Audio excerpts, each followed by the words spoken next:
Everyone. I'm hoping the stream is all good now.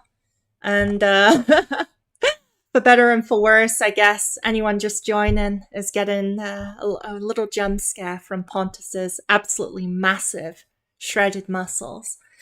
But yeah, so essentially, what I was thinking and hoping I was excited to go through the kit of this character.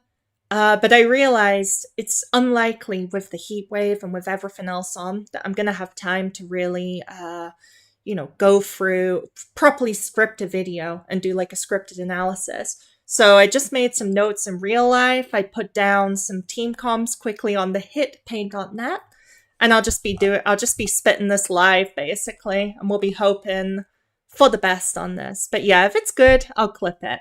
Hey everyone. Okay, I'll get into the analysis now. Okay, so we got Pontos, and I think I'm gonna try to be kind of brief, but get into the technical team building of things. I think this character is being severely, well, by a lot of people in the English-speaking community, they're definitely being severely underrated. But I think partially people have been missing perhaps the point of the character, in my opinion. Now, of course, this is conjecture, but I feel like, the numbers speak for themselves, right? This is a game where you can approach a lot of things, a lot of issues, just with the math. And in terms of the math, this guy is cracked. This guy's numbers are absolutely ridiculous. Okay, so getting into it, in terms of their stats, all you really need to know is that their con and defense is really big. Relatively speaking, really, Constitution is the only stat that directly, objectively matters in this game, because attack and defense really depends on their scalings.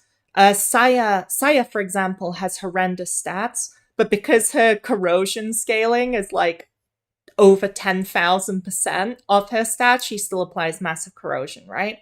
So the important thing to notice, I should have got a pen for this, is that they do have a base Aliamus of 150, which is a slight nerf, but is honestly pretty mitigatable. Now, they are a defensive character with a crit damage main stat. And this is, well, I'll go on, this will be really interesting. I'm actually going to skip the Soulforge aptitude for now, since it's not too important to know for now. So we're going to start with the Exalt, which I don't normally do, but it's kind of important to understand with this character. So this Exalt has a ridiculous amount of text on it, and even more text throughout the rest of their kit is really the funniest part here. So firstly, they remove own strength down state. That's pretty useful in certain bosses, but doesn't generally have as much application. All enemies strength minus 64 temporarily. I'll be touching on this a lot more later. Deal fixed damage equal to 6,000% tentacle damage to lowest HP enemy. Okay, so I just want to talk about this real quick. 6,000% is a gigantic scaling, absolutely massive. However, fixed damage means it cannot be affected by crit damage. It cannot be affected by plus base damage percent, for example, Weeping Pipe, etc. It can't directly be affected by damage amp, but that's okay because it's based on tentacle damage, which is influenced by damage amp, right? But it even can't be affected by final damage multiplier, is the fascinating thing. So this makes the number of effects that works directly on the source of damage a little bit limited. However, especially in like mid-game content, it's still a lot of damage. When you get into endgame, and certain bosses with extremely high effective health, you might have a few more problems, but I'll touch on this more later. If a kill is scored, generate 1 permanent gaunt. Up to 3 permanent gaunts can be generated per battle. You're probably not farming 3 gaunts most battles, but... So, here's the thing. It's a little convoluted with this man, with this sexy, sexy man. So essentially, you need to line up kills with him, but in my opinion, that is quite easy because it targets the lowest HP enemy deliberately, and even with a pretty early game team, the Exalt is going to do like a predictable 20-25k damage. Most likely, even with very, very little tentacle damage. So what it's going to target and you know when it's going to kill it, right? So you just need to help him maybe slightly to set him up. This character is fascinating because they're really about the exploration and farming during the exploration. And this is why, to be honest, if you're not into that style of gameplay, of setting up characters through previous fights and kind of farming those additional fights, you might not like this character, even though I think they're going to be really, really strong. Okay, so frankly, the gaunt mechanic is really poorly written. But essentially, when you score a kill with this, you add a card, you add a random gaunt card. It's random at first, but then eventually they all generate. You add a random gaunt card out of Raid Gaunt, Vix Gaunt, and Slay Gaunt. These are cards that sit in your deck, basically. And then once you start getting a bunch of them, you can upgrade them into Conjoined Gaunts, which just increase their riff cost by 1, and they take effect an additional time. It also counts as 2 Gaunt cards for stacks of their Rouse, which will go later. And if all Gaunts have been upgraded, place 1 Advanced Insight of Destroying to hand. That's very cool, but it'll only come up in Madness Train mode, I think. I think it'll only come up in Mad Train. I might be wrong, unless you go to a really long, like 7-fight story stage and farm it out. So I want you to think, when you look at these Gaunt numbers, they look quite low at first. But I'll get back to it, so bear with me here. So Raid Gaunt shuffles an Insight and over Awakeness gain 5 Aliemus. Vix Gaunt, minus 22 strength and gives tentacle damage. Honestly, the numbers don't really matter. I've got specific numbers written later pertaining to this. And then Slay Gaunt also deals fixed damage and gives you more crit damage, because that crit damage scaling is interesting because it's something they use both for offensive utility and defensive utility, which is very unique in terms of a character so far. Actually, I suppose technically Mouchette does as well, with her death resistance doubling as an offensive stat. This is basically the inverse, right? Where Pontos is using crit damage as a defensive stat. Okay, so Wrath of the Abyss. Pontos gains 50% base Aliemus, so 75 Aliemus. For every 3 Gaunts in the deck, Relentless Hunt gains 1 stack of Pack Hunt. This is, again, a bit clothily written, in my opinion. What it means is, every 3 Gaunts you have currently in the deck, every time you play Relentless Hunt, you use their Exalt, which is Relentless Hunt, you gain that number of stacks of Pack Hunt, according to the formula. This is also some BS, by the way. For every 1 Pontos card played, the temporary strength down effect of the next Relentless Hunt plus 25%, which triggers up to 3 times per turn. This is uncapped. Almost every effect in the game is capped, but this effect is uncapped, which means if you rouse Pontos and then hold off using their Exalt for a few turns, their Exalt might as well be an Aegis Petrify. It'll apply so much strength down that it'll basically neuter most bosses, which aren't doing like a 4,000 damage single hit, or having an incredibly high percentage of strength down. So the Pack Hunt is important. Each Gaunt played consumes 1 stack of Pack Hunt for 1 extra trigger, as in it double plays. Max 9 stacks. Stacks persist after battle. And I want to draw attention to this stacks persist after battle, because when I first read Pontos' kit, I went, oh no, another Ichor Awakener, which is incredibly dependent on their Rouse. Because I would say Ichor, compared to most factions, has more dependency on their Rouse relative to most, right? I think that's fair to say. But they've done something really fascinating with Pontos, which isn't really on any character except partially Arachne, is that it incentivizes you to actually kind of use the Rouse of Pontos during some of the mob fights and stall them out to a degree when they have no threat against you, to farm up stacks of Pack Hunt off Relentless Hunt and farm up some Gaunts. And if you've done that, and you walk into the boss fight with 8 or 9 stacks of Pack Hunt, you don't actually need to rouse Pontos, or at least prioritize rousing Pontos in the boss fight. So that's really interesting design, but does require a bit of engagement on the part of the player. I'm interested to see how it works out, but especially with a lot of the recent enemies like Chapter 5, they have a tendency to leave one very weak spider enemy, for example, left over, which is just food for Pontos. Pontos and their team can just bully them and stack their passives for free. And then they're extremely powerful going into the boss. So then we come on to the X cost, Gaunt Ravage, or Gaunt Revenge, as I like to say for fun. This is kind of a bait card. Bait doesn't mean bad. It's a good card, but it baits you as to its purpose a bit.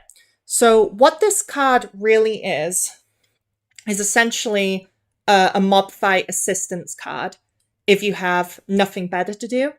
And in many cases, it is just a good card in general. For a start in Arc 1, for Arc 1, for the early game, for the mid game, it'll just dump a lot of damage if you dump a good amount of arithmetic into it. Because this actually goes up to triggering a lot of times, especially with one of their Enlightens, and gives them some personal aliemas. But generally speaking, I do not think this is going to do gigantic damage.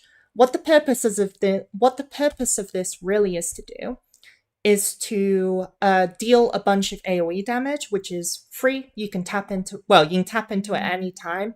You can always use this card. And then with the Soulforge aptitude, particularly in only in Arc 2, it's the Soulforge aptitude. I'm tripping over my words a bit. When Gaunt Ravage deals damage, it also temporarily reduces the target strength by an amount equal to 3% of Pontos' defense, which doesn't sound like much, but with the Soulforge in level 70 alone, their con ends up being about let me think. Well, it's 1.44 times this. Damn, I didn't do the math on this. 1.44 times this, so it'd be 216, and then about 25. Yeah, it'd be something about 254 estimate. +1 or -1 from there. So it'd be about 254. Which rounds up, which means you're reducing the strength by about 8 per hit. 8 or 9 per hit AoE, not including all of their other sources of strength down increase, which we'll get into, of course. But it's basically what you should think of with this X cost. Think of it as like Pikman's Chromophage when you're predominantly using Pikman as a support rather than the main damage character. That's really what I believe the X cost is for, just to help you in getting through mob fights and be a card that you can always throw at bosses. So then we come to Gauntlet's Call. This card's really good. If released for the first time this battle, generate 3 different Gaunt cards into hand and gain 106 shield. This effect is basically to give you a lot more consistency in straight to boss fights and short explorations, given that long explorations are essentially their strength. And then for every 4 permanent Gaunts owned, you also upgrade them into conjoined Gaunts, which is again incentivizing exploration. And then other than the first time in the battle, you just draw 3 Gaunt cards. And it's got the classic 2026 retain and prepare on everything. So now I'll just go back to... Oh, I forgot to mention that, of course, they've got the new Benthos, quote-unquote, Iquor, the Divine Iquor. And they are pretty much the best user of Divine Iquor yet, in my opinion, because the combination of very large strength down and burst shielding is a pretty inherently broken combination. It's a combination that can deal with almost every single boss in the game and really new to their offense. Because on the turns where the boss is doing an extremely large single hit nuke, you have the burst shielding from Benthos Iquor and from other sources to get you through that turn. Or you can just def res it. That always works too. You could build def resistance, worst comes to worst, but shouldn't be necessary. And then the strength down spam will just take them out otherwise. Okay, so now we come on to the Enlightens. These are pretty important. I mean, it's 2026. Enlightens are always important. Slay Gaunt, fixed damage plus 10%. Cool. Relentless Hunt, base strength effect plus 5%. I am just realizing I didn't incorporate that into the calculations I did in advance, which is pretty funny. So So just the results will be slightly lower when we come to than they should be actually when we come to that. I've messed up there. But I did incorporate this. For every 1% crit damage provided by Pontos and his equipped Wheel of Destiny and Covenant, the fixed damage of Slay Gaunt additionally plus 0.2%. Cool, that's like 25% free fixed damage because it's easy to get about 120%, 125% personal crit damage on Pontos. I say easy because, as far as I'm aware, crit damage scalings generally count the initial 50% plus 50% every character has, because every character has base 50% crit damage. They generally count that 50% as being part of their stats. So on that basis, when you add 70% crit rate to Pontos, it's actually being treated as 120%. And I believe that does fit, since it about fits the scaling. So again, with the base strength down percent of Relentless Hunt, it's another 12% or so to that. The E2, Gaunt Revenge, base damage plus 25%. I should stop saying that joke. An increased number of extra triggers from X plus 1. The X plus 1 effect is really the meat and potatoes here. I mean, X plus 1 effects are just really good in this game, especially with the arithmetic harmony system. And I just realized I forgot to mention something incredibly important, which makes this character interesting. So Pontos' Gaunts are considered buff cards. Buff cards do not impact the Aliemus harmony. Sorry, the Arithmetica harmony. They don't count as cards played towards the soft cap, right? So because of that, Pontos can do a lot without actually adding to the arithmetic harmony count, provided that you can deal with his arithmetic costs and with the draw power that you kind of would like to have from your team, which gives them a bit more synergy with certain characters than usual, but I'll get more into that later. So Gaunt Ravage being an X plus 1, it's great, it's good. It just means you can toss that out for extra damage and strength down at the end of every turn, no matter what. And that E3 is a really amazing effect. It's the usual 2026 character where you either get a character at their Enlighten 1 or get the character at E3. So, Strike and Defense, each draw 1 Gaunt, a fantastic effect. Each effect triggers up to once per turn. Gaunt gains Aftershock, arithmetic cost, -1. And really it's that Aftershock effect, which means you're always getting value from Gaunts getting drafted into your hand, as long as you kind of balance your draw power relatively. And the fact that you can use Pack Hunt to, when these cards are doubled, even at 1 cost, they are very powerful. At 0 cost, they're straight ridiculous. Because at 1 cost, for example, Raid Gaunt shuffles 2 insights into the draw pile and gives Other Awakeners 10 Aliemus, sorry. So basically, it's like a combination of the free effect of Hamlin's Memory Rondo, their free cost card, and also 10 Aliemus to the other members of the team. When you double these, they all become fantastic, particularly Raid and Vex Gaunt. Vex Gaunt becomes extremely powerful AoE strength down, but again, we'll get into that because this -22 is some misleading BS, honestly. It says -22, and then in practice it's going to be many times higher than that, but I'll get to it in a sec. So yeah, in short, E3 highly recommended, and also gives them extra synergy with certain teams, particularly potentially the discard and draw based characters, of course, right? Predictably. And then you've got another Bunos. I think that's how it's pronounced. The fixed damage dealt is triple. That's decent. I mean, if you're going all in on Pontos because you just love this beefy man, then that's great news. Otherwise, it's not going to be that gigantic of damage, but decent about bosses. If this secures a kill, it generates another Gaunt, so basically 2 instead of 1. Reduce the arithmetic cost of all Gaunts by 1. This is pretty annoying. We actually asked the staff, and we didn't get a response yet, so we won't find out until Monday. You know, fair enough. They're all taking a break, a well-deserved break. But they forgot to clarify, is this a permanent reduction? Assumedly, it reduced the arithmetic cost of all Gaunts in your hand, draw, and discard pile by 1 until the next time they're played. and then it goes away. Because if this cost is a permanent reduction, wow, that would be ridiculous. That would make dropping the overexalt at the start of a boss fight incredibly powerful. As it is, it's probably a one cost reduction until the next time they're played, which makes it good, but certainly not mandatory. And then you got the famous absolute axiom, which I will read out, of course. Ref the Abyss in hand, strike and defense additionally grant 15 Aliemus with each effect triggering up to once per turn. It's a very good effect because you want to play Pontos' strikes and defense anyways. Not that I'm necessarily recommending absolute axioms, but it's a good effect. The number of gaunts required to gain one pack hunt stack is reduced from 3 to 2. This seems pretty ridiculous, but at the same time, I'm not even... It's funny, once you've gotten a lot of gaunts in your deck, I'm not even sure how easily you could fund that effect.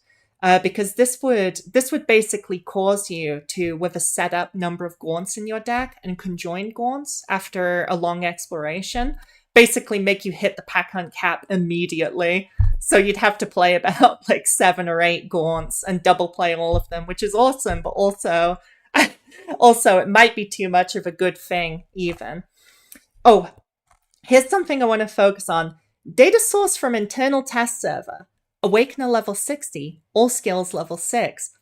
This is something that makes it... So these numbers are misleading for all characters, but for some characters more than others, it really gets crazy. And Pontos is in this category, really, where it's just off the rails how different they should be. They should be, unless it's adjusted pre-update, on, in practice as opposed to on paper. Overview. Oh, and then we've got the Living Cage. I love the art of this, by the way. So it's a crit damage wheel. We talked about the crit damage being an offensive and defensive stat at the same time. The wielder's strength down effect plus 35% multiplier. This is a very large multiplier. I think the largest multiplier we've gotten before now is 15 or 20%. I don't actually quite remember, but that's okay. Let me just shill the hit SKDB real quick. This site is fantastic. If you're researching the game, you should always use it. So just check. Oh wait, Queen's Edict doesn't even reduce strength down. It's cooked. Yeah, I think all of the wheels in the game actually give flat strength down. I might well be missing one there, but I think it is mostly flat strength down. So this is a new effect, and 35% is an unbelievably strong multiplier. Anyway, for the current exploration, each kill increased the wielder's fixed Aliemus recovery at turn end by 2, stacking up to 10 times for a total of 20 if you do, be 25 with the initial passive Aliemus recovery, which is a really good effect if you can stack it, but I will admit, stacking 10 kills requires you being, quite fastidious, but it is certainly doable. After switching to the Raging Wave stance, temporary crit damage increased by amount equal to 35% of the wielder's base crit damage for a free turn cooldown. Assumedly, this is sole crit damage, because otherwise it would be totally ridiculous if it's team crit damage. Now, something that's important to note, base crit damage is interesting. The reason it says base crit damage is basically because Genesis Murphy's Enlightened 2 can potentially give her extremely high or near infinite, quote-unquote infinite crit damage. And with Miriam Wheel, people use that to get an insane modifier and give out insane amounts of crit damage to the team. So when it says base crit damage, it basically bans those effects. Base crit damage means the crit damage from Pontos' Wheels of Destiny, Pontos' base stats, and from the Covenant. And that's it. That's all you get. No other effects are added to it. Still a really good effect. Still a lot of crit damage. Okay, so going to just quickly going through this. So their Compass to False North is essentially a watered down version of their personal wheel, which is pretty much the trend for wheels they've been making lately. But even though it's watered down, it's really damn good. So the strength down effect, well, okay, maybe really damn good is an exaggeration, but I still think it's one of the best options for them. Like, it genuinely will stand tall against SSR options. The wielder strength down effect goes up by plus 15%. This will stack additively with the living cage because it is the same classification of text. But the interesting thing is, before I forget to say, so the living cage and this wheel will give an additive plus 50% strength down. But this will be multiplicative with the enlighten effect to increase the strength down of Relentless Hunt. Because when it specifies a particular... So basically, strength down that is unspecified is additive. But as soon as it specifies strength down for a certain skill, or say for the exalt or whatever, as soon as it's specified, it then becomes multiplicative with the base value. So because of that, it basically gets even bigger. Like with the plus 12% that I said, it would basically, multiply together after all the other bonuses. It's nice. It's a nice little boost from that. And also does incentivize getting more crit damage if possible. With that being said, I'll get into the builds very soon, but I do think if you don't need Pontos to have absolutely ridiculous strength down, for example, if you're running 2 defensive characters on one team, because in my view, spoilers, Pontos is pretty much one of, if not the strongest defensive character they've ever released. The last time I would say a defensive character that was this strong was released was Castor, specifically on his release date. Because when Castor was released on the 2.5 anniversary, sorry, the 1.5 anniversary, God, I'm losing it, I'm getting dementia.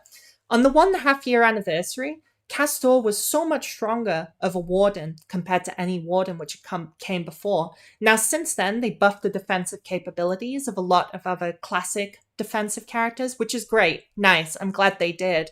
But like contextually to that era, Castor's numbers were just so incredibly big. And it's kind of a similar thing with Big Pontos in a sec. Oh, Pontos' posse. This is an interesting one. I actually think this posse is not really mandatory. Temporary crit damage plus 30%, temporarily reduce all enemy strength by 35. This will depend on your keeper level, by the way. It'll increase with keeper level.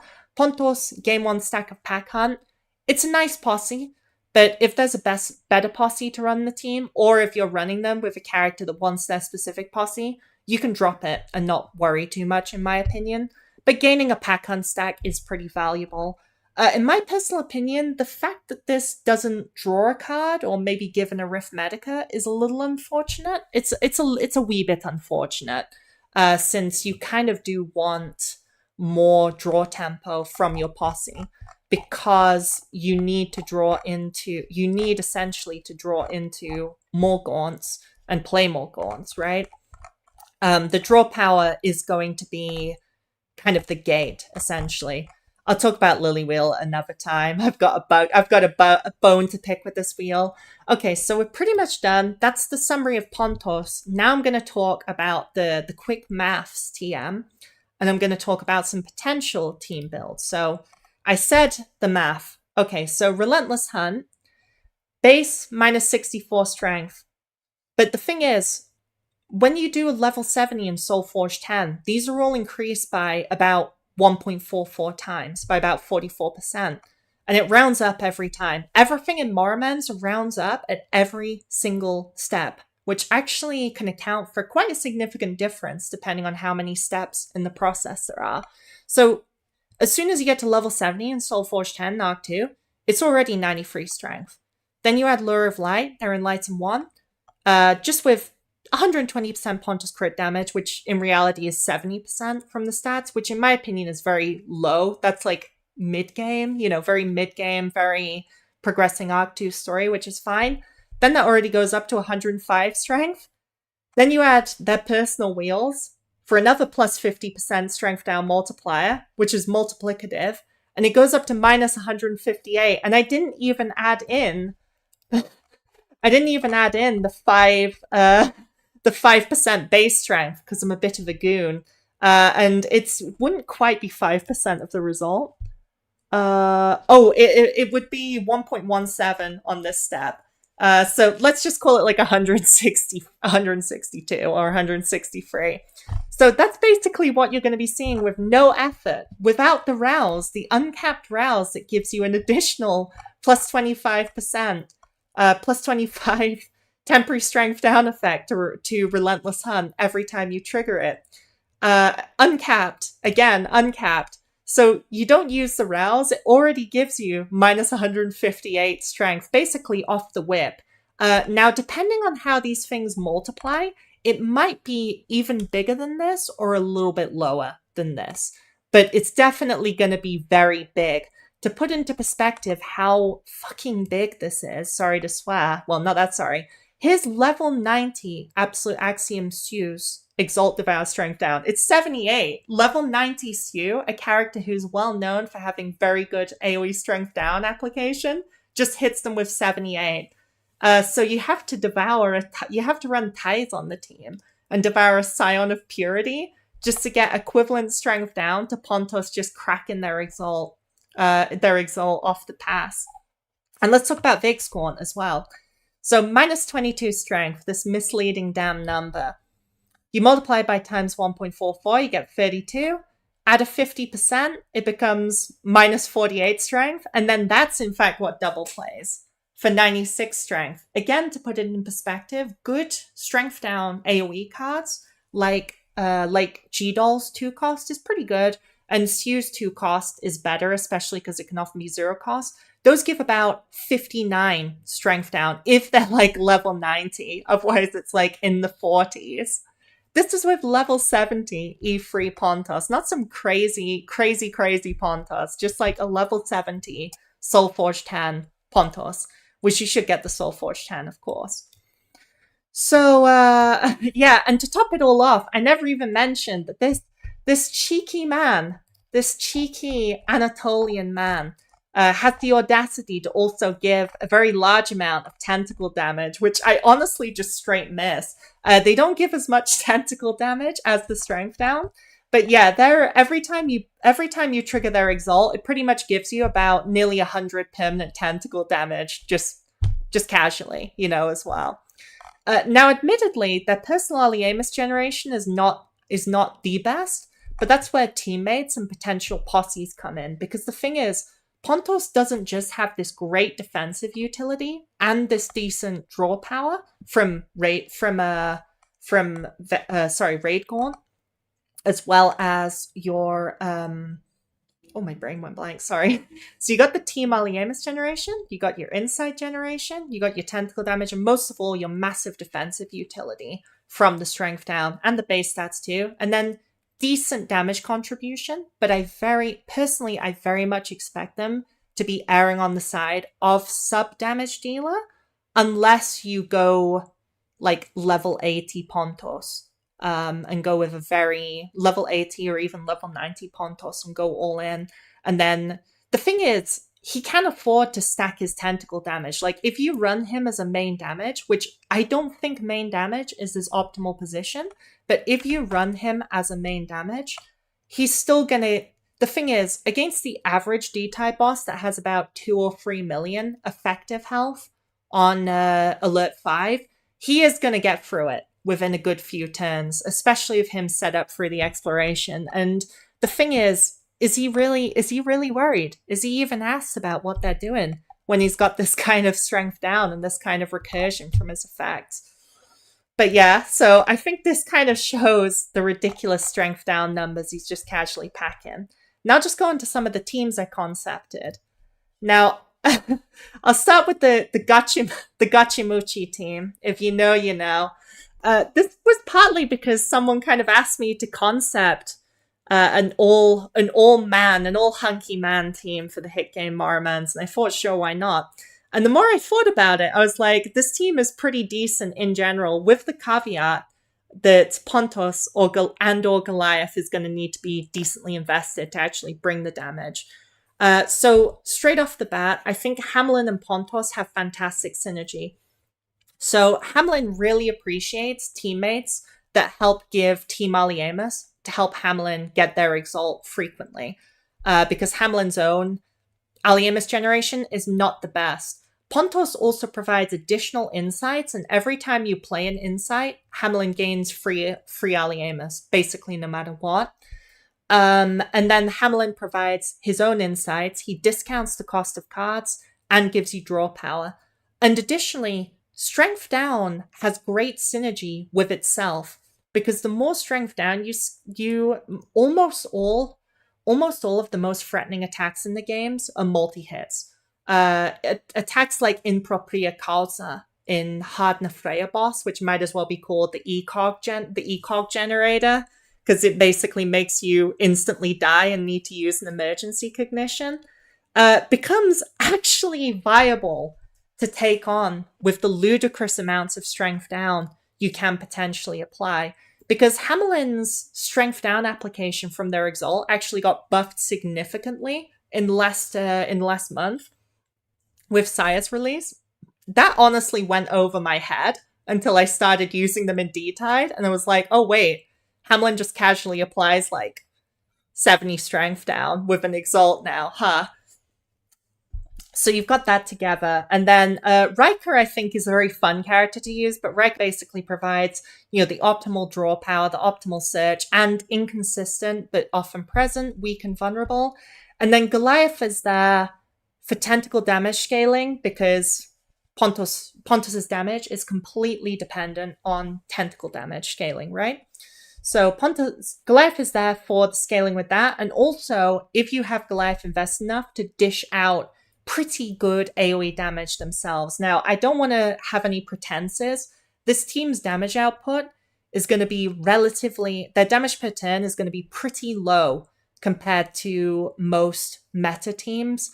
But the consistency, the control, and the defensive utility of this team is pretty crazy. And then for posse choices, you can either run Pontos's personal posse, or any Aliemus posse. I thought Ephemeral Eternity would be quite good, especially if Pontos is AA, of course, but even without it, both Pontos and Riker all have potentially pretty technically useful strikes and defense, so you can reach for them whenever, pretty much. And then this might be a LARP, I'll admit, but this could potentially be the best use of Lily's posse ever. Not Lily discard posse, Lily's event story, Midsummer Vision. So what this posse does is it draws a card, and if it's not a command card or a rouse card, is it rouse card as well? Is he a soul character? No, sorry, I shouldn't be reading the chat. So it draws through the deck, and basically, whenever it encounters Pontos's gaunts, it'll instantly discard them. So they'll trigger their aftershock effects, because they'll go straight from the draw pile, be drawn, and then discarded, trigger their aftershock. And then when it draws a card, this deck has relatively high average Arithmetica costs on their cards, apart from Pontos's X cost and Goliath's 1 cost. And then basically that card gets discounted to 0 and you gain 20 Aliemus. Could potentially be good. I might be hoping and puffing a pipe of coke, but could be good. And also, I forgot to say about Goliath. So the thing is, Pontos kind of checks almost every boss that doesn't hard scale their offense just by existing with the strong defensive utility. Goliath, personally, I normally think Goliath's 2-cost Strength Steal is a bit overrated, but it's still good. And it's important to note, when you have a character that wants to basically stall and have defensive momentum, given that strength is the main way that most bosses do scale, if they scale a lot, I think it's pretty potentially good. And then for the alternatives, of course, so Tawil is genuinely a really good alternative. I think Tawil has pretty good synergy with Pontos. The only issue is that her Soulforge has basically no effect on Pontos, because almost all of his effects are fixed damage, which again aren't affected by final damage as far as I'm aware and have been informed. But she still has, ability to control the deck and keep drawing and keep gambling. My goodness, though, Tawil Pontos might actually take 3 hours to clear a stage. Like, Like, I actually think it's probably potentially one of the best versions of iQuarter Wheel, but also one of the most painfully slow versions. So in terms of real time rather than turn count. Like the turn count might look okay, but then the real time is going to be nightmarish with how much you're drawing, discarding, and playing. Kaikus is pretty much a Goliath alternative, like as an alternative defensive DPS. Miriam is there as a potential if you just want more Aliemus. I don't know if I'd recommend her, but she is a good character.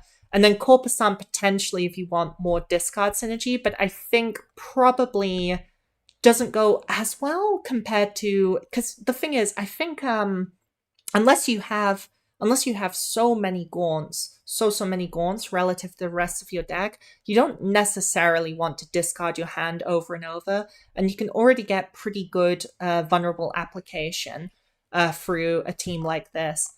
And then, of course, we got a classic Vortice team. Of course, Vortice is already one of the absolute strongest characters in the game, indisputably, like easily top 5. Incredibly good character, 4D tied for Heart Story. She already has tons of great teams. With that being said, I think Pontos is just another great support option for Vortice. Debatably the best, because Pontos, as I said earlier, Pontos has pretty significant tentacle damage scaling, which you don't have to take risks or really commit to, because all of Pontus's best tentacle damage scaling comes together with Strength Down. So basically, you're playing a card which neuters their damage, which Vortice appreciates because she kind of likes playing a slow game in a lot of cases. You're playing a card which reduces their damage output, and you then gain a bunch of tentacle damage. Seems to me like a very strong combination. I just realized I forgot to mention something important. You'll notice all of these options, for the most part, I put iQuar Chaos teams. The reason I did that is because I think one of the better ways to fix Pontos's mediocre personal Aliemus generation, even though you don't need to spam their Exalt because you get benefits for delaying using the Exalt anyways, but the best way to fix the mediocre Aliemus generation, in my opinion, is to have Pontos's Raid Gorn and other things of the team give your Chaos characters Aliemus, and then when the Chaos characters exalt Pontos and any other iQuar Awakeness you play, Pontos gains 10 Aliemus, which in a team like this, with Riker and Hamlin exalting frequently, will be pretty significant passive Aliemus generation, in addition to everything else. Now, again, with Vortice is very much going to be dishing out the damage. With a Vortice team, you always run her posse. It's the best posse in the game. If Vortice is on the team, in my opinion, it's truly ridiculous. Murphy would be optimal to run just because she has, with Murphy and Pontos on a team, you basically have impenetrable defensive utility at that point, as well as the fact that Murphy has really good Keyflower. And I would still probably run Hamlin in the last slot, just because Hamlin's synergy with Pontos is very good, and Hamlin's synergy with Vortice is pretty good as well. Using Hamlin's Exalt on her charge or reload cards is very impactful. Speaking of which, I think generally, even though I said Hamlin and Pontos' synergy is very good, which it is, generally, I would still stick to actually using Hamlin's Exalt mostly on non-Pontos cards, unless you have so much Arithmetica that you can actually draw 6 Gaunts into hand by using it on Pontos's 2-cost and then playing all of them, which would be an awesome power spike if so. But you probably can't do that. Most of the time, you're probably going to be using it on cards like Memory Rondo, Hamlin's own Memory Rondo, Riker's Showdown, Reload from Vortice, Pinions of Time from Tawil, Corpusant's 2-cost is also a really good option. And then for alternatives, Saya only discards and draws command cards. So she's not actually very good at tempoing through Pontos's buff cards, theoretically, which seems to be a pretty deliberate decision. I think you'll have a few too many non-command cards in your deck for Saya's tempo to work as nicely as it should. With that being said, she's still an amazing character, particularly with Vortice. I think she's incredibly good. you can always run Sire in the last slot. She pretty much improves every team just because of the corrosion and such alone. But I don't think it's like Sire's best team of all time. Pretty much the same logic with Ties. Ties being here Ties is always an awesome choice. I don't think she has the most incredible special synergy. Can you change it to light mode? I don't think she has the most incredible special synergy with Pontos, but she just provides everything. And Iquo Caro is perfectly valid for Pontos. In fact, it gives you even more defensive utility in terms of shields. And then, of course, Ramona here just lets you draw your ideal cards. Her Overexalt is also very good in this strategy, since the vulnerable and weaken application is a little inconsistent. It's not like omnipresent, but should still be perfectly good. I mean, you've got Vortex Reversal from Murphy for when you need it. Oh, and yeah, I did want to say, I do think, so for Pontos, you do want to have a lot of key flare on their team, I would say, because posse spamming is an incredibly good way to get Ali Amos, even without an Ali Amos posse. There's so many amazing wheels which function based on giving you a bunch of Ali Amos after you trigger a posse. For example, you can put Elevated Focus on Hamelin. You could run a build of like Elevated Focus and Ramona's wheel, Rewinding Time on Hamelin. It'd be a very good build. And having two key flare characters on the team, it's just very good for getting that momentum, so you can keep exalting as long as you can spare that much key flare for D-Tide. So then we come on to the fun team I'm not so sure about, which of course is the discard draw team. Now, Pontos does seem to have partially been designed around discard draw, as a lot of characters have, but I'm not really a willed expert on discard draw. I do think Pontos is an incredibly good character who can be slotted into most teams as long as they don't mind the realm being Iquor, being changed to Divine Iquor. Divine Iquor is always good, but what I mean by that is he's good to slot on any team that doesn't really care about their realm. Like, frankly, you could even slot him on any team that he doesn't directly anti-synergize with, and he'd probably just provide the great defensive momentum from his strength down and passives. Discard draw itself. So I do think Pontos has good solid synergy with Corpusant, although you are going to want to be careful not to flood your deck with Corpusant's pilots. I would recommend using pretty much all of them. I'd recommend using all of them nearly immediately, because otherwise it's going to get incredibly cloggy and it'll struggle to draw your command cards. Cassia is kind of debatable in discard draw, but I think with Pontos specifically, the ability to use Poof to shuffle the Gaunts back into the deck and then hopefully draw right back into them is really nice, as well as the fact that she also applies some strength down, which kind of goes somewhat well with Pontos, and her draw. See, the thing is, Pontos appreciates characters who are hand positive. Not just hand neutral, but hand positive. So Hamelin is an example of a hand positive character, especially of Rewind Time. When you... I'm sorry, I can't really change it to dark mode. Hamelin is an example of a hand positive character, especially with the Rewinding Time wheel. When you use their free cost for free, basically, for no Arithmetica, it puts 2 insights in the deck. It goes back to hand, ideally, and then you use it again, it puts 2 more insights into the deck. Even if you use the card, it basically gives you a +1 in draw economy when you're paying for it, which having that extra space in hand, that extra draw economy, is nice for Pontos because of the nature of their Gaunts not directly drawing into more cards and Pontos not having a source of draw power besides his own 2 costs, which draws more Gaunts from the deck. So Katsuya just having a straight drawing exalt, same with Raika, is pretty nice. Pontos is probably the best ever user of this effect, actually. And then Orator is just there, again, because she's positive in hand economy and because she's essentially core for modern discard draw. This team could play a ridiculous number of cards in the turn, but my main worry for this team has got to be the key flare. The key flare definitely concerns me. You'd have to make Cassia into a Keyflare character, I think, which is pretty it's pretty suboptimal because she doesn't have a Keyflare stat, and you're not really playing that much Arithmetica into her cards either. But you just have to put flat and Keyflare wheels. Sorry, flat Keyflare wheels is in like Dusk and Dawn, Cassia's own wheel, Happy Magic Show. They all provide flat Keyflare. You'd have to hope for the best. I think the Keyflare would really be the main gate here.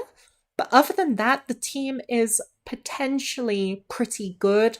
Pontos does solve a lot of Aurata's defensive issues. And in my opinion, when I've played Discard Draw, again, not as an expert on this deck, but when I've played Discard Draw, I found some of the mob and elite fights to be really tough. And I think, contrary to what some people have been saying, I think Pontos is an incredibly powerful character in mobs and elites, to be honest. I think to be honest with you, I think Pontos's X-Cost and their Vexgorns and such is just going to make most mob fights trivial unless it's some of the most absolutely horrendous mob fights in history. Like the ones from the Hard 5-11 chapter can be pretty rough. Anyways, so for Discard Draw, you always run the Chapter 3 posse with Lillian Haylott and Coom, the character.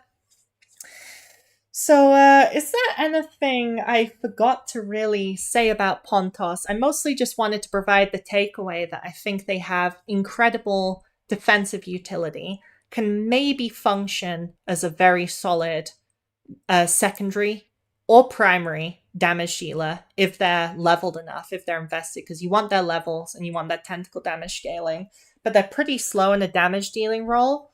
But in terms of generating a good bit of team Aliemus, having the strength down and having the draw power and even some Arithmetica, that's where Pontos excels. Yeah, I'll take some questions now. I'll just read the chat more now. Thank you. Thanks for waiting. All right, I'll take some questions and then I'll have a fun time playing. Rose, any predictions for minimum enlighten requirements for a viable Pontos? I would say Pontos is probably, I think the levels in Soulforge is most important because this character is very stat dependent. I would try to get level 70 on Pontos unless you absolutely can't. As for the Enlightens, going back to it, I think their state at Enlighten 1 will be pretty solid, actually. I think Enlighten 1 is pretty solid. You could debatably, honestly, for an E0 character, they should be pretty good. But I would definitely go to E1 just to have more fixed damage and significantly more strength down application. And then their E3 is great, but E1 is probably minimum. And then if you're not gonna level the wheel, actually the wheel's decent at E0. The wheel's actually decent at E0. The wheel's decent at E0, but you could either run the wheel at E0 or you could just run support wheels. If you run support wheels, he's obviously going to do significantly less strength down, which will impact his defensive utility. But he's still gonna have a good level. You know, he's still gonna have a good level of general team support in addition to being able to carry basically whatever you want. Sorry, I lengthily answered that question. Can he work with Wanda and Kaikus for healing and Arachne? I wouldn't. Wanda, I was curious about, but to be Wanda and Kaikus and Pontos, it might work. I did think about this actually, but the thing is, Wanda takes up a lot of Arithmetica and Aliemus and general attention in the team, and I'm not sure. The thing is, Wanda already dishes out insane strength down, and I know strength down does have good synergy of itself, but I did wonder if it'd be too much of a good thing. Wanda also wants to kind of get into her cards semi-frequently.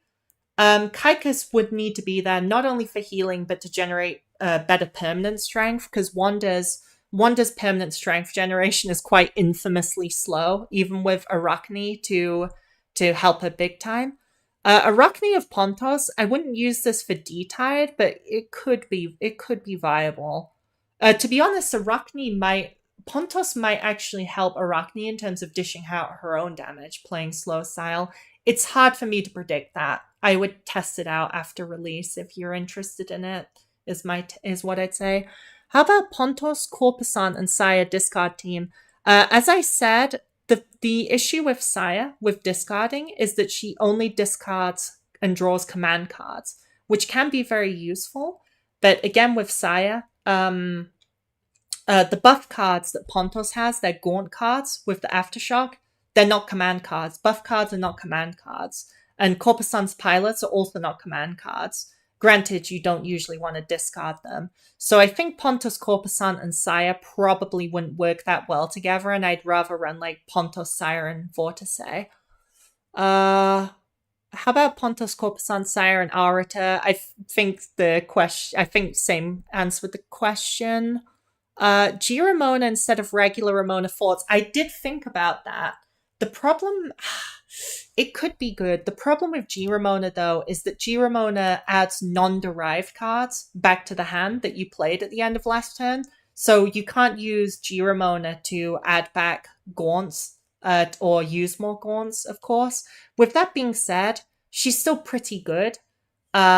She's still pretty damn good. She still generates good key flash. She technically has strength down from her defend.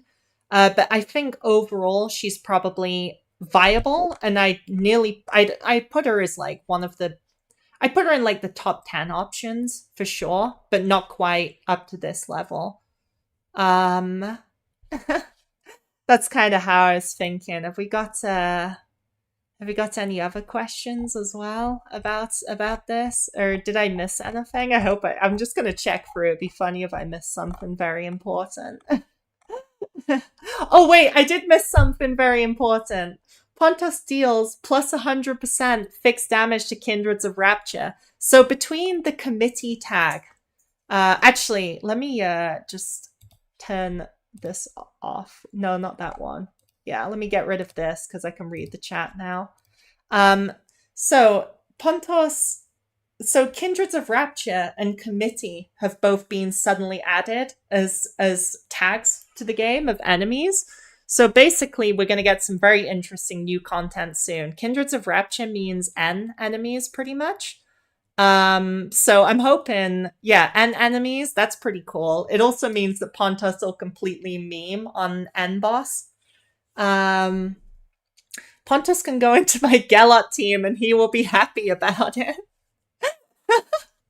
Well, good luck to Pontos. But yeah, I forgot to mention the Kindreds of Rapture thing, because who knows how many Kindreds of Rapture are going to be in the game. But it's fun that I'm like, please, let's get... I'm kind of excited for the new chapter. I'm hoping the new chapter is big on Kindreds of Rapture. So Hamelin is just a good pull for him. Yeah, I would to be fair, if you don't have E0 Hamelin, you should get E0 Hamelin. E0 Hamelin is such a good E0 character nowadays. One of the best like D-tied and even story characters just from one copy. And then if you have extra pulls, Hamelin's E2 is nice. But to be honest, it's not like mandatory or anything. Like reducing the cost you target with Hamelin's Exalt by 2 is pretty nice, but you don't have to do it. Mostly, to be honest, Hamelin is mostly there for their Soul Forge, for their base Exalt, and to use Memory Rondo a bunch, particularly with rewinding time, playing it for free and putting insights in the deck. Hopefully we get N soon as an Ultra Hater. I hope so too. Yeah. Maybe they will get a Divine Realm as well. Divine Chaos. A lot of people have been talking about that. I'd be into it. I'd certainly be into it. But there's no on the Japanese. So the Divine Realms we have, Benthos, Singularity, etc. They're all based loosely or actually on the mechanics of the Japanese version of Morimens, which Japanese Morimens has completely different mechanics to global and China Morimens. And Chaos doesn't have one. Chaos is the same. Could you explain what Hamelin E3 does? My brain is too small to understand if you should get it. Let me just check for you, because I remember Hamelin's E3 is not very good but I don't remember exactly what it does. After triggering the melody effect. Oh, right. Yeah. So this is. So Hamlin's melody. So what happens is, melody means rondino or crescendo.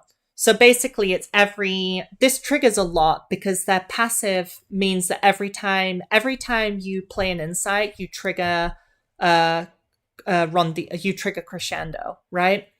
So basically, it gives them permanent crit rate and crit damage, which is only useful for Hamlin DPS. For every 10 triggers, number of damage instances of Soul Overture and Primal Core +1 this battle up to 3 times. This is useful, but it takes a long time to stack this. The reason this is useful is because Primal Core deals strength, so it basically is a source of strength down. But yeah, Hamlin's E3, you don't have to get it. It's not a mandatory enlighten by any stretch. Do you recommend, is Hamlin Wheel of Destiny worth? Yes, but I would only really, yes, if you have a if you like and have a key flash scaling main damage dealer. It's not, Hamlin's Wheel is not really for Hamlin themselves. It's more for characters like Tawil and G Ramona if you play her as a main damage, which is viable, or even G Murphy. Do you recommend E3 Pontos for discard team? Yeah, I would say so. I still think, I'm not sure Pontos, I'm not sure discard draw with Aurita is going to be Pontos's best team, but I do think that Pontos will probably improve the team. Thank you for the analysis. A bit unrelated, but do you aim to use Memory Rondo when you can afford the Arithmetica, or do you let the insides be shuffled in the deck? It depends on the situation. If you can afford, you need to check the Arithmetica in your hand. Sorry, check the Arithmetica you have available and check the Arithmetica harmony of the turn. So the play I usually prefer to do is using Memory Rondo and actually paying for it, and then using the free version with rewinding time is usually, to me, the ideal play to use. Of course, that is relying on a 60% trigger. But yeah, don't use Memory Rondo if you're don't pay for Memory Rondo, because if you pay for Memory Rondo and it's a -1, basically it's a -1 Arithmetica cost if you don't shuffle it into the deck, which is fine. You can usually afford one Arithmetica. Just make sure it doesn't mess up your combo, right? Just don't mess up your combo with it. Otherwise, just shuffle them into the deck. Shuffling into deck is really good with Pontos, especially. Let's see. Very likely Pontos and Corpusant will work. Yeah, I did put them as options on the teams. I think discard draw without Aurita will be his best team. Maybe. I mean, maybe. Admittedly, Corpusant and Cassia are pretty decent characters, inherently speaking, that don't really have a specific team for them. So from a D-Tide, I don't think it will be their best team from a hard story perspective. I honestly don't. But it probably will be a good team option from a D-Tide perspective. Since with D-Tide perspective, character priority becomes important. With that being said, people should be aiming for 400 in D-Tide and just 400 because that's the current rewards. And there is a lot of Awakeners to make 5 teams out of. And if you've been playing about 6 months, you can probably make 5 semi-quote-unquote premium teams. In my opinion, Hamlin is not currently super high priority for meta teams. They're like a good option on a variety of teams. But Hamlin themselves is not required for any meta team. So I think that's another reason I think the Hamlin and Pontos synergy might go really nicely. Since Corpusant buffs both tentacle damage and strength for pilot aftershocks, I think if you have 8 of Pontos's Gaunt cards and a bunch of Corpusant pilot cards, you are going to draw a brick hand, I think, on the rotation. You really got to be careful with the pilot aftershocks effect. It's a decent effect, but to get a lot of strength off it can really cause you to pollute your deck pretty much. What is Corpuson's best hard mode team? So a long time ago, it used to be Corpus. It used to actually be Corpuson, uh, Clementine, Goliath, and Tulu. That was a long time ago, though. For Corpusant now, I mean, she's still. I guess you probably do Corpusant Saya. I'm sorry, I'm not a Corpusant expert or anything. One of my best friends did use to main Corpusant though, but she hasn't played through hard mode Nefreya boss yet. Since she's just chilling, she's taking a break from the game pretty much. What about Hola Pontos for X cost stat boost? I kind of thought about Hola, maybe. I think team space might kind of be the issue. Like I think Hola's should be a decent option. She's always a decent option, but it's hard to cram her in with everything else. But especially because she doesn't. I think yeah, she does give. Oh, actually, now you mention it. Wait, Hola's elegy, her sad stance, the elegy psalm. That's actually quite powerful for stalling. It could be good if you want to do a stall team. That's what I'd say. Can Pontos and Corpusant be the DPS and pair another chorus instead of DPS Arata? Probably, yeah. I mean, I would think if you have Saya spare, just use the pilots, and then it should be. I mean, I don't know. I just put Arata's supposed to be core and discard draw, but to be honest, I don't think playing a full discard draw team is perhaps the best way to do it. You could maybe do a hybrid discard draw team, and be more comfortable. Any merit in Tulu and Pontos? Actually, I'm glad you brought this up. I'm just a bit pressed because why does Pontos's Exalt give about as much? Let me look at this. It gives about as much about as much permanent strength as Tulu's Exalt gives temporary. Sorry. Pontos's Exalt gives nearly as much permanent tentacle damage as Tulu's gives temporary tentacle damage. Like, Brain of Vat need to buff this man, buff this young deity. Buff this divine character, this canonical outsider. Like, I don't often say buff this, buff that, but seriously, it's like I can't believe that he's like Tulu still has some decent utility on their kit, but some of their base numbers are just horrendous. And this is I still think their exalt is useful, but the temporary tentacle damage is are you factoring the strength as well? Yeah, I suppose with the strength it's like 200 tentacle damage temporary, but it's like it's not it's like let's be real here. 200 temporary tentacle damage off a level 70. It's not it used to be really really good. It used to be really genuinely really good, but there's just been so much numbers creep, and the expectation of how much tentacle damage a tentacle damage provider is supposed to give has gone up quite a bit. They're likely waiting for Genesis Tulu to be used on Pontos. I don't know. Honestly, they haven't. So far, they seem to mostly. They actually do usually, even though this is kind of against the laws of Gacha TM, they usually use very hyped character releases to try to further increase the power of old characters.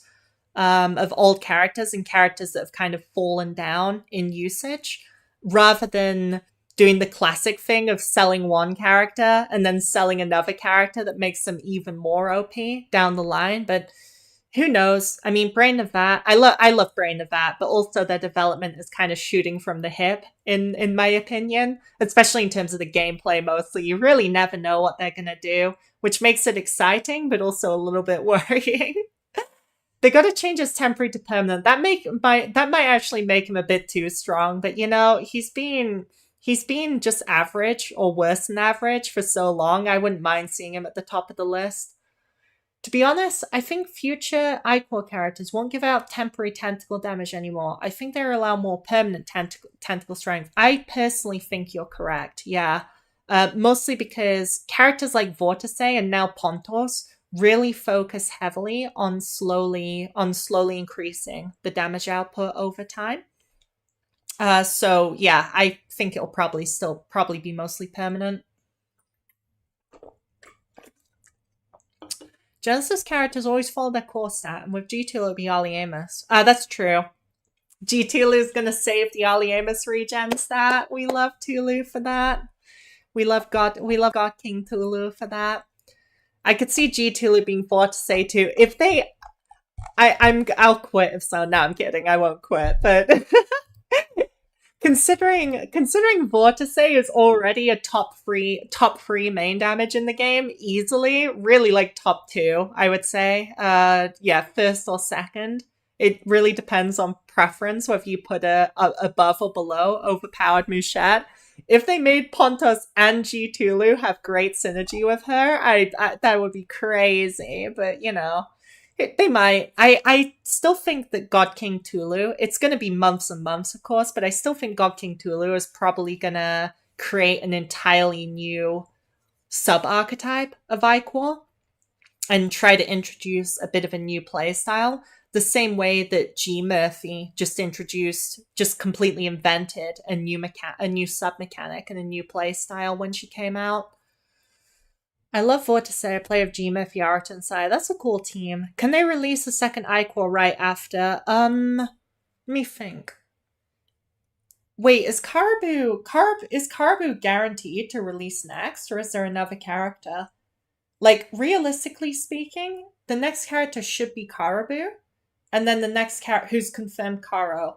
And then it would be crazy if the next character wasn't Chaos, because the last time a Chaos character came out was, Michette, to be fair.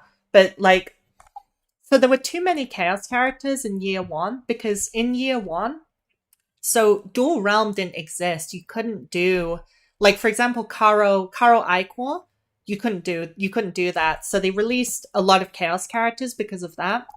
And since then, they've only released 2 Chaos characters in nearly 2 years, which is kind of crazy. So it's probably going to be a Chaos character after Caribou. I'd be really surprised.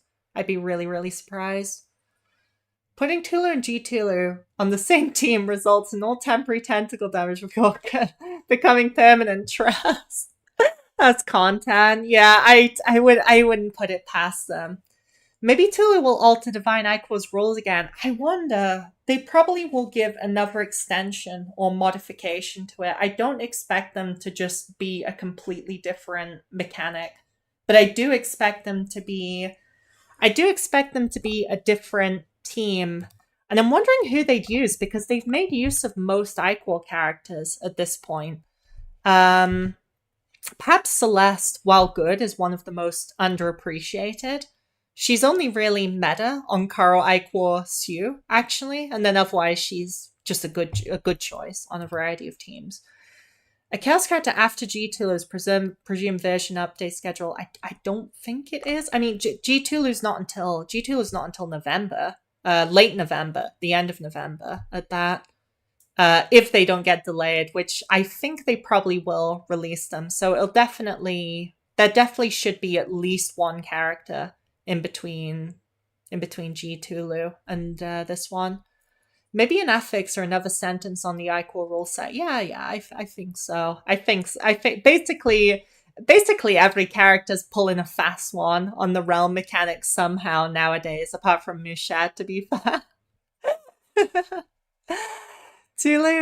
Tulu generates a tentacle of his exalt right. The problem is, I'm so sad because YouTube isn't giving me, it's banning me from keeping the live chat replay, which is going to make this part of the video not make much sense, but it's okay. Tulu generates a tentacle of his exalt right. So would G-Tulu generate multiple of them as one part of it?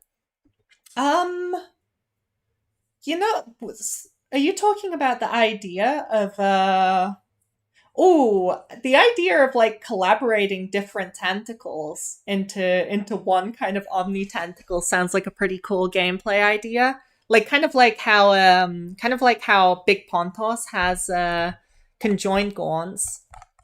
Big Pontos. Maybe you could have conjoined tentacles in a sense with multiple effects at once. That sounds pretty fun. Maybe just a thought.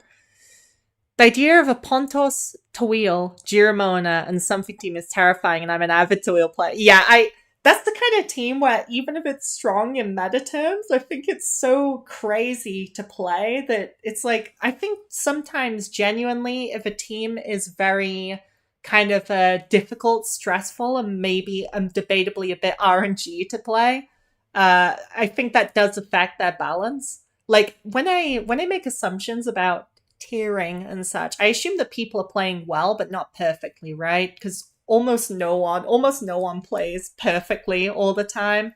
Like everyone kind of loses track, misclicks, forgets an effect, etc.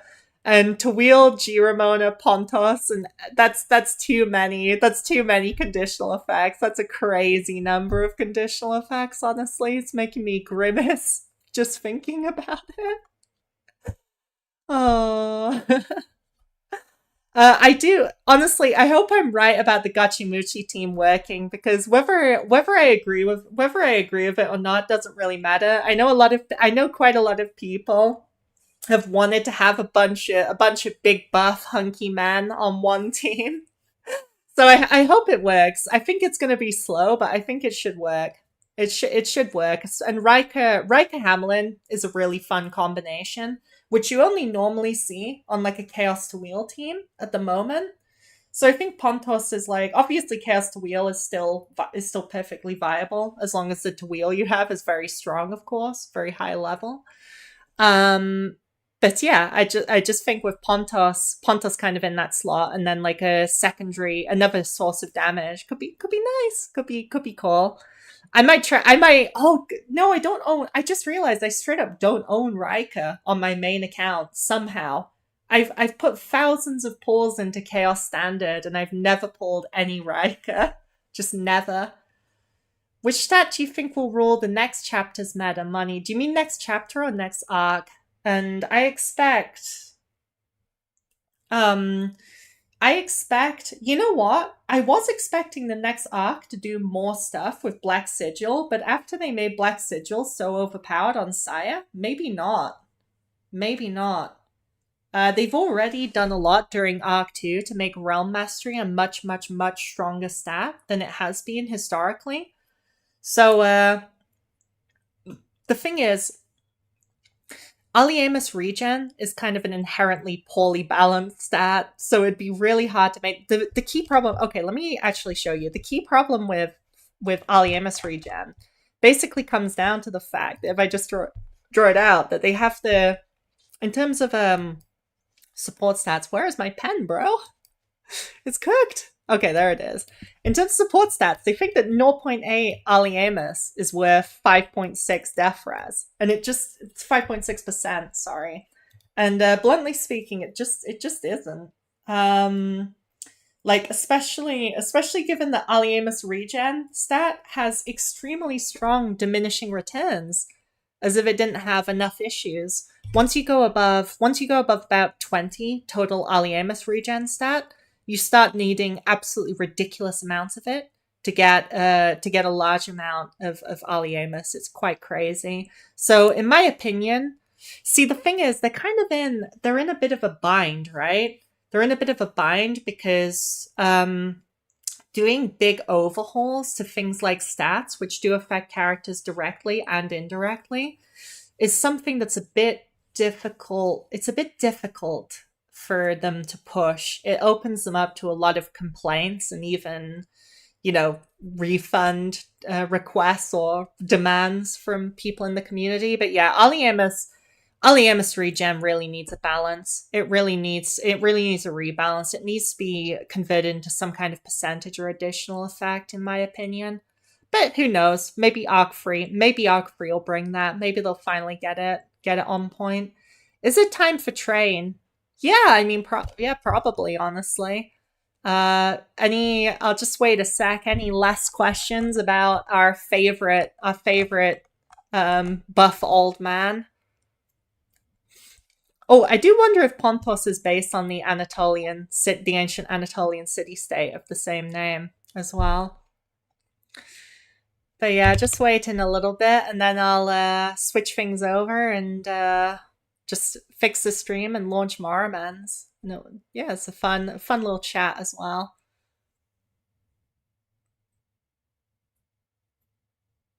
Okay, even with the slight stream delay, it looks like there's mostly no questions. So I'm just gonna get rid of the display capture, and then we're back to business. And I'll launch Morimens now. Pontos or Salvador, best old man? I really like Pontos, but Salvador is such a cool, iconic character. Oh gods, I just realized I showed my Steam on stream. Okay, it's good. It's all normal. Thank goodness. I was like, oh no, is it over for Rose Guardian Rhea? Is it the end for me? What would Vortice want for herself in his team? Pontos is there to support Vortice mostly. I'll log in on my Steam. Since I wanted to grind. I love playing Train anyway, and I wanted to get. I know this is pathetic. Technically, I need to farm the cat event, but on this alt account. But oh my god, I farmed it once, and I don't want to do it again. But yeah, I thought, screw it. Let's go in the alt. I want to get. Oh, I'm not doing trophies. I want to improve my score. I'm gonna try hard a little bit more this time. Yeah, this is pretty good. I think I'll change some things around. Firstly, I'll make her level 70. I trolled not. Gotta give the anime child level 70. Any recommendations for starting Madness Train? It feels like such a jump in difficulty from hard. Honestly, I think my run through of Pontus's kit was actually pretty good. I'll probably edit that stuff. I'll probably download the VOD after the stream, edit that stuff a bit, and post it as a wee video as well. You know, I think it was decent.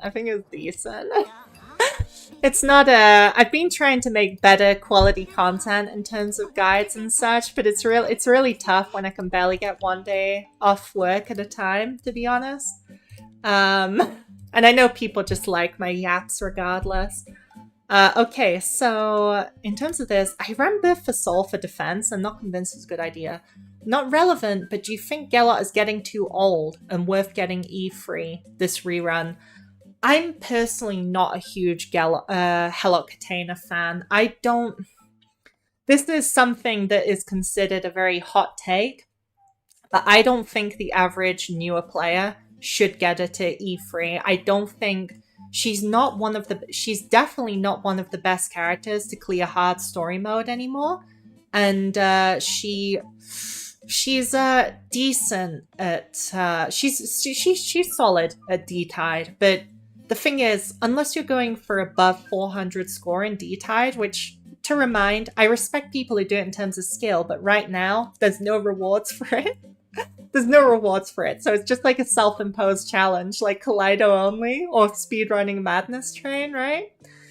I don't think people need her. I think people should focus on, if people are being meta, I think people should focus on damage dealers. Like, I would consider, actually, let me go through this. So in terms of the 5 meta damage dealers, most meta, Mushat, obviously gets Saya up as well.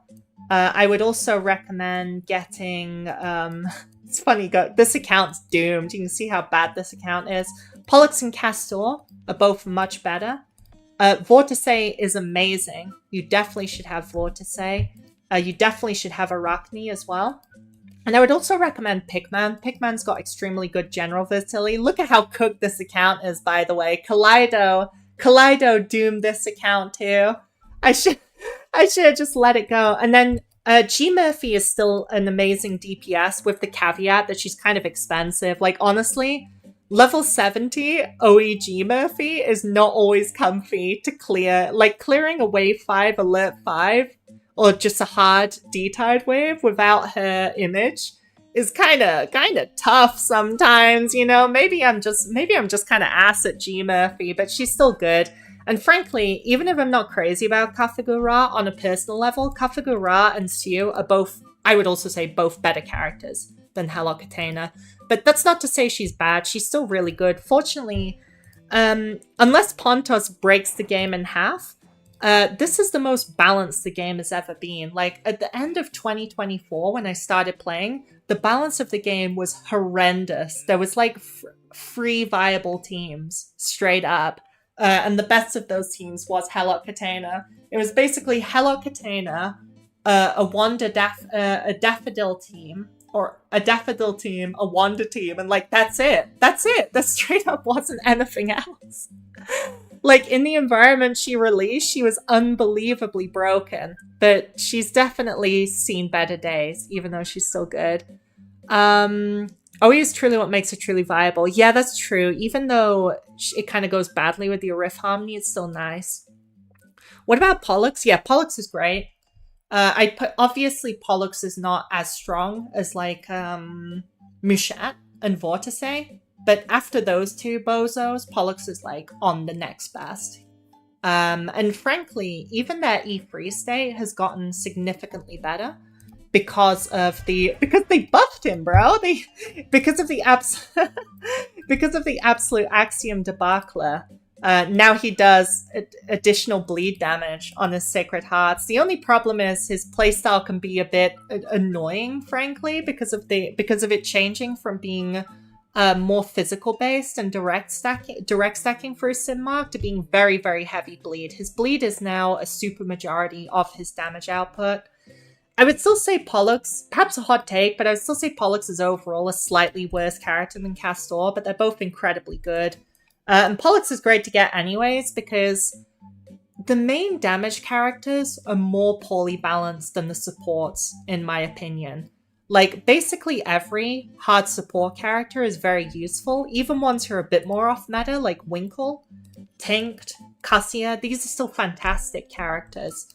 As long as they're on a team that uses their strengths well. And then, of course, your Horla, Clementine, Arachne. They're all amazing. Arachne might be the best of all, but that's just... Arachne always wins, what can we say? But it's good balance in that regard. But then the damage dealers, main damage dealers, feel like they are balanced around being OE minimum, if not plus 12. It seems like the idea from Brain of That was that people would favor main damage dealers and invest in them heavily. Because Sorel, who I like, for example, is so level dependent. Like, she's not a bad character, but she needs a good team, and she needs level 80. Or she just can't function. She can't really function, which is kind of crazy to me. Whereas characters like Vortice at like E1, E2, they're already pretty effective. Although levels, don't get me wrong, levels are amazingly good on Vortice. It's just like, it feels like, although the characters at their optimal peaks aren't as far apart, in general use, they're too far apart. What's the best point for Enlightens on Pollux and Castor if I plan to use them together? E3, so basically you want E3 on both and OE on one of them. It's up to you, really. Personally, maybe a hot take again, but personally, nowadays, I actually think Castor's OE being available is even better. It's just much safer. Pollux's OE is incredibly good, but it can also be kind of hard to get to use them. But yeah, you want E3 on both. They both have incredibly good Enlighten Freeze. Sorry I missed the Pontos yap. Do you think he'll be good? TLDR of like, I'll actually post the yap later since it went smoother than I thought. TLDR, big strength down, good team support. Not really a main damage, but decent damage if you invest them a lot. Yeah, they should be like really good. Like, unless they're numbered, unless the kit is mistranslated or straight up lying, their strength down will be so much bigger than characters before, and that defensive utility alone makes them good, even without the rest of their kit, which they do a lot of other stuff. That's my opinion on Pontos. Condensed from 1 hour to like 1 minute. Okay, right. Let me get on that arcade run. I just love having a nice chat while playing arcade. I do think, honestly, maybe I'll buff Helot to level 70 just because I love her, you know? I do have her as my profile pick on this Doomed account, after all. But yeah, I should put a different wheel than the for Soul, even though it's incredibly good. Oh, I could do Vernal Message. Oh, actually, Vernal Message seems like it'll kind of slap in this mode. Actually, I want to try it out, although it might troll me. Oh, there's also Private Afternoon. Maybe I should do Private Afternoon, actually. Yeah, maybe I should. I'll try this out. I'll try this bad girl out. I'm not convinced this is best, because Keyflare is a problem.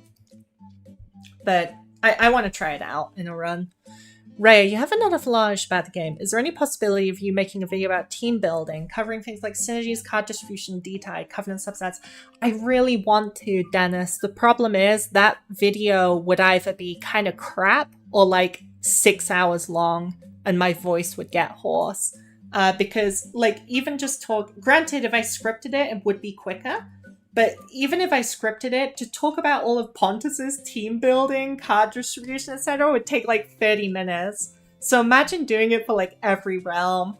I love talking about this game. It's so fun to talk about. It's so fun to inform people, but it's also tough because I feel to a degree you can set people up. And then when it comes to the minutiae of finding the teams they prefer, and the playstyle they prefer, and the card sequences that work for them, is a bit individual. It's a bit individualistic unless you literally give someone an autopilot. You know, you give someone a flowchart on what to do, which if someone wants a flowchart on what to do, probably just play a Vorticé team. I'm not even throwing shade at Vorticé there, or Mushat. They're both kind of flowcharty.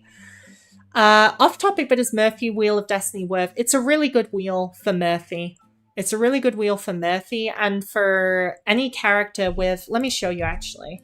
So you see this wheel, Heart of Silver. It has really good synergy with Murphy Wheel because when you trigger a posse, it triggers Murphy's Wheel as well. With that being said, unless you're a boomer player like myself, you probably don't have this at plus 12. But yeah, it's not a high priority Wheel of Destiny, but it is a good one. If you probably have a lot on the shopping list. I didn't get Private Afternoon to level 12 because I didn't get how it works and I'm sad for skipping it. That's fair. That's relatable. I'd love to watch any guides you make. I do want to make more guides. I really, it's just hard because I'm often, you know, either working or spending time with, you know, my sisters, or like cooking or looking after them or whatever. Not that I'm like caring for them, but just, yeah, it's kind of hard to like say, yo, can you just leave me alone so I can record a video for 3 hours, basically? It can be a bit impractical.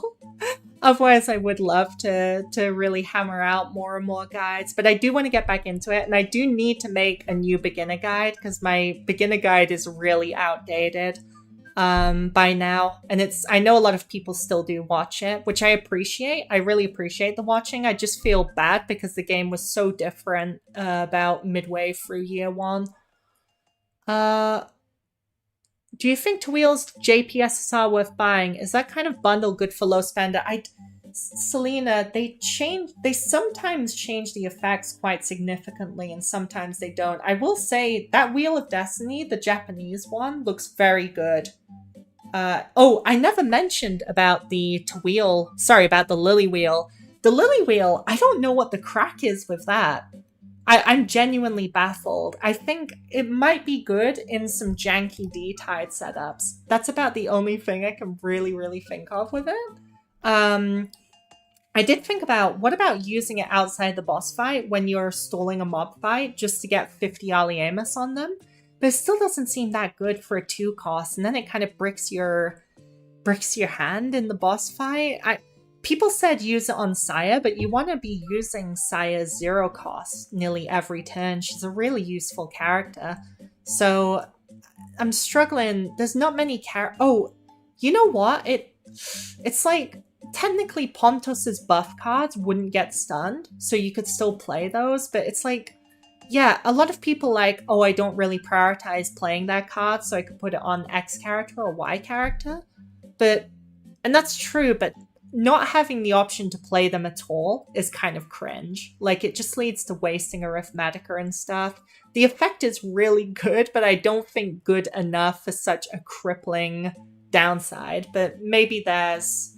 Especially because even though it's basically a 2-turn stun rather than the 3-turn stun, you also have to get the damn card out of your deck in the boss fight and pay 2 Arithmetica for it first. If it was 0 Arithmetica, it would be a gimmick that's much more worth considering.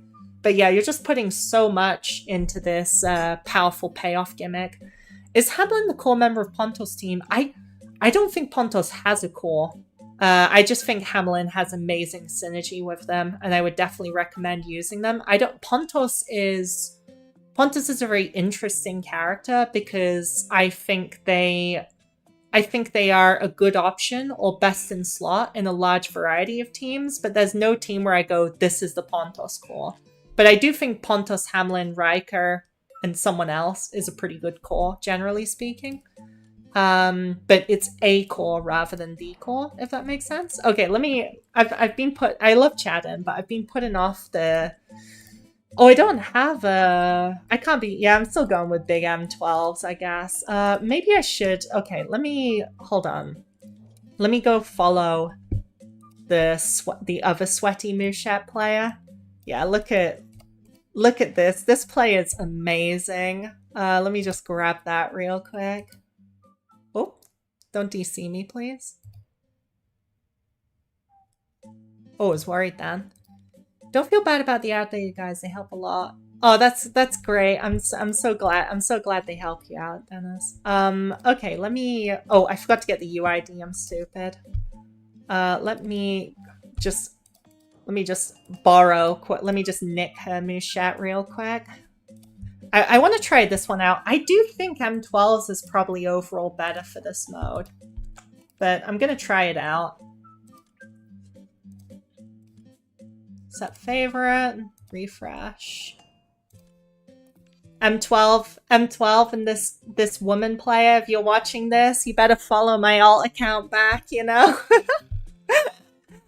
Okay, let's investigate. I'll be resetting a bit, just casually resetting, as you know. To start with, unless I get... Okay, this is terrible. Quit. Just looking for the Cursed Jade, the classic.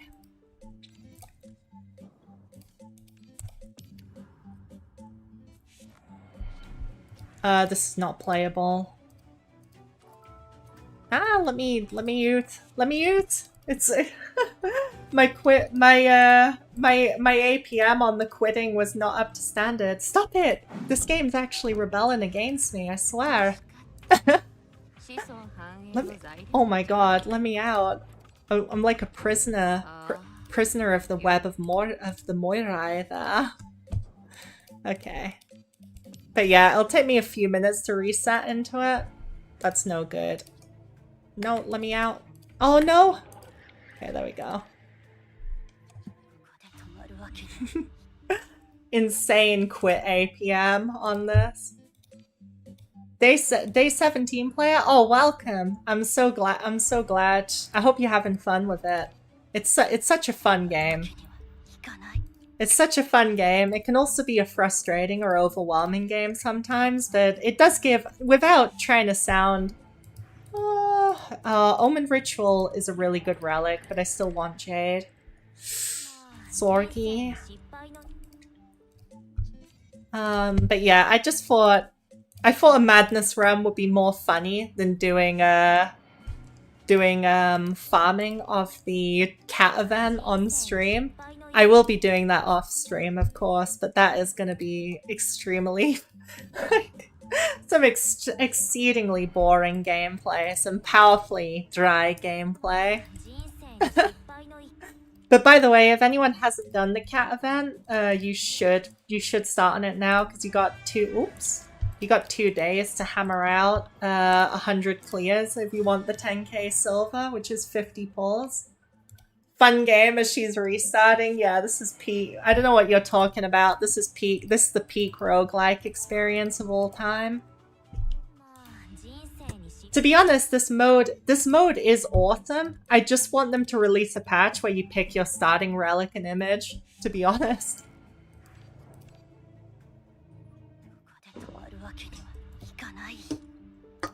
Like, if they just did that, it'd be perfect. I know someone asked for madness mode tips. Oh, Cursed Jade, Saya. Don't give me chapter 4. Okay. Interesting. Okay. Saya's image is probably the worst, but I'll settle with it. Ooh, advanced vulnerable or a computation? I'm gonna go with computation on the assumption that I'll get the vulnerable relic. Which cats? It's the event where you have to beat up the game producer, like, Meowch Oblige, that's it. I was like, what's it called? Oops, forgot to farm. Just to confirm, Pontos' shield on card is first time only, no, right?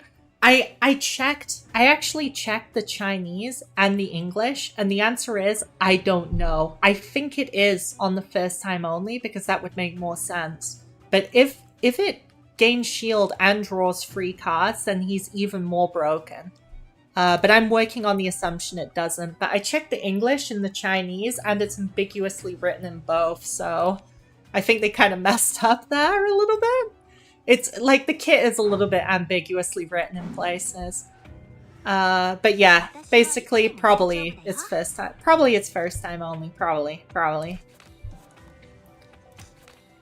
Oh, should use biomimicry. What am I doing? I'm trolling. Phantom Hand. Oh.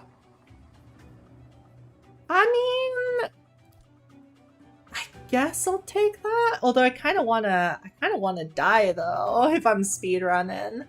Kind of wanna die. I'll take it. I'll take it. The Chaos Karo one was really long and boring for me because E2 G'd all. Oh yeah, that sounds pretty tough.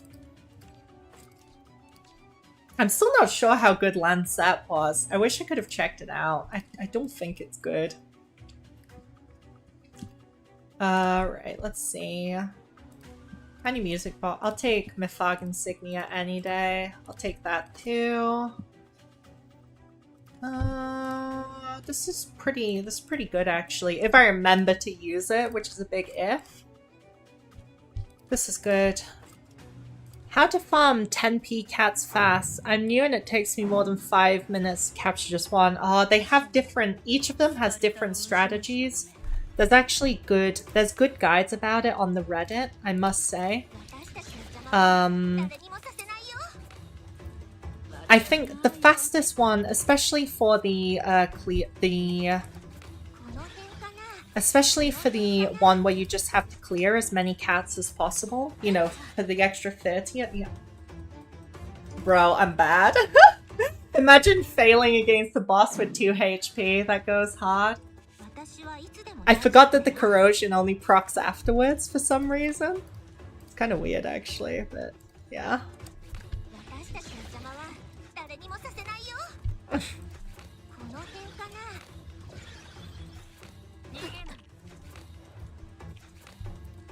Okay, there we go. Problem solved.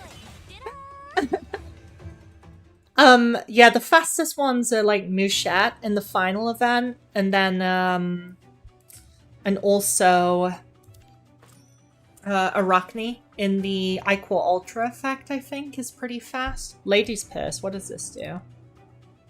This is pretty worthless. This just seems like clog, if anything. I'll pass.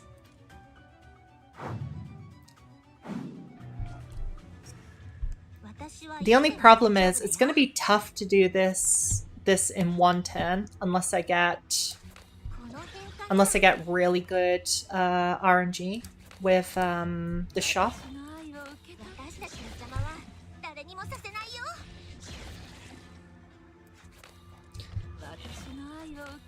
Oh wait, hold on. This.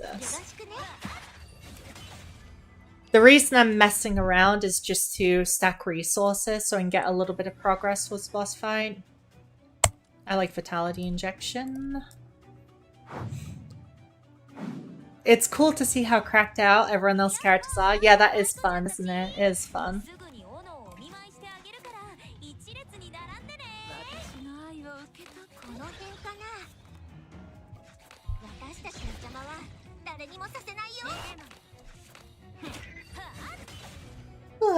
Okay, next fight I have to get serious. Hopefully I get something that helps me boost my damage, or I'm gonna... Oh, I like Hyasona Plus, or I'm gonna lose a turn otherwise, for sure. That's okay if I lose a turn. Unfortunately, Mushat really struggles to one-shot the first boss, I'm gonna be real. That's good. Give me money. That's kind of slow. I'll take... Should I even take Gilded Reveries? A bit off topic, the translation have been error lately. I must say we waived the Pontos showcase. Yeah, it's not... The lead translator, Ace, was pretty... She was pretty open and honest about the fact that often Awakener kits are finalized with only a few hours left in the workdays for Brain the Vat. So in, like, Ace... I think Ace is a great translator, but, like... I mean... if you have to translate something that's very specific and filled with jargon in 2 hours, it's really tough, you know? Other tongue, nice. Gimme, gimme. Give me something else that's big damage. It's like okay relics, yeah. Oh, this gives 15. Is that worth it just for the damage amp? I don't know. Damage amp is really powerful, but the other effect's terrible. I'll just start getting some upgrades. Damage amp also increases relic and posse potency in this mode. It doesn't in other modes, but that makes it pretty nice. It's pretty cool. Other tongue is good. Yeah, I'll get this.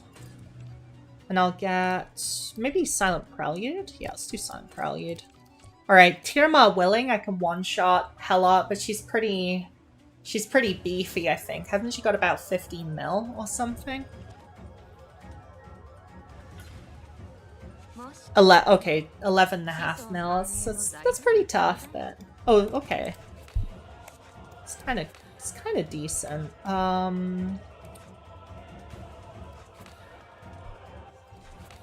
Let me see. I need to get Keyfla. I didn't get Relic of the Past, which probably means that I lose a 10 no matter what, pretty much.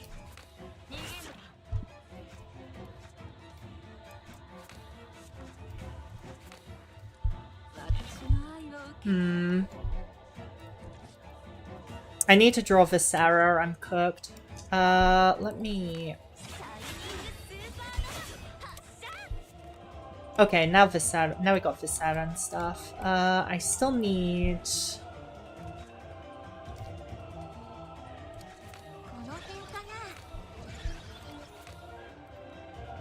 I didn't want to draw both of them at once, though. That's kind of tough. That's kind of tough, Ramona, as they say. Okay, this is decent, but there's no... I cannot get her, her Rouse, which is, like, a lot of damage. Yeah, I'm already, like, insanely high on the card count, so I'm just gonna have to go for it, pretty much. Yeah, this is not gonna do enough damage, but it's worth a try.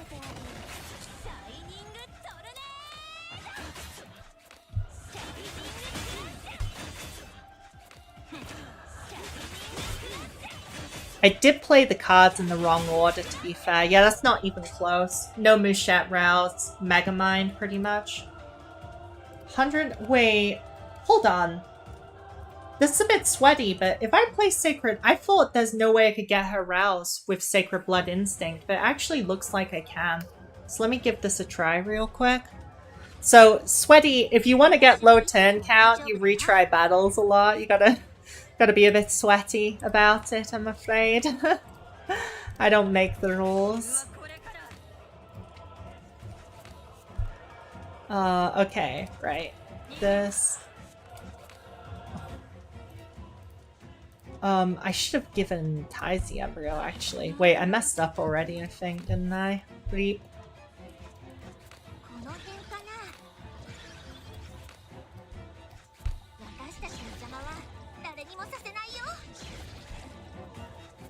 Okay, so then if I...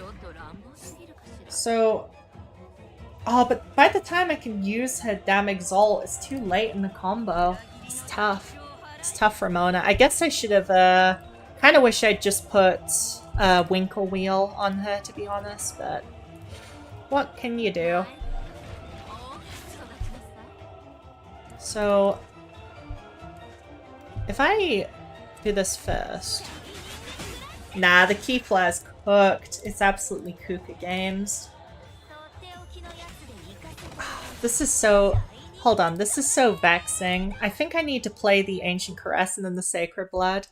Because if I get Mushet's Rouse off, I'm pretty sure I can one-shot it. Otherwise, it's minus 110, is what it is. You know? It's kind of... I do kind of enjoy testing things out, but it can also be, like, a little sad. Oh, why did I... Hold on. I'm bad. I'm boosted. I'm boosted. Time to die? No. I really appreciate everyone just watching me mess around in my favorite mode, honestly. I am lucky for that. This is optimal Morimens gameplay, as in resetting a bunch. Okay, hopefully I didn't play too many cards out of the hand as well. Okay. Okay, so then I can do this. It's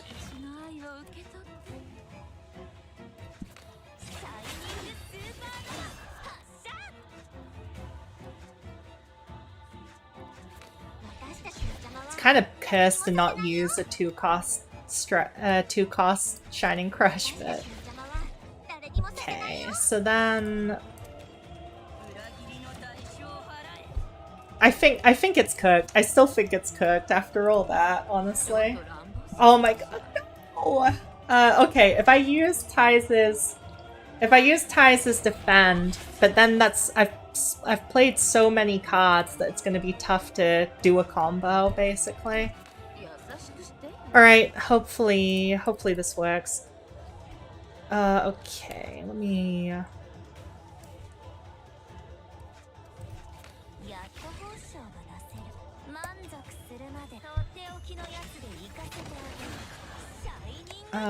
me.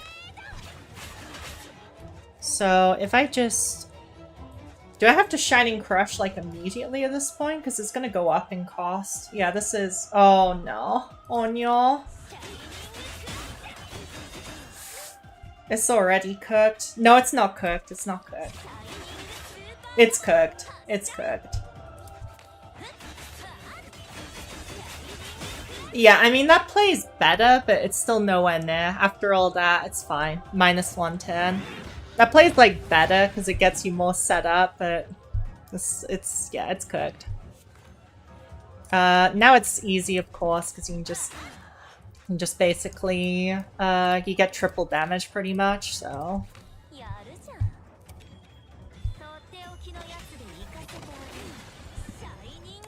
Oh, no vulnerable Megamind. Okay. Okay, the lack of Viscera Blossoms is a bit cringe, though. Oh, you know what? Wait, I've actually missed... I'm so ass! I'm so ass. Okay, I'm so ass. I'm so ass. I'll just play normally this time. I'll just play normally. Shameful, honestly. It's fine. This unironically, the first boss always gives me the most trouble in this by far. It always gives me by far the most trouble, which is genuinely kind of hilarious to say, but it's also unfortunately true. Yeah, I'll just do a normal play this time. It's cooked.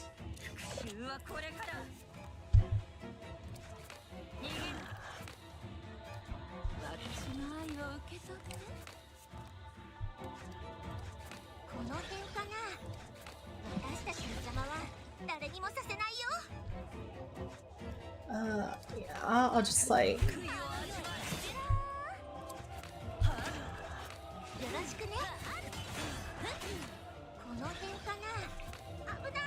Yeah, honestly, I'll just wait. I'll just wait, and now I can easily just one-shot her. You know, I'm a troll. I'm trolling big time. Big time troll. Have I got a Shining Crush in deck? I kinda don't, but I can probably still draw. Oh yeah, that's fine. I just need to go like, yeah. Just do that. Oh, there's no Vuln in hand. That's kind of annoying. That's fine. Just do this.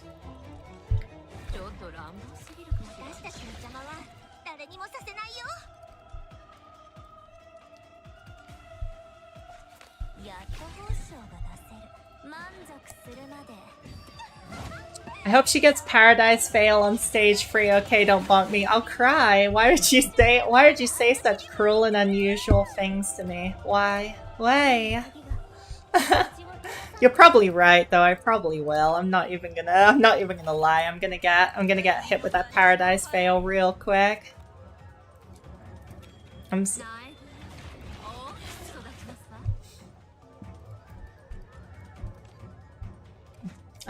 Just waddle.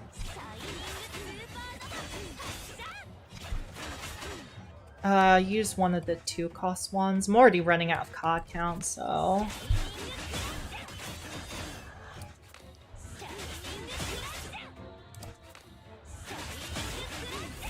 Yeah, okay. I mean, easy 2-10, but we're already not getting the optimal run. No, it's fine. I'm just aiming. I'm hoping for like, ooh, no stinky foot. What do I want here? This is kind of tough. This is genuinely kind of tough. Because Nightmare Manifest Beta is incredibly good. This is also good damage, although Musette is very dependent on base damage because of her Dimension Image. This is also really good because of for an additional card. This is really good just for being able to pick your damn hand. I think I'll go with Nightmare Manifest Beta. I think is probably better on this team. I don't know. I don't know. The Ali Amos is really good. Limit by 5, replenish hand. Kind of hard to think about, actually. My draw power's ass, though. Actually, I could just... Well, I do have this, but otherwise I can kind of just brick. It's cursed. Yeah, I'll go beta. The chapter mechanic should...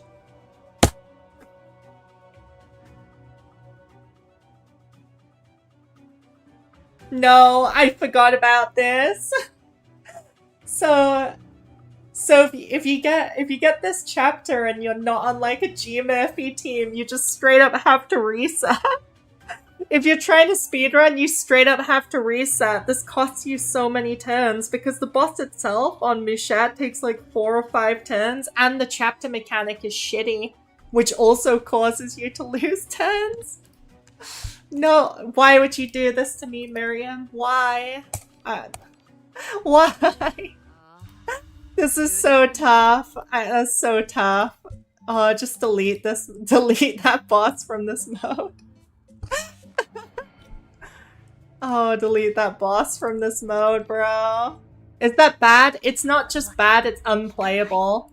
Paradise Fail is bad, but it's like, okay, you lose like 2 turns, right?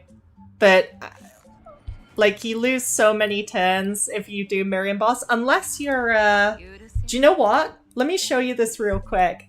Clementine is so sick. Clementine main damage is so sick that she actually got the Miriam boss, and she just straight up 2-shot it with Clementine's Exalt with Saya. It's unbelievable that she did that because Miriam has true invincibility. She's the only thing in the entire game that has her first form has true invincibility.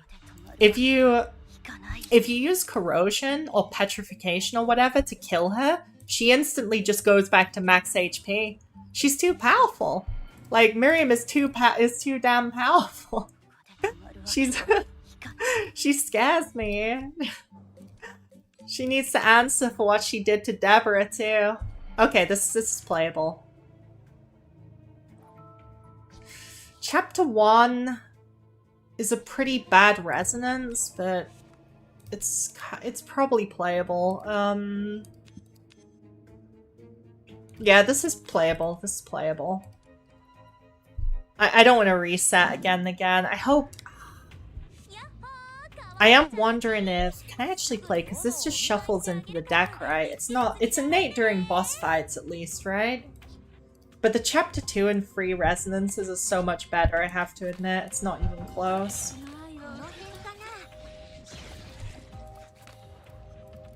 But you can't have everything you want, right? It's okay. This time I'll get Chapter 6 or 7 and be able to speedrun. I hope Chapter 6. Chapter 6 is... Epilepsy for Embryo is kind of worth, actually.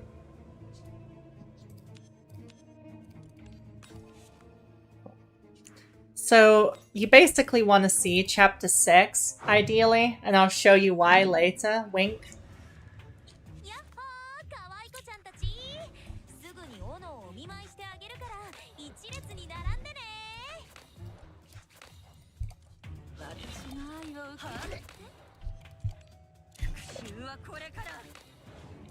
So we go back to having a just do the Chapter 1 setup, which is it's just setup. Okay, this relic's useless, so I'll destroy Shattering Strike. Or at least it's useless in this mode, unless you're playing a defensive team. This is good. This is good. This is good. This is good. Right, this is good. This is a good shop. Although I'm a bit worried about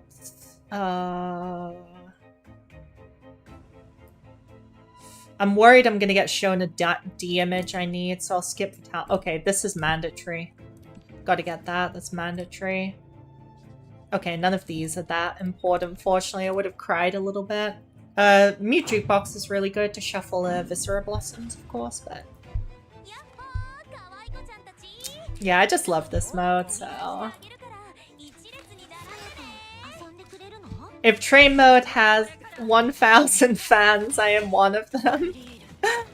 If train mode has 1 fan, it's me. If train mode has 0 fans, it has been deleted from the game. Such a cruel fate. Neurotox. Oh, these suck. Like, not to be rude, these suck. I'll go with, I guess, Truth Unbound, because Realm Mastery at least makes Mushet's Exalt a bit stronger. I'll destroy Shattering Strike. I actually love oh wow, that's scary. Do not gaze directly. Do not gaze directly.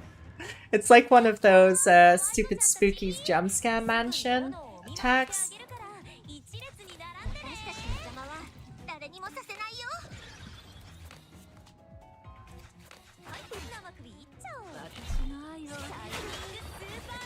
Okay. Pardon me. Oh, I got some... Where's my water? Oh, it's on the other side of the table. What is this scam shop? What? I'm sorry to raise my voice, but what is... I'm screenshotting this. What is this scam shop? Rusted Saw or Rusted Saw Plus? I've gotten offered Rusted Saw 5 times since I started. This is crazy. This is like rolling 4 SSRs on 1 pull. On 1 5 pull. This is crazy. What the hell is that event? What the heck is that event? Is that 1 HP enemies and 3 rows for relics? Yeah, it's a mode called Hectic Skybound Rail. The best mode in the game, the true endgame mode of Morimens.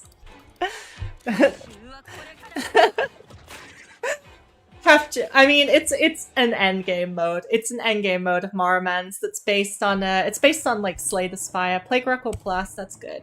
Gimme. I hope I get... Let's see. Okay, Ty's image. That's what I like to see. Don't really like those. Silent Prelude is good. Crimson Brooch is like just okay, so I'll kind of skip it. I mean... I guess I'll take... Oh, yeah, let me take Rhyme Papyrus and I'll take Celestial. What? Here's the question. 10 monks share 6 loaves of bread. How much does each monk receive? The descriptions are just bizarre in this game. I really like them. Okay, we want Bloody Pebble. We want, definitely want Easter Moment. I could get 2 upgrades if I upgrade a cheap relic, but is that kind of worth it? Not particularly, I think. Actually, yeah, no. Rite of Spring Plus and this is more damage short term, even though Easter Moment is the most important relic. I probably still can't one-shot this boss. You need good relics like Relic of the Past to get the one-shot.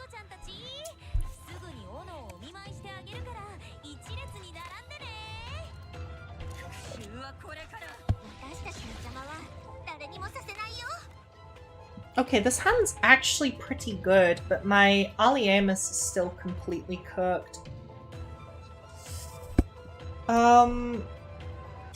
This is kind of tough, Ramona, as they say. Yeah, this hand's bad. I bricked. I just bricked on it. Looking at it, this is a hard brick. Like, what the heck am I gonna do? I think that's just minus. You know, the hit Yu-Gi-Oh card, lose 1 turn. I'm feeling that right now. If I feed embryos, I can do Hella Exalt, but what the heck is like a tiny Mushat combo gonna do? Nothing, basically. That sucks. Oh! Yeah, but now I'm bricked. Like, now I can't do anything, really. Unless I draw this. Okay. I'll try. Okay, that's fucking worthless. No! No! That's fine. That's fine. Okay, we win this turn, I guess, but it's still kind of.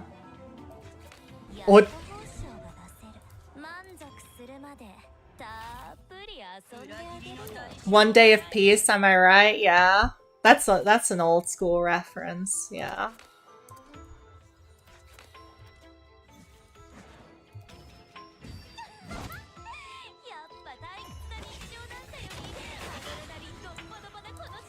I have no Saya corrosion, but it should still. Please tell me I used. If I didn't use Shining Crush last, I'm cooked. By the way, I'm pretty sure I did though. Bruh.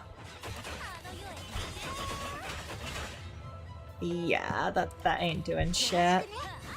I don't think anyway. I might be wrong actually.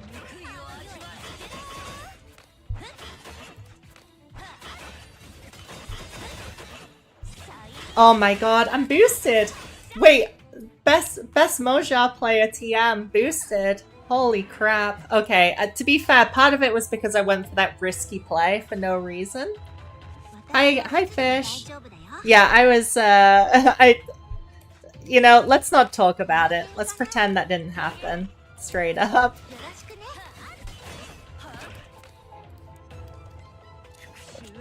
Yeah, I'm just gonna sit. I'm just gonna sit on my cards and go for turn 2 since I know I'm not getting anywhere. After the end of the run is a lot smoother, to be honest, at that point is the funny part. Let me do this. Oh. They're still shining in the deck, so this.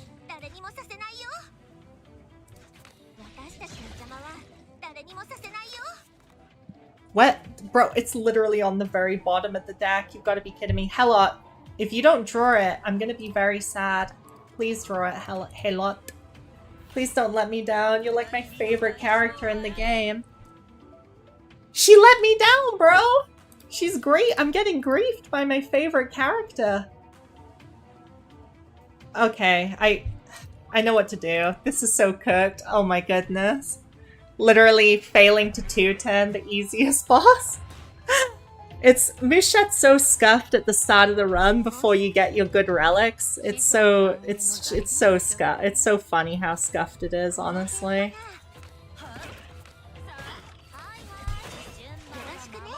Okay, it should be all good now.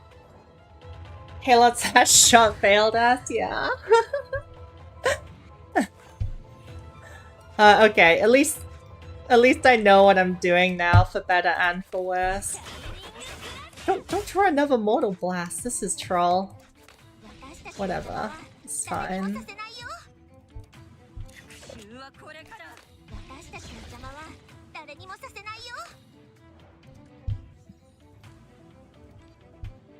Okay, at least thank goodness I have the Arithmetica. I rudely questioned the power of this when I really need it now.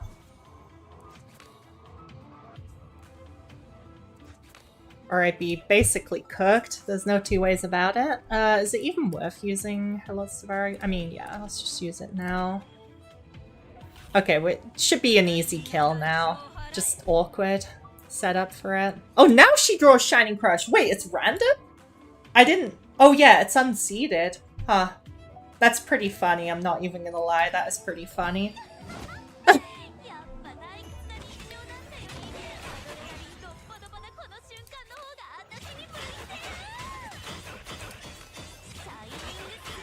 Let me use one of the free cost ones. I can basically just do pure Shining Crush to finish.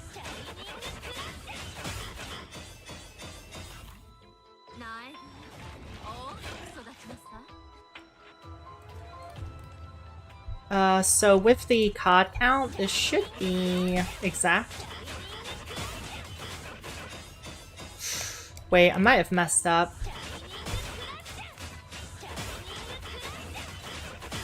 Mushat, what is this? Oh, it's fine. I got the bleed. I was about to rage quit. No, I wasn't really gonna rage quit, but I was like, no. Okay. Not gonna lie, that damage is not filling me with hope. That was pretty for train mode, that's pretty poor. These relics blow. I don't like Blessed Black Candle, because you never reset your... I mean, you have to go Mind Engraving Data and hope for the best.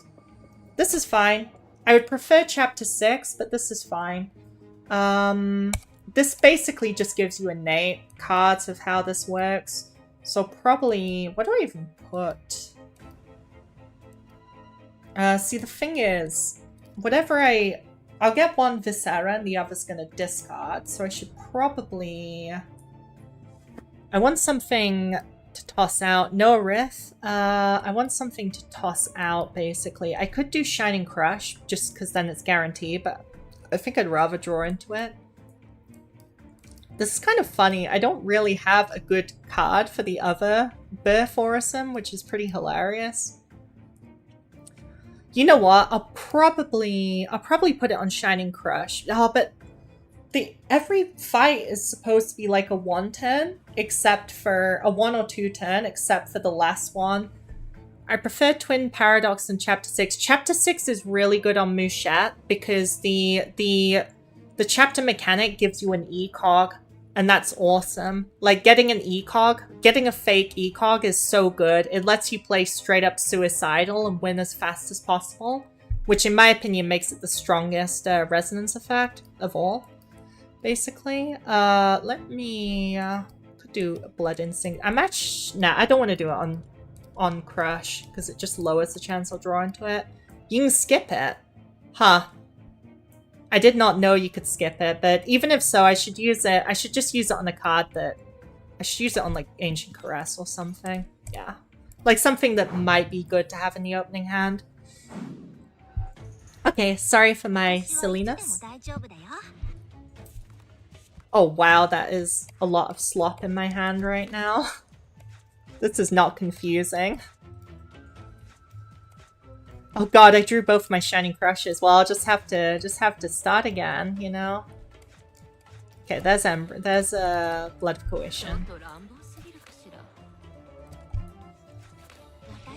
My goodness, this is gonna make it a horrendous viewing experience. I didn't think of that. This is so funny, actually.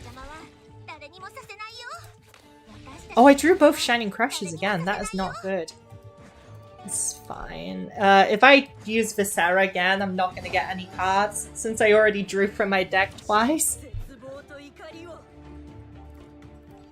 This is cooked. My goodness, this is funny. Anyways, should be... I don't know why I'm farting around so much. These enemies have like no HP. Yeah, they're basically just dead to one Exalt, and I'm trolling this hard. It was pretty funny though, I'm not gonna lie. Hello Rhea, this Pontos unit sure came out of nowhere. I was expecting Carbu. Yeah, there's 3 characters between each, Dang, I only have 1. 15... Wait, you have... Okay, you have 67. 30 sigils or an Orison? I'll take 30 sigils. Yeah, it was... The Pontos... I was not expecting Pontos, but I was expecting a Chaos or Ichor unit, since Carbu was guaranteed to be the one after this. The fact I keep losing an embryo is crazy. Crazily annoying, actually. What the heck?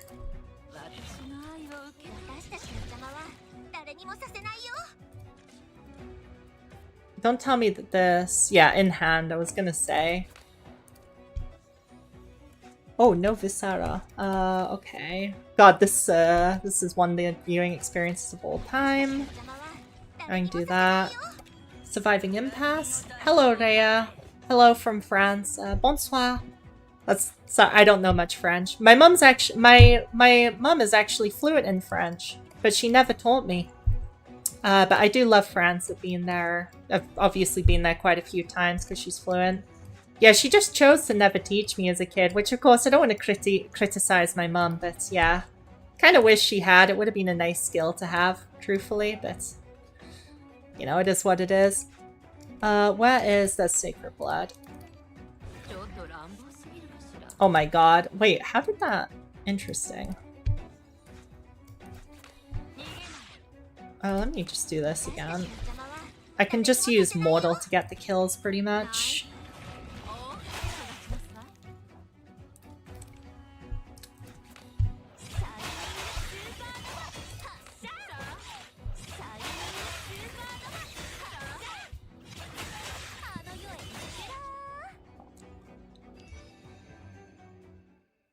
I too was hoping for Chaos Mail. Yeah, Chaos in general would be cool.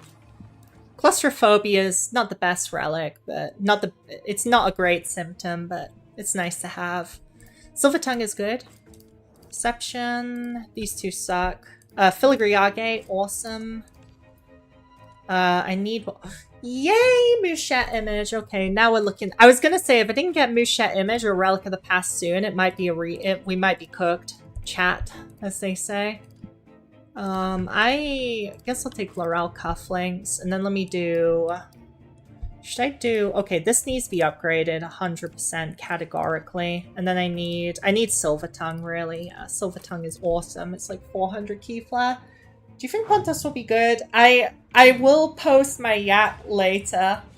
But I think he'll be good with Watersand. I think he'll be good with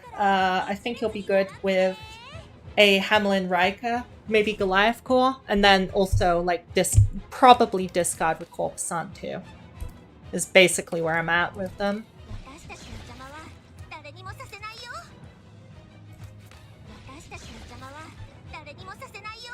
God, I cannot.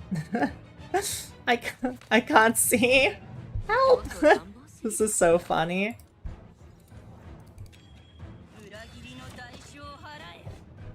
Oh, Ties is going to be really hard to one-shot. I might... We'll have to see here. I need to clear space in my hand as well. Probably with this. This will do. Yeah.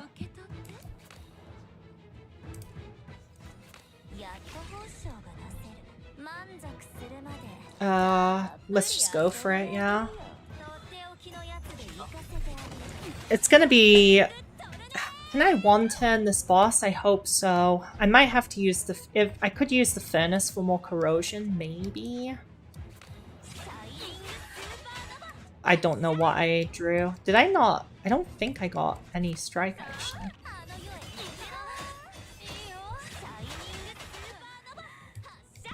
I need space in my hand, bruh. This is cooked. Okay, Epilepsy. Do I have Shining Crush in my draw pile? I don't. That's bad. I could, but it could still be worth...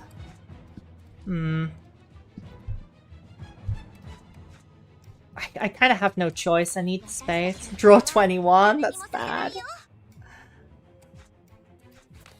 Okay, Def Res is good. I literally want a Def Res for tempo.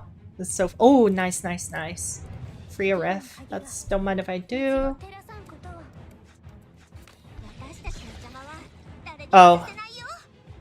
No cards anymore. I forgot. I forgot.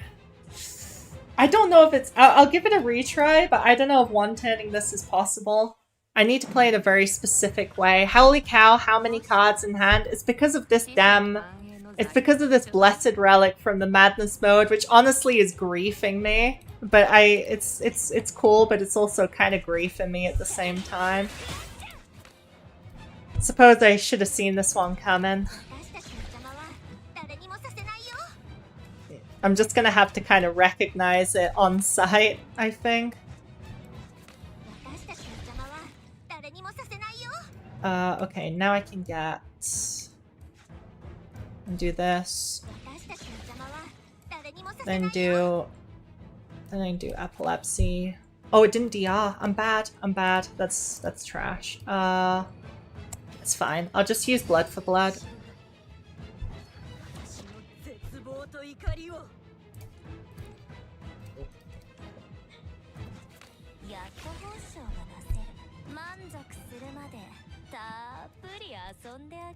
Let me...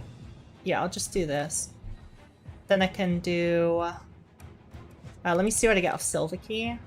Game 1 a riff, draw 2. This is kind of bad. I guess I'll go for Exalt. Blessed Mind, my favorite Liz Orator enabler. Oh, true, that seems cracked with her, yeah. I just don't have enough for riff. It's cooked. My riff is smaller than my future, but it's okay. This is pretty fun. I'm probably gonna lose a turn this boss, to be honest with you. I could also... Do I just spam Mortal? I probably do, actually. It would be nice if I could get more... Oh, hold on. Oh, I've made a horrible mistake. It's fine. I've made a bad mistake. I don't think this is one-turnable. It's my bad. Especially because she gains that insane damage reduction while enemies are alive. Pretty sure I already drew from my deck, yeah. I'll just do that so she takes more damage off bleed, yeah. It's okay. Nothing I can do there. Counter? Oh, she doesn't gain counter until she resolves one of her... She doesn't gain counter automatically, actually. So it's kind of okay, to be honest.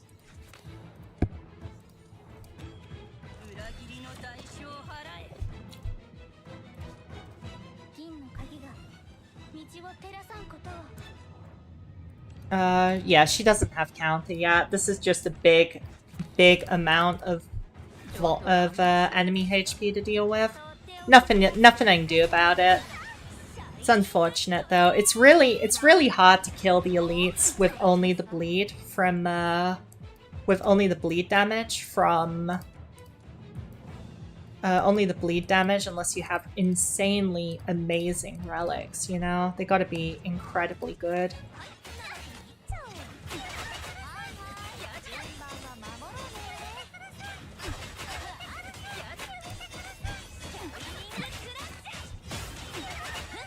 They're all taking no damage. What? They're actually taking no damage at all. My goodness.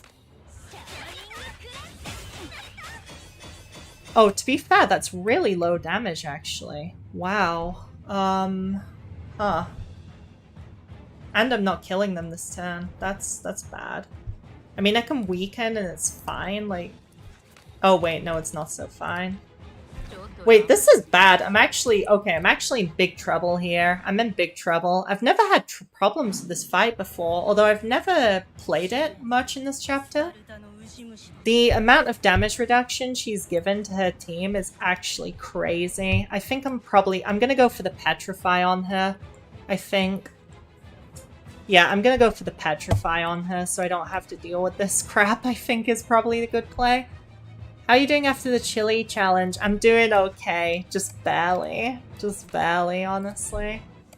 Yeah, it's so funny. Imagine getting a bad hand after drawing this many cards. It's actually funny as heck. It is what it is, you know?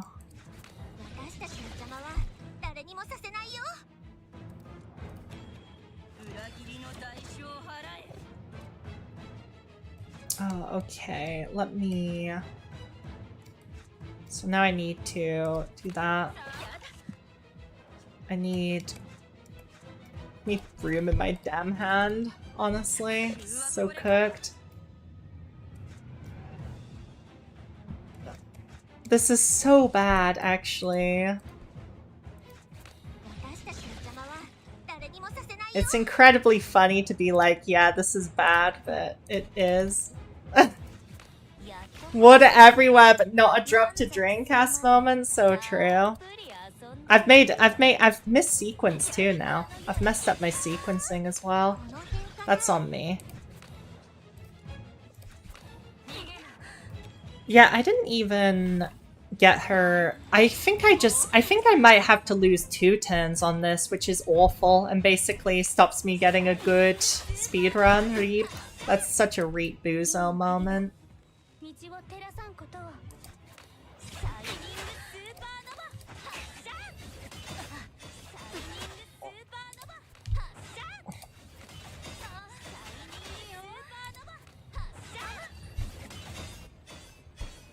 Let me just do this for the corrosion, maybe? Yeah, let me do this now. Give her a lot of corrosion, just crush. Because I should be able to get it back next turn, right? Should be fine, yeah.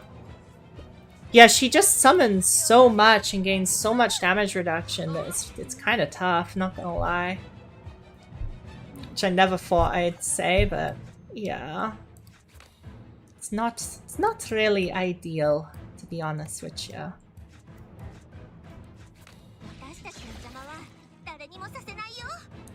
Let me... Yeah, I think I'm gonna need to vuln them, because this is crazy. Summons are kind of a soft counter to Mushat, to be fair, but... Yeah, this is bad. I do love this mode, but whew, not good. Oh, I should have used that. I should have used that the first embryo on Mushat and Troll. I'm griefing again. Griefing. Oh no. Let me see. I think I'm gonna have to... Let's see. Yeah, I have to pay up for Ancient Caress, I think, which is pretty bad. But... What? It's not enough? It's cooked. The amount of HP those summons got is slightly disgusting. Yeah, and they have a... like... They have some... yeah, they have like, damage mods going on too, which is just crazy. I've wasted so much riff. It's so cooked. It's so bad, actually. Especially because I missed a crit on Earthhash on the Exalt, which is like my main source of AoE damage, actually. Yikes.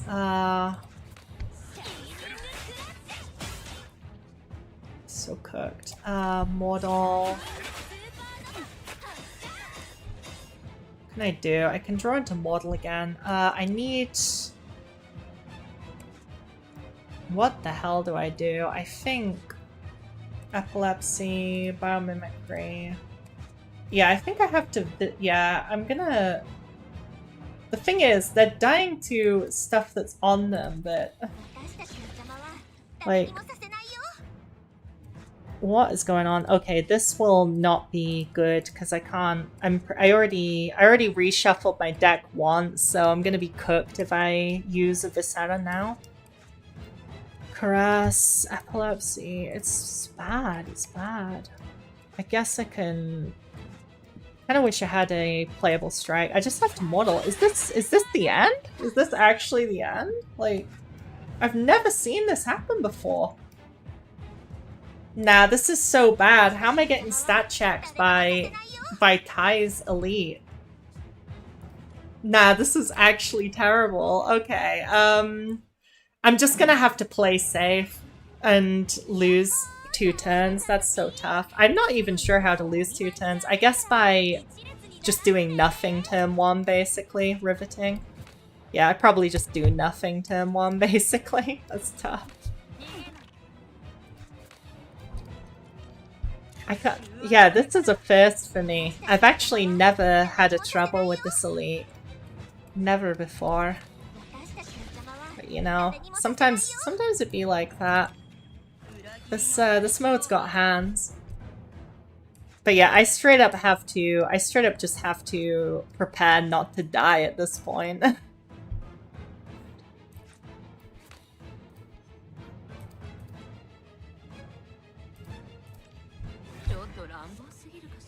Oh, come on.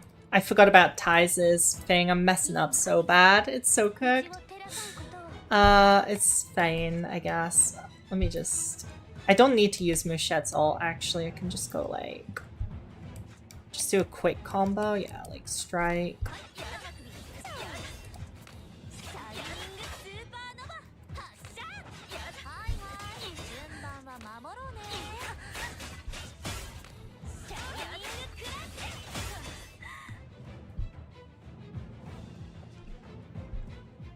Yeah, this seems good. Yeah, because she'll die to the poison, but then no, it's not so good actually, because then she is kind of messing me up because of... It's whatever, honestly. It's whatever. I don't mind taking a death res because they get refreshed every chapter. I just mind that this fight's taking forever, and the count is also annoying, but I'll just use the furnace to deal with that.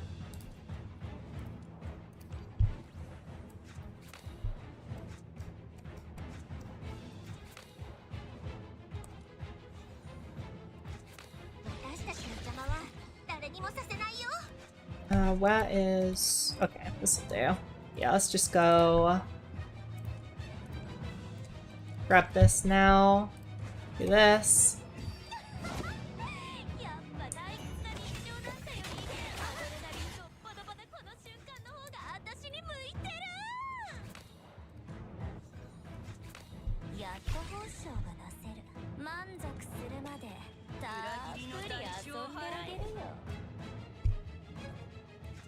I don't really have much for shield as well, which is a wee bit cursed, but it's funny. Let me... Okay, I need to...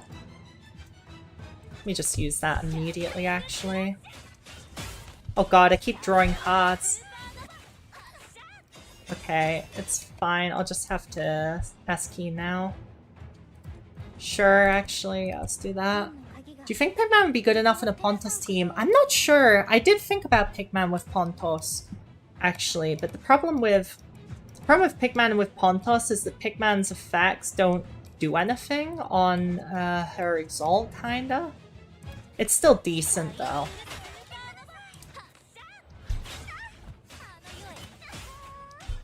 I don't have any more Viseras, right? No, I don't, so... So I pretty much might... Yeah, since I don't have... Oh, wait, can I try to get the kill with just... Crush? With just the bleed? Nah, I'd need to do like 10 mil damage. That's not happening. So I'll just use some of this, and then... Oh, I could have... It's fine.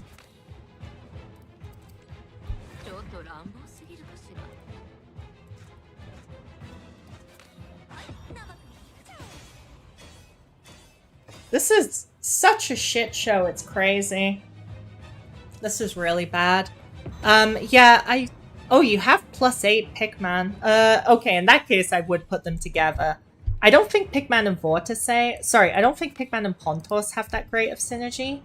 But, I need a defense for I'm cooked.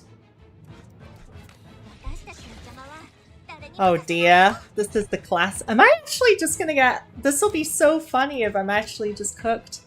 Kind of my favorite. I think it'll be a good combination, don't worry. Don't worry. This would be so funny if I got fumbled by the most random boss in history.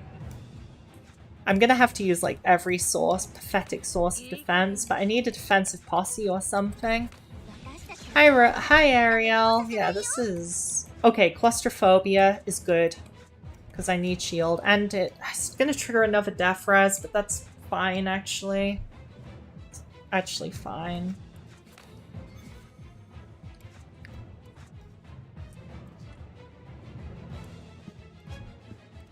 I've never had so much trouble with an elite in this mode, not even the infamous doll elite. Please give me a defensive posse. Okay, recover HP is fine, although it's nerfed, but it's whatever.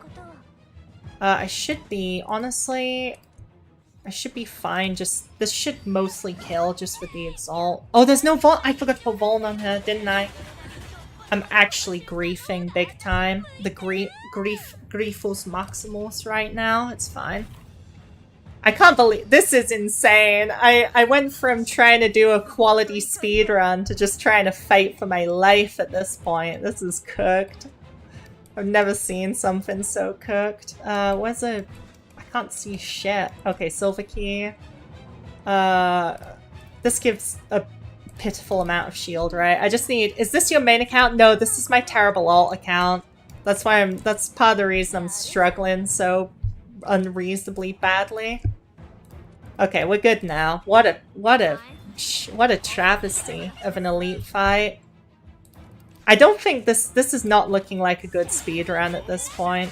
Oh, stop summoning more of these bozos. I can't right now. You know, if it just refuses to hit ties, I'm gonna have a big problem. Okay, it did. We're fine. The amount of cards in hand is astounding. Yeah, it's pretty honestly, it's pretty difficult to play optimally with this beta relic. This is too much of a good thing. Maybe I'll take the fucking shield and HP recovery. I don't know. No, I'll just take the AoE poison for the Keyflower. Wait, you get another cursed relic. Oh. This is useless because of, this I hate this relic! I'm never taking this again. It's meta in this mode, but not on this team. Because technically, when it comes to Mushet Saya, I make the meta, technically, for this mode. Duplicate a command card. Okay, that's pretty good at least. Honestly, I was gonna duplicate Viscera, but I don't know at this point. It's still pretty good, but it's like, yeah, too much of this shit. I guess I should actually take maybe engrave the Orison Mirror. That would also be nice if it hits something good. Claustrophobia is pretty... Actually, it's not terrible. I'll take it. I'm still gonna dupe Viscera, which feels like I'm about to earn the Fell for It Again award, if I'm honest, but... Oh, I got a Monster Nitro. Let me drink some of that. Is this train mode? Yeah, it's train mode. Where else could you see such quality gameplay, you know? such cursed gameplay, other than the hit train mode.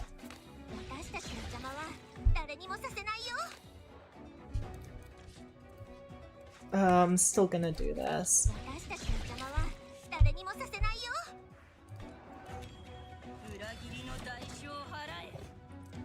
My key flat is still just straight up. There's no two ways about it. The technical term for my key flat is abysmal dog shit, to be honest. It's actually so bad. Yeah, this run is looking bad. I've actually never had a run I couldn't complete in a very long time.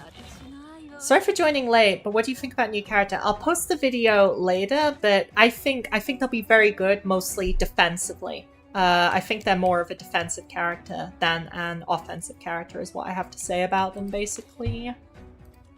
Will this give me enough Keyflower? It should do, I think. Yeah. Okay. At least we can play the game now. Oh god. Did I take brand new wallet? No, it's just from something else I have. My goodness. Okay, it's fine.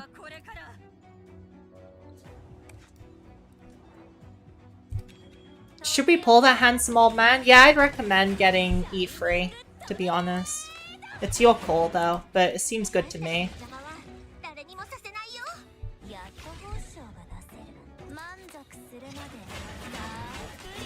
The way I'm having to play is so weird because of this relic. This relic is making the mob fights take a lot longer in real time than usual too, because I'm having to figure out what the heck I'm doing. Okay, relic of the past. Run saved, run saved, run saved. Run saved. At least I get to show off a cool bug. I get to show off a cool bug. You know me. I've always got a new fun bug for the gang every stream. I've literally just got just got all of my naughty bugs ready to, ready and waiting to go pretty much. So stick around for the bug abuse. But other than that, let's see. Okay. Oh, too much card draw. This is not a good combination. Let me use another Viscera actually at this point. And another one. And then... No, not another one, because then we'd have no cards left. I'll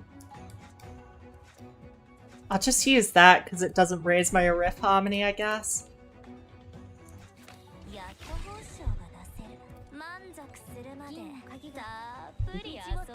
This is some really cursed feeling gameplay. I mean, it works, but this is cursed. And I don't know how it's going to do in Arc 2, Chapter 2, to be honest.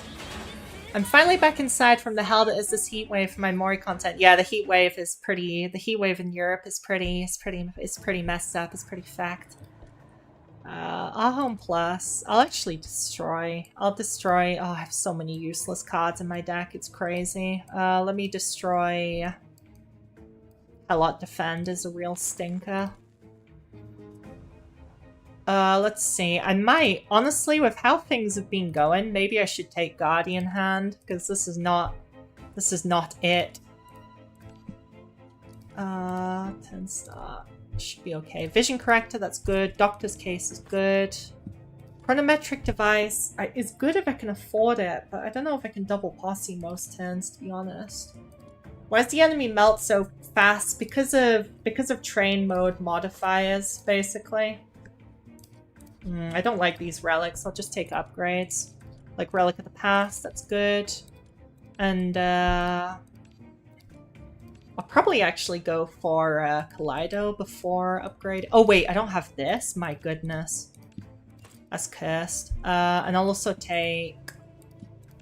I'll take this oh wait, no, it's 150. I'll take this, actually. The damage amp is just so good in this mode. They made damage amp and Black Sigil an overpowered stat in this mode, just for fun. Okay, I got a tasty bug to show y'all. Tasty bug. Oh, 45 counter. Canal. Unless I just die to counter, that would be pretty funny. Okay, this helps.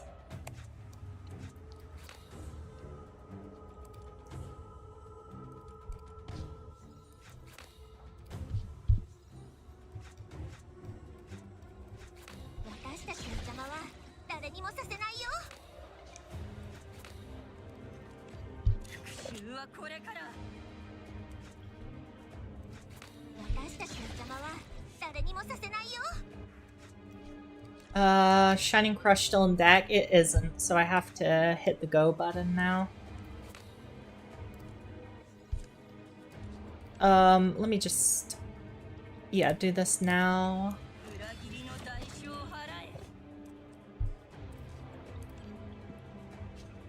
I need, let me use that just so there's no counter issues at all. There we go.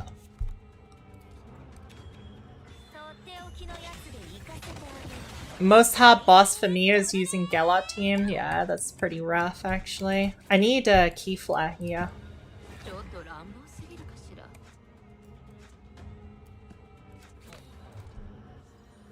You'll see why I need Keyflare in a hot man. I promise you that. Okay, we're good now. Let me,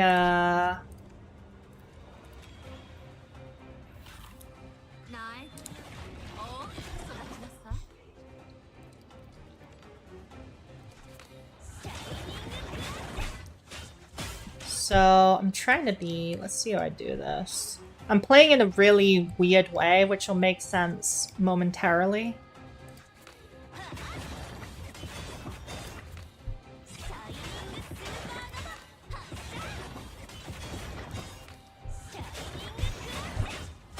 Okay, you're watching this. This will be a funny one. You're watching this. Should be all good unless... Oh no, what if my stuff hits too hard? What's the weakest attack I can do? I'm worried my attacks are too strong. If they're too strong, I might have to figure out something weird. Don't crit Hellot. Probably Tie Strike is the weakest. Yeah, like this. See? That's a funny... That's some classic Rhea cheese right there. Oh, these relics suck. It's over. These relics are ass. These relics are ass. I'll just try to finish out the run at this point. Yeah, I'll just try to finish out the run. These relics are cooked. But it was fun to show off the glitch. What posse am I using? It's called Year-End Sparks. It applies Ancient Embers, which is the buggy status. It's the Train posse, so of course it's the optimal posse for Train, you know? Should I just go with Night? Should I just admit defeat and go with Nightmare Manifest or Omen? They're both shitty. I'm gonna get Veil. I'm gonna get Veil and I'm gonna cry. I'm gonna cry. Let me take Omen Ritual Bird so I can actually finish the run, because if I get Veil, I'm cooked. It's over! This is the worst run of all time. This is the worst. I'm getting punished for my hubris. I'm punished for my hubris, but yeah, I'll just finish out the run for fun, but reap speed clear. What can I say? Just reap speed clear, basically. I'll just put it on both Shining Crushes, I guess. Reap speed clear. Can you explain how that even works? So you need to get the first phase of the Ties boss down to 0 HP. Then it becomes invincible, but it still has 1 HP. And due to a bit of silly coding, the Ancient Embers status will still lower their HP, even when they're at 1. So if you use the Ancient Embers posse and then use 2 weak attacks, make sure not to do 1 attack that's so hard hitting it clears the whole Embers. If you use 2 weak attacks, it will just kill her entire phases, basically. Because, and chapter 6, yeah, it's a little bit of a corny strat. I'll just go get my water and come back 1 sec.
But yeah, if I got chapter 2, I could have kind of salvaged this run, but this is cooked.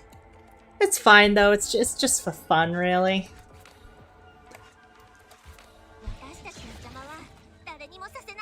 Let's see.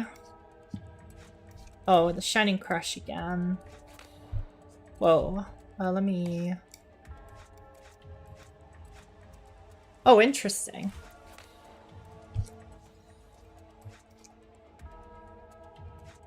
I love the depressing music too. Perfectly encapsulates my mental state right now.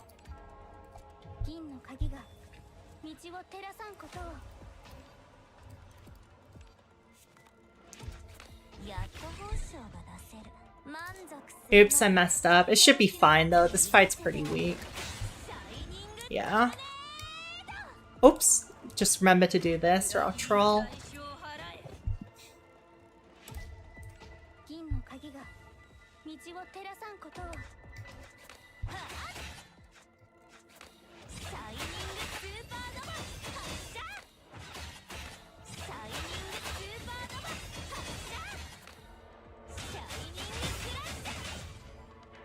Okay.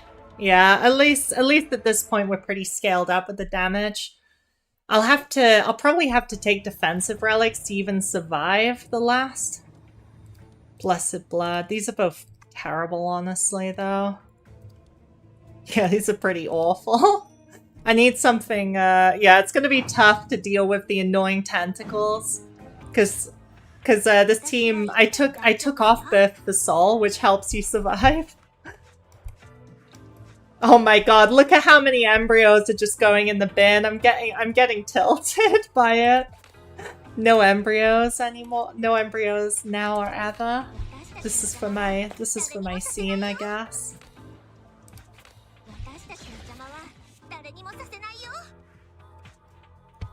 You know, it's weird. On paper, Sorrel Tea Party Wheel should be really fantastic for this mode on paper, but in practice I'm not really feeling it. It's how do I even explain it? Yeah, I'm honestly just not really feeling it. Like, I feel as if it's kind of awkwardly disrupting my combos. What is Helot's role in this team? She's a passive damage multiplier. She gives you basically doubled final damage on your strikes, and everything except Mouchette's Exalt is a strike, so it's pretty awesome. Does this? It does turn to a Child of Slumber.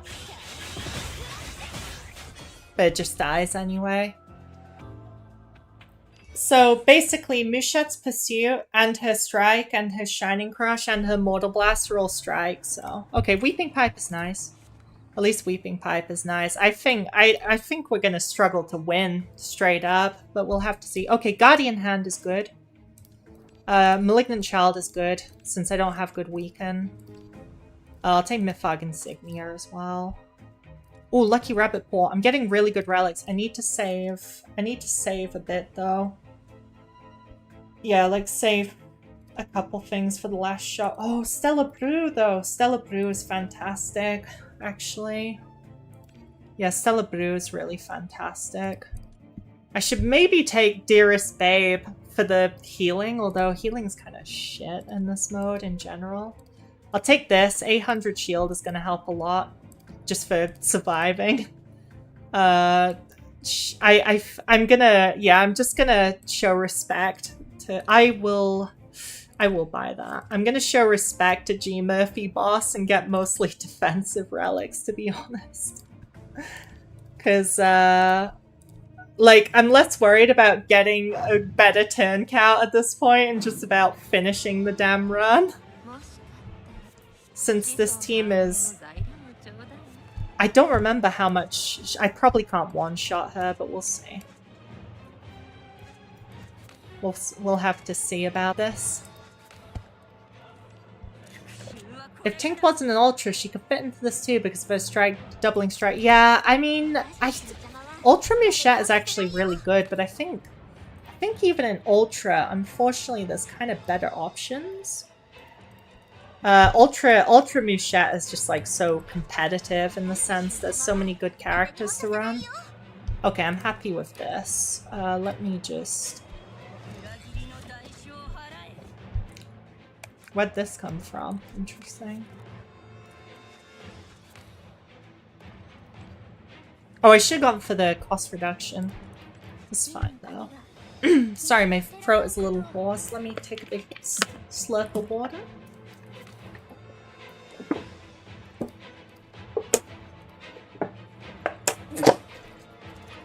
Oh, that was nice. Sorry about the noise. It's about probably about 30 degrees inside my house right now, at least. Time for him to add an item you can slam onto units to make him neutral. You know, maybe. That'd be sick, honestly, but I also really doubt they'd do it. It'd be good for an alt mode. I'd love to— ooh, don't play a card. I'd love to see it in an alt mode.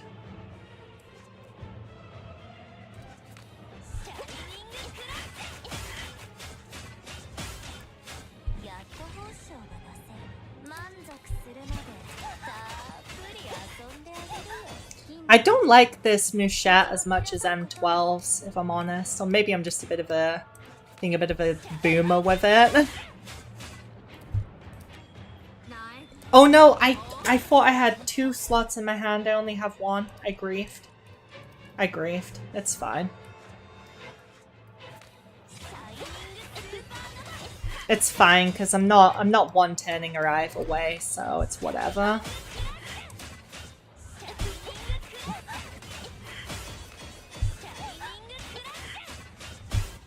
Yeah, that's crazy. Look at her durability.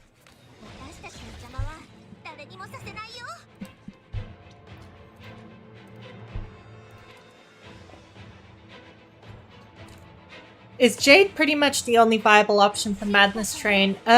So different. Better Mouchette is not meta in this mode. She's a good off-meta pick.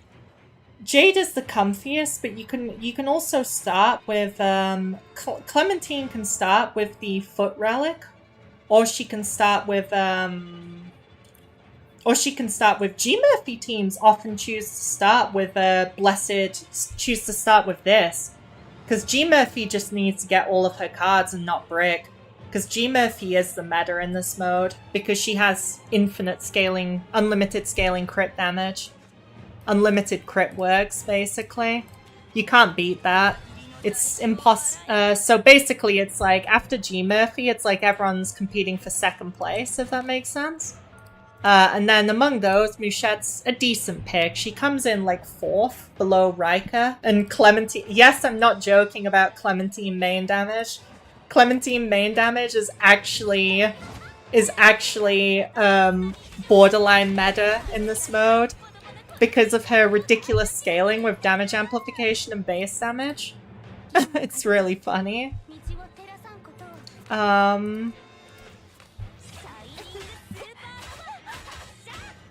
Oh wow, that's laggy. My goodness.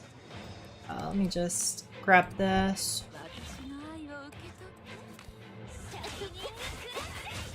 God, my team's doing no damage either, because I don't have the best damage relics, and I can really feel it. I know me saying no damage is probably raising a few eyebrows, but this is not very sufficient damage for train mode, I've got to be honest. Like, train mode is just on a crazy standard of how much damage you need to do. This is useless. I guess I'll use this.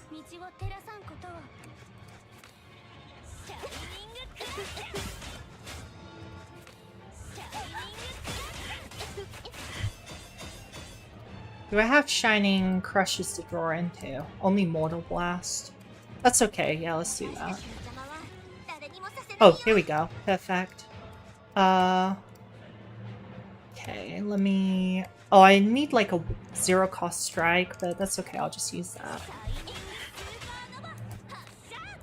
Yeah, okay. That should kill, right? I hope she actually dies. She should die to the bleed. It depends on how it's sequenced. Because she needs to— she revives us. This is some BS! What is that? This is some BS. I don't even care anymore. I'll just finish out the run. This is some BS, I tell ya. Is it because Clem gets multiple bonus hits? Absolute Axiom Clem just does insane damage, and Exalt damage is really good in this mode. Riker is a viable damage dealer. Exalts is so good. And Clementine has Clementine, if you go all in on her damage, like Whale Clem has the most damage in the game. Like no one else has the most damage on an Exalt, I mean. Not that I'm recommending it to people. This is like very specific whale stuff. You can go to Spooky's channel if you want to see some of that. This is these are all worthless. It's such a cooked run. Such a cooked run. I'll take that. That's actually good. Scuffed run. I'm gonna be fading for my life just to finish the boss. But yeah, it's fun. It's fun just to stream, and I think this mode, as bizarre as it sounds, I think this run makes you better at the game as well. It helps you learn how to deal with weird situations and try to use relics to their full potential. Because using the relics to their full potential is just incredibly important in this mode. And even curses. Curses are fantastic in this mode. Depending on the curse, of course.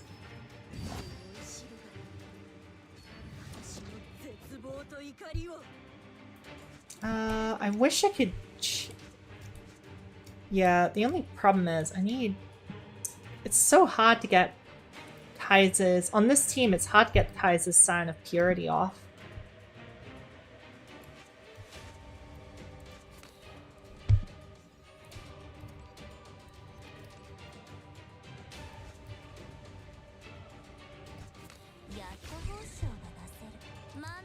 Let me just, yeah, year-end sparks for the crit rate, since the crit rate's kind of bad at the moment.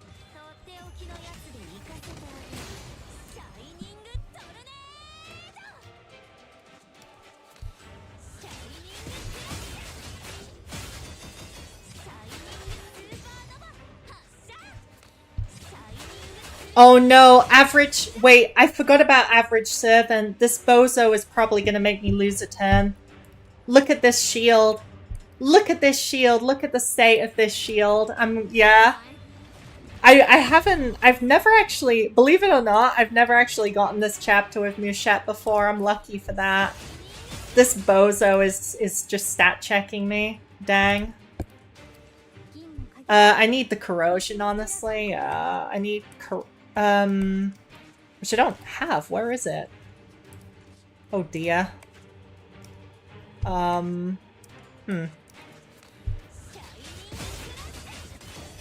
Yeah, at this point I need corrosion. I literally can't, you know, there's no way I can kill it without corrosion. That's not what I wanted to draw, actually. That is not what I wanted to draw, but... Look at it. It's got so much shield. 150k shield per hit. That goes hard. My goodness. That's kind of funny, actually. Honestly, I can't even complain. That's just funny at this point. Okay, this is good. Insight is nice. Loop Reflection is nice. Let me shuffle more copies so I have something useful to draw into. I wish I had Shining Crush in hand, but it's fine. This. Oh, fixed damage. That's good. That's good. Can we get somewhere with this? Maybe. Maybe. Oh no, no Shining Crush. Megamind. Let me... Well, if I Viscera, I don't have any cards anymore, so... Yeah, I think it's over. That's another minus a turn. It's peak stream content. This and D-Tide clears. I was thinking about doing a 400 D-Tide on this account, because this account is so cooked. It's so cooked that it's like kind of funny. So, will this give me enough shield? No, okay. Oh, look at the state of this. Please die to the poison and bleed. I literally did 20 mil to this idiot of a mob. Okay, it died to bleed and poison. That's fine. I couldn't see it because of the hand bloat. Okay, take money.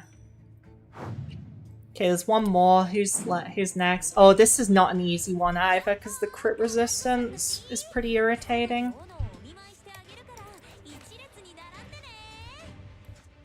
Oh, I don't want to open both Shining Crushes. I guess I'll just have to redraw.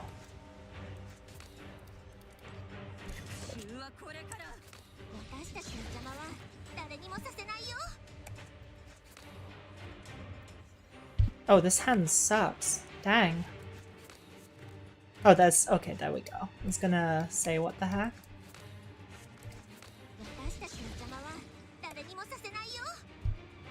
Okay, this is, like, playable. Let me get Helot's OE just to create card space in my hand, basically, is the funniest part. Or it, like, kinda does. I can still draw into Shining, right? Yeah, we're good. Okay, this.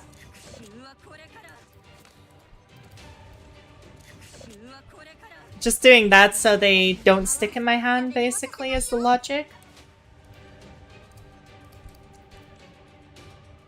Oh, what the heck? Did I must have already gone through my deck twice. That's bad. I probably have to reset. Unless I can... Let me see. Can I get... Oh, okay. This is fine. I can use this to add back Shining Crush, so it's sorted. Basically.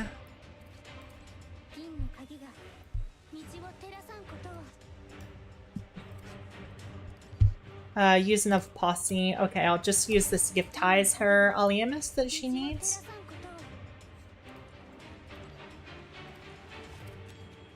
Since this fight's pretty threatening, I'll probably use the OE on it, honestly. Yeah. Let's see. Okay, Hysteria's nice. Let me... Can I sneak something? No, not really. How much do you need? 72. That's 62. I mean, that is awkward. I'm in an awkward situation here. Let me get... Okay, problem solved.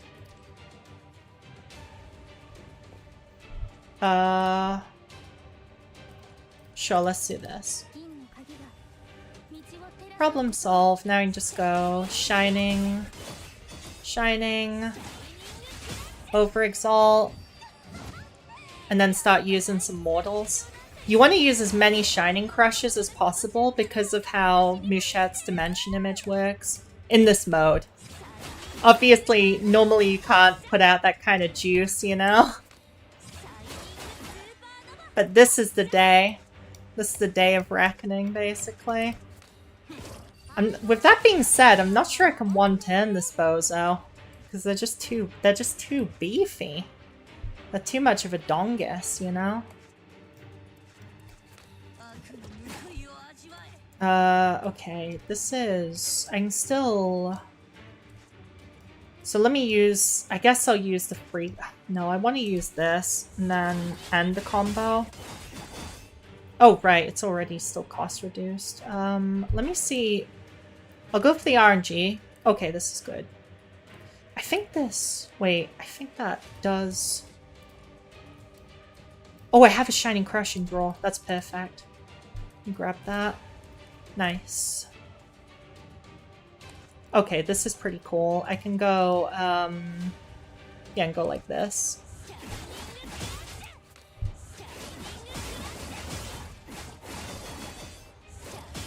That's max damage. They didn't die. Oh, they didn't die. Okay, it is what it is. I tried? Look at that, I really tried, but they just muted me because of the crit rate, you know? The crit resistance mechanic is so powerful against Mushette in the end. This hand also kind of blows, but let me just... Okay.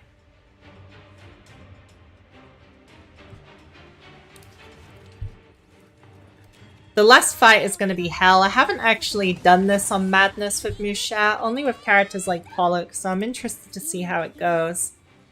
It's going to be an experience, let's say. One of the modes of all time. Oh yeah, what am I doing? Helot Devour. I need to draw strike cards. I may be griefing a little bit. Okay. We're not very well set up for the boss fight either. That was kind of a disaster. This is a cheap account, to be fair. A cheap, nasty account, I would say. There's so many sucky cards here, but I guess I'll get rid of Helot Defend again. Okay, and let's just do some upgrading.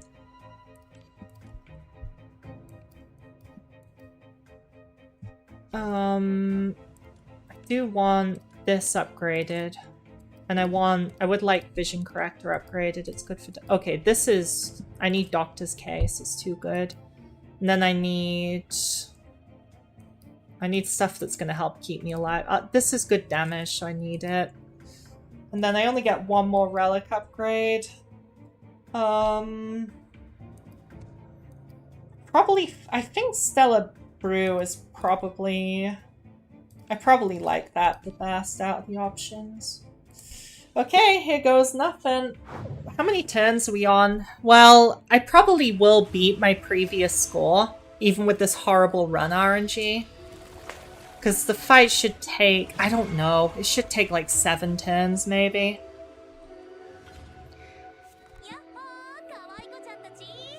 It's gonna be difficult. It's gonna be difficult. Why is this Stagnation 1? That's not a good start. I probably will actually get Sire's Rouse up first, since this is gonna take a hot min. Yeah, I probably will.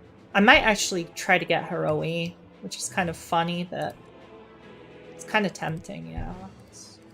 I wonder if you can cheat. I think I tested the old Embers glitch on this boss and it doesn't work. Is this train again? Yeah. I was trying to beat my score. I just thought it'd be fun, but we got the hell RNG, so my arrogance is my downfall, basically.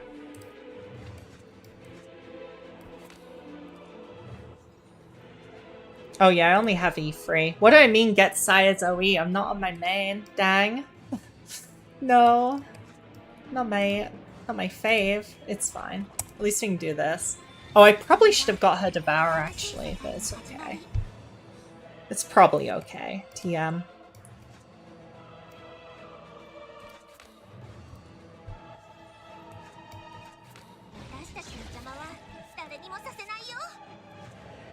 Try to save that for later, I think.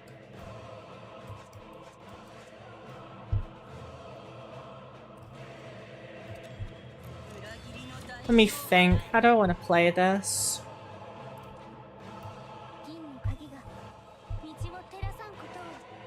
I probably do want to do that. This is Mortal, I think. Yeah, because both of my... Wait, I have no Viscera. Okay, let me use this then. Okay, this is, I mean, this is good with Mortal. Oh no, that's defense! What?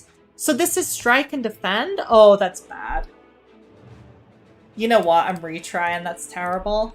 Okay, I should have checked my deck more specifically. I just assumed it would be Mortal on the basis that it's the furthest card right to my hand, and I knew it wasn't Shining Crush. Hi, Daharian. Yeah, we went far in, and that turn was botched, so let's just get it a wee bit of a better sequence. And call it a day, you know.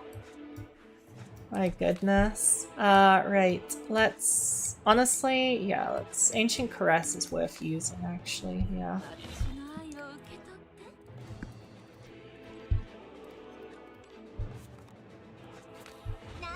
Why are they both in my opening hand? Okay, it's fine. No need to complain.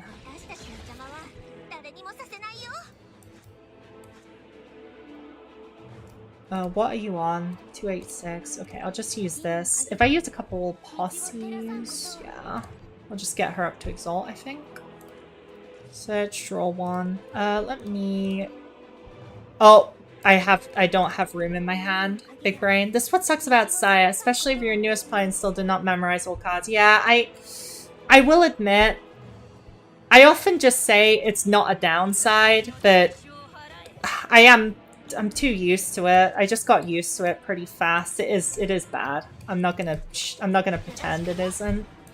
Okay, now we can play the game.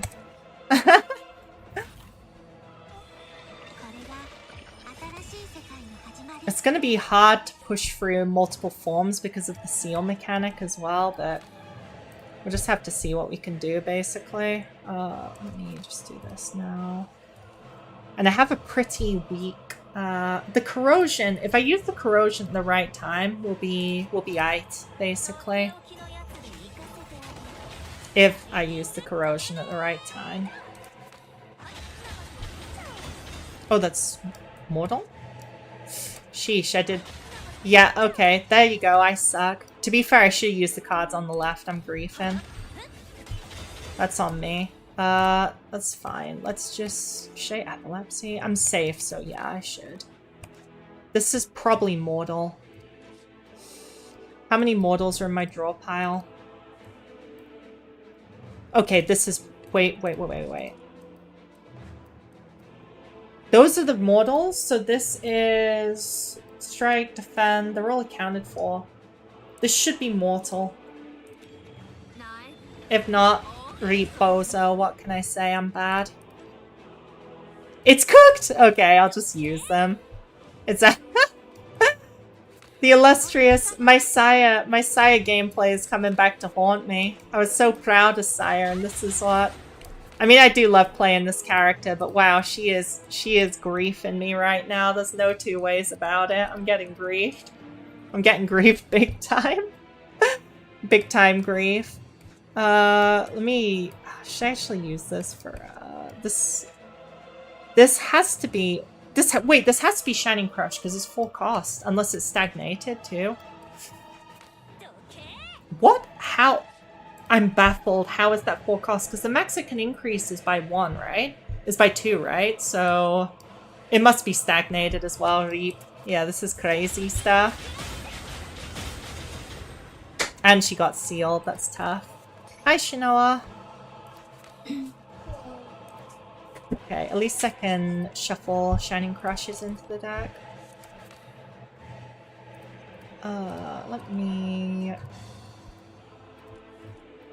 go for a Posse. Posse's just good AoE.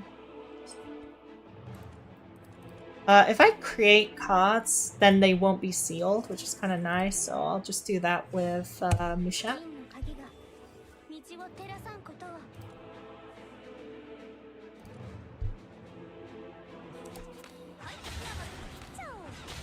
Basically just to stack her Posse again. Bless my... I mean, I'll definitely take the strength at least.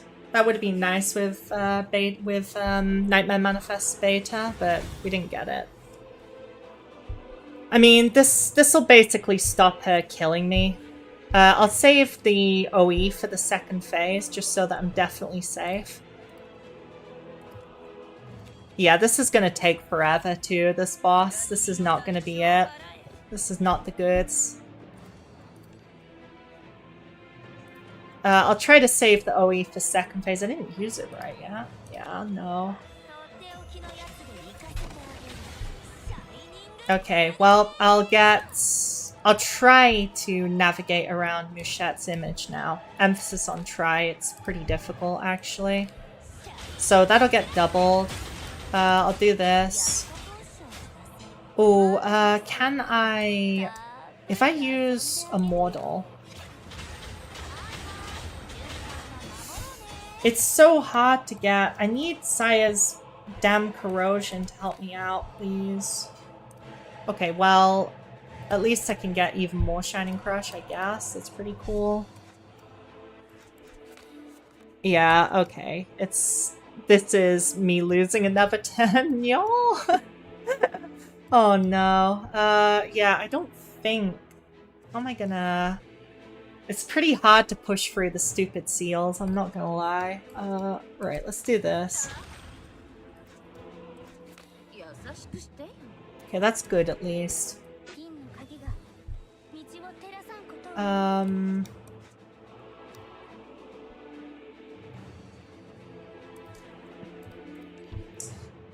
Even though their strikes do decent damage, it's really hard to get the boss on like 50k HP. You know, that's a tall order, let's be honest there. I might actually... I guess I'll just... Oh, too many of these are fleeting. I need to discard draw my hand, pretty much.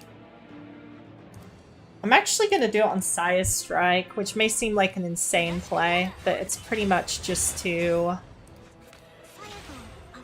It's pretty much just to fire away. Okay, so now she's sealed. Big surprise, right? Strike.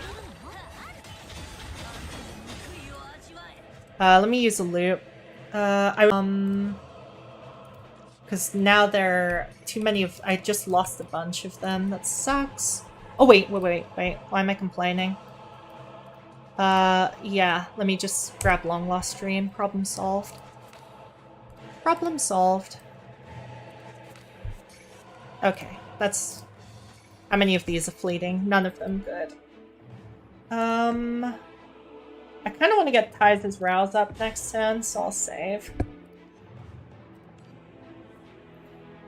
Yeah, this is so bad. There's no, I don't have... If you have the Foot Relic, this boss is chillin', because you just use the Foot Relic to unseal.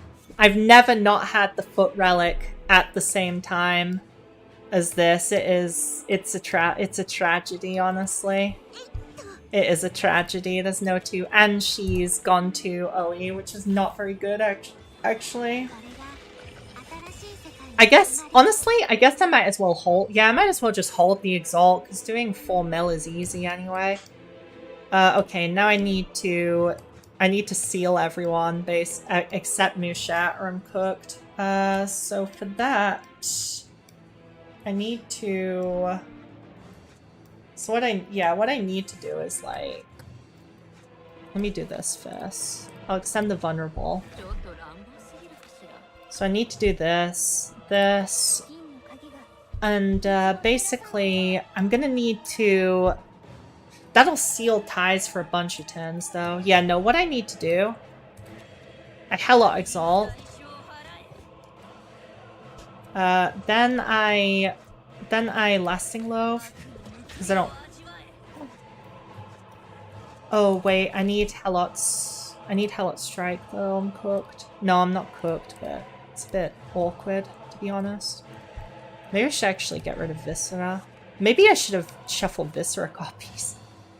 Okay, draw Posse. I need...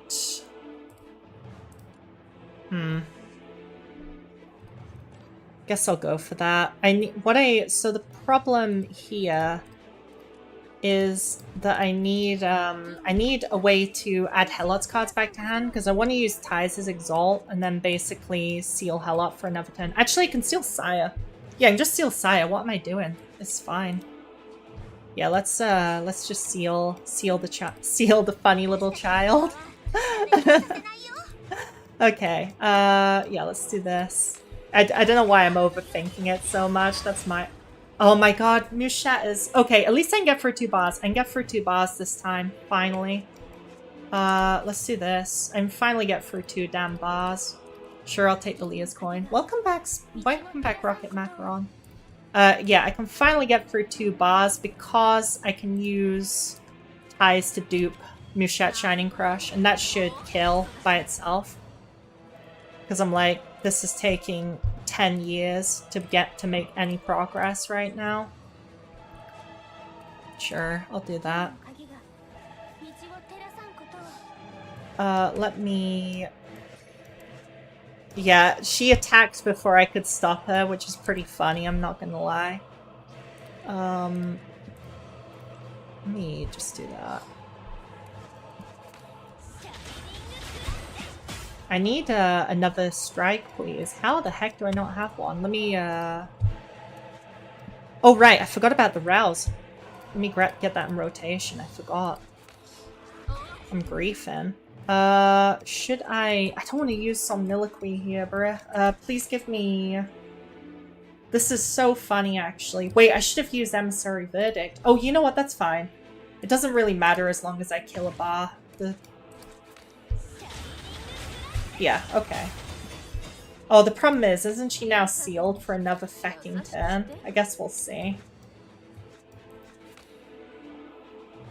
Oh, whatever. It's fine. That's fine, it's fine. You got Paradise? Yeah, this whole run has been terrible RNG. Yeah, Mushette's still sealed, but it's okay because I can use... So what I can do is I just need to create a bunch of her cards and it'll be fine. That's the plan, basically.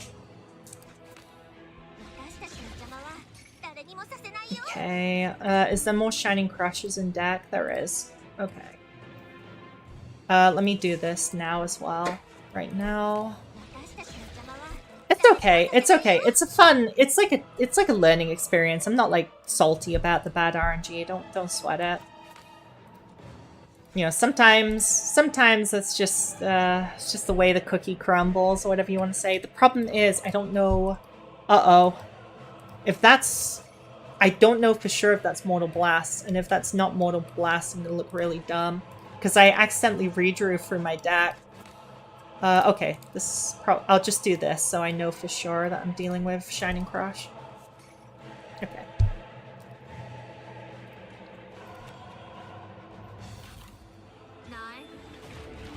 So this is pretty fine. I can,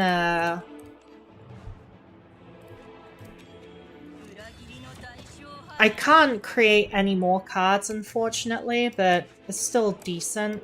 And I don't mind a bunch of Hysterias either. That was pretty good. I think... Yeah, I just need... I need, some strike damage. Even if it's just a little bit. I don't want to... I guess, is this strike? Okay, Lasting Loaf is fine. I'll save... I should be able to get the kill now. Let me... do this.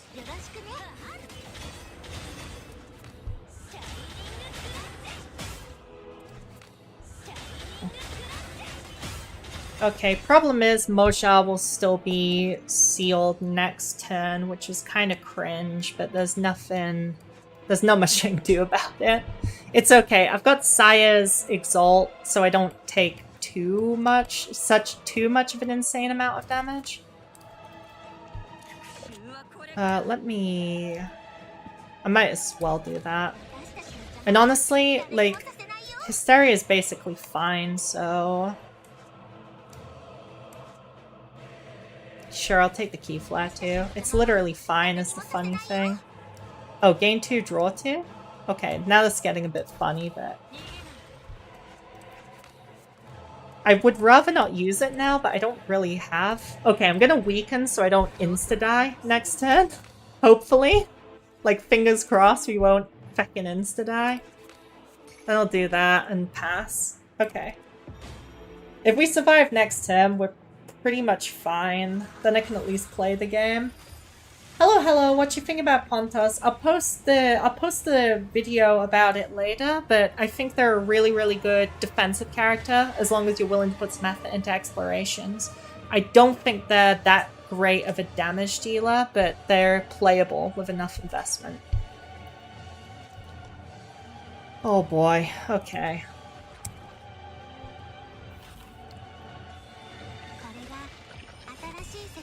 Yeah, I mean, this is winnable because of Omen Ritual Bird, I guess. It's still pretty miserable. Okay. Exalted Zeal. I'll probably keep that in case of the decay thing. Oh, Mortal too. Wow. Don't know why it's unsealed, but not complaining.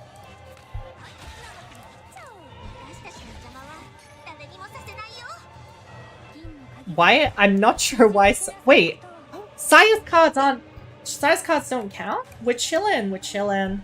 Uh-oh, Helotoi is bad though, because I don't want the I don't want the Lasting Loaves. I made a small mistake there. It is what it is.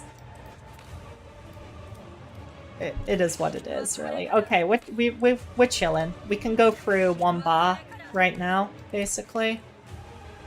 That's a lot of fixed damage. Yeah, I'll just take it. Whoop. And let me...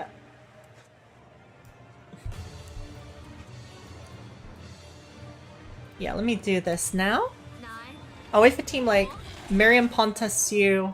Because she also have guarantee. Yeah, her guaranteed crits pretty much just for early game, but it's still kind of decent in some situations.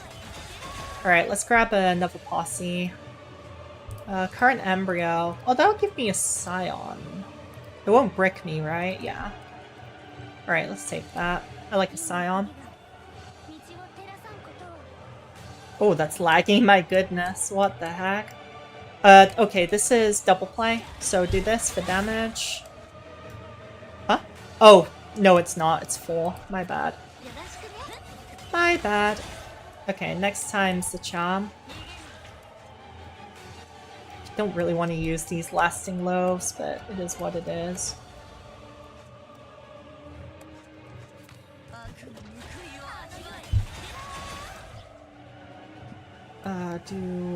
This will put them up by 2. Now let's just do this. And then, yeah, this. Okay, we barely got through 1 bar. That's great. Let me loop reflection. Actually, yeah, posse's better. I guess Realm Mastery, sure. Okay, and then I can... Oh, do I have another? Yeah, no more. I'll give this to Thais to Dusumi. This is good because I want to take... Granted, I've kind of overcommitted on shield, but I want to take a death res. I'm doing bad damage because I haven't triggered any death reses in this fight. Now the goal is just not to trigger 50 death res on the following turn, basically. which is a wee bit easier said than done, I think. But we do have Exalted Seal to help with it. Yeah, oh, never mind. Why am I complaining? I've got Omen Ritual Bird. And Mushet can actually play the game. Heck yeah. The Mushet being in timeout is over. That's great. That's wonderful. Let me give it to her. Okay, we got plenty of good cards in the deck. Let's just Viscera straight off. Oops, that just gives Keyflare. That's my bad. That's a misplay. That's okay. It's just a minor misplay. It's not the end of the world. Okay, use this Shining Crush first. It's here. Yeah. Oh, look at that nice Exalt damage. That's what I like to see. Okay, now I can already do this. Yeah, it's a lot, but my damage output's good too. Shining Crush. I can do an amazing combo this turn. Let me do this for Silver Key Gleam first. Oh, okay. Choose one derived, or I could get Slopper's Exalt. Actually, I kind of need to try to get Slopper's Sire's Exalt, or I might be cooked. Let's see. Nah, I'm alright. I'm alright. It would be good though with the Temporary Strength. Yeah, actually, no, this is better. I can play literally all of these Shining Crushes, which is pretty sick.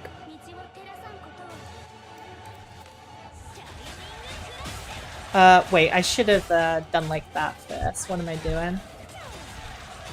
Okay, let's just go for max damage pretty much here. Okay, the Birth Ritual's nice. I'll take the Birth Ritual.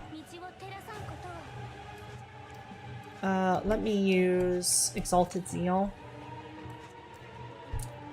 This is crazy, the amount of 10s it has. What the heck is this BS? Please give me 60 Aliemus. Okay, I mean... I can also do... What have I got? I guess I'd probably just go for Shining Crush Shuffle then. Interesting. That's a little rough, actually.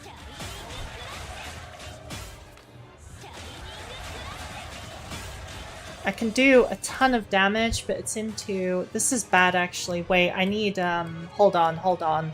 I need to not die. I could straight up die if I'm not careful. I don't have potty defense.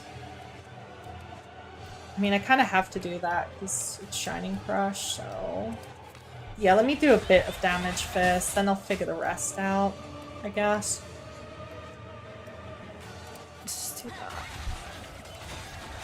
Okay, they aren't fleeting, to be fair. Alright, let me... This is really tough. I should have used, I should have gone for a defensive. I need Size Exalt. Because this amount of tentacles is not acceptable, and I don't know how I'm going to... I don't know how I do this, because I don't even have defend or anything. So I block 1 to hit. That's 3 death reses. That's bad. That's really bad. I don't have Preserve Butterfly, do I? No, I don't. I don't have Preserve Butterfly. This is crazy that they dish out so much damage. Actually, this is some BS. I hate the weaken and stuff. I guess I just have to... 3 DRs is really bad. That's like 42%. Okay, I'm probably cooked then. I've messed this up. I don't want to read. No, that was critical failure. Dang. Critical failure. If I... Okay, hold on. Is this salvageable? So if I do 20, then I can get 30 off this. 50. 60. She's more than 60 off, right? Yeah, she's at like 130. She's cooked.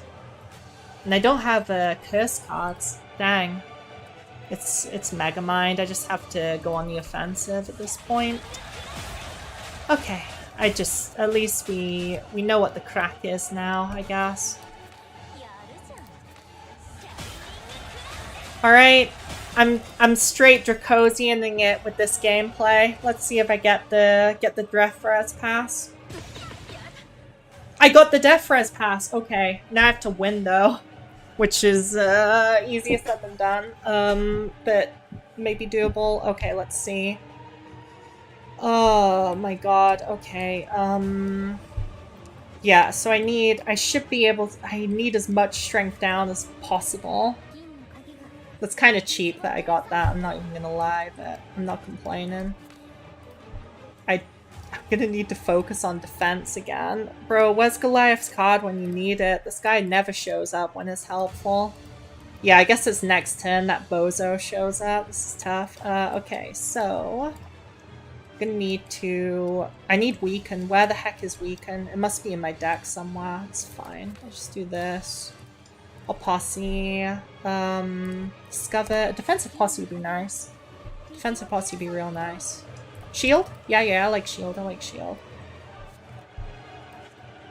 Is this Viscera Blossoms? No, it's Sire Defend, I think. So... Oh god, it's so low. It's okay, I survived this turn. Woo! Spicy meatball, not gonna lie. Spicy feckin' meatball. My goodness. Wait, that is Viscera. What? What? Am I bad? I thought Viscera... Oh, it's because it got added to the hand later.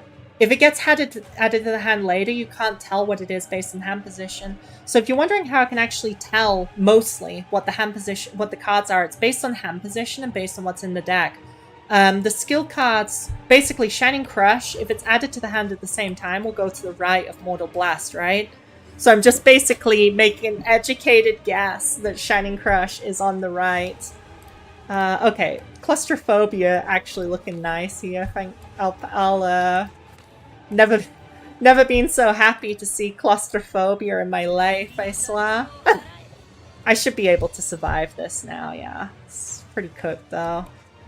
Yeah, it's a good combo at least. I might, maybe, just maybe. What? Where did the other card come from? I don't know where the other card came from. That blows. It's fine, I guess. Let me actually go for Saya since I'm gonna need to fuel her up if this doesn't work. I might be able to go through both bars, maybe, but 70 reinforce a lot. So, this is Mortal Blast. Is this also Mortal Blast? I need to use these posse things. I'm being silly. Okay, this is good. Strength down. Don't mind if I do. In case I can't kill. This. Silver key again. Weaken and vulnerable. Oh, thank goodness. Oh, they're not even vulnerable, bro. This is the most cooked gameplay of all time. Okay. I need to straight loot master it pretty much.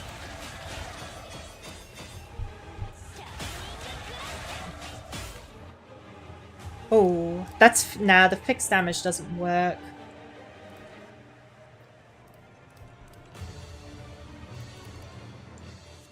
Oh my god, it's still doing so much damage. What is this? It's still doing such insane damage. I'm gonna cry. I'm shaking and crying right now. I'm actually biting my nails. How is it still doing 4k after when it's got 1,000 strength down? This is some BS. This is crazy. Nah, this is cooked. Oh no, I'm straight getting veil checked. I'm getting veil checked every day of the week. Okay. Let me think. No, I think it's cooked. Goliath just did. Where is Goliath? Is he in the deck or in the draw discard? Goliath just didn't show up. He's griefing me, man. Dang. Oh no. Wow. Speechless. I guess I don't have the Crimson Furnace Strength Down relic. I guess I need even more. Oh boy. I have to just go on the offensive, but I don't think I can do... Like, doing... This is the equivalent of doing, like, another 40 million. That's crazy. I don't think it's possible, but we'll see. Yeah, it's doing a lot of damage, but it's not even close.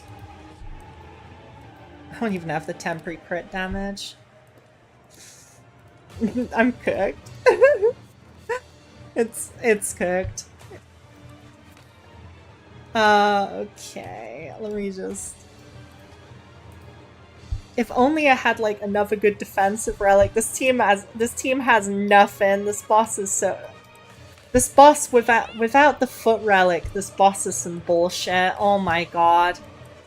Obviously it's BS, right? But I'm used to fighting it with the foot. I'm not gonna lie to you. I can't lie to you. This is... It's over! It's over. It's the end. It's actually over.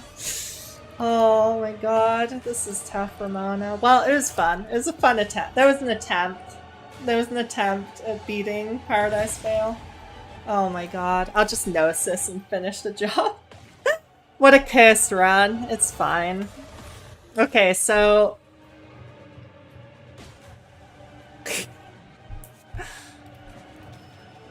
Fuck this boss, man.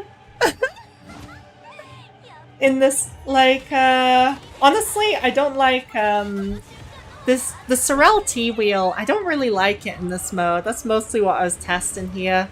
To be honest, like, Birth of a Soul would have kept me alive, I think. Yeah, Goliath is next turn. It is what it is, you know? It's, yeah, I already got a better run than that, but it was mostly... I just wanted to show off that hit glitch, really. And yeah, that is tough. Like, without this relic, this boss feels so drastically difficult. I mean, it's so tough in Madness mode without this relic. Or without just obliterating it, obviously. Yeah, if you have this relic, you can just obliterate it real quick, and you don't have to deal with the super weaken, with the super vulnerable, with the seals and stuff. But you know, it is what it is. Anyways, it was fun. So I'll probably just what's this? Oh, it's Lay's birthday meal. Mail. My dearest keeper, it feels as if my heart is growing. I know this sounds strange for an awakener, but it feels different from before. How should I describe it to you? No matter how kindly and tenderly those good people treat me in the attempt to warn me, ever since my brother left, my chest has always felt hollow. The more I walk under the sun, the more I am scratched by that warmth. Instead, the darkness and dampness make me feel safe, as if staying in a Cold place means my brother's harsh and painful love has never left. I'm a bit worried where this is going. But now, after these years of becoming close to you, every time I see you, every time the pain you give me lands on my flesh and transmits to my bones, the happiness in my chest is growing day by day. As long as you mercilessly strike me, insult me, and trample on me, I know there will always be a place in this world where I truly belong. Will this happiness last until next year? And the year after that?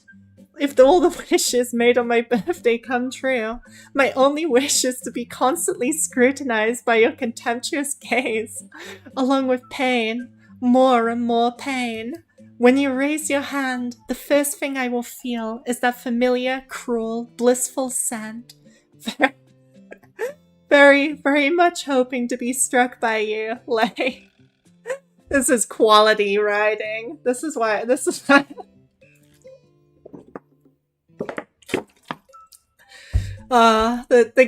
developers of this game are such trolls. It's so funny. Like, what other game is this stuff in? What other game? I'm actually cackling. Do you know the worst part? In Chinese.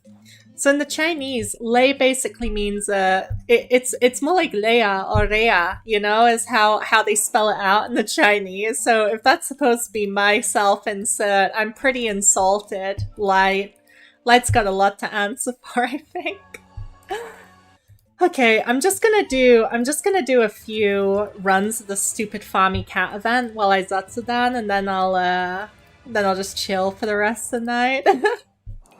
Basically, so I'll just keep streaming because hey, I might as well be in everyone's company while dealing with this crap. Okay, which ones do I have to do? I have to do practically all of them on this. Which one is this? This is... Oh, this is the annoying G Murphy one. Let me set up the team for it. Okay, now this should be fine. I'll just use this slot and borrow someone's sweaty G Murphy. Oh, it's Frost hit G Murphy. Oh, right, I need to... Okay. Doesn't really matter, does it? I guess Arachne. Oh, I was like... Huh? It's 2 AM, good night. Good night, Rocket. What is this event? It's an event you should do. This event, it's annoying to farm it, but it gives a lot of silver, and it's expiring in 2 days. You have to do each of these stages 10 times though, so it's not very riveting, I have to admit.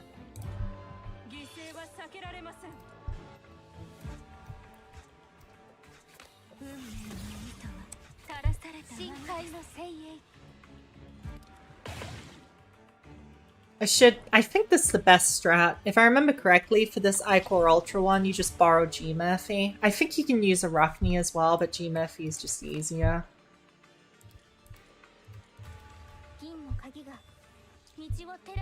Oh god, this team has no Keyflam, Megamind. And I discarded my whole hand. Whoops. I kept bullying Frost to change his support back to G Muppet. I've never seen it. Okay, well, you're seeing it now. It's in the event menu. It's the one with the cat on it. It's the one with the funny cat on it. Is there also a 100 capture reward? Yeah, there is. You get another 1,000 silver or something.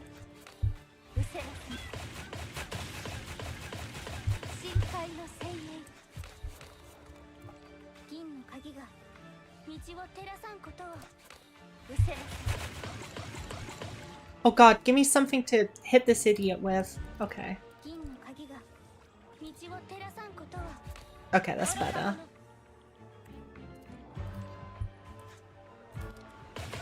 Okay, that's fine. Now I can just pass twice and they die.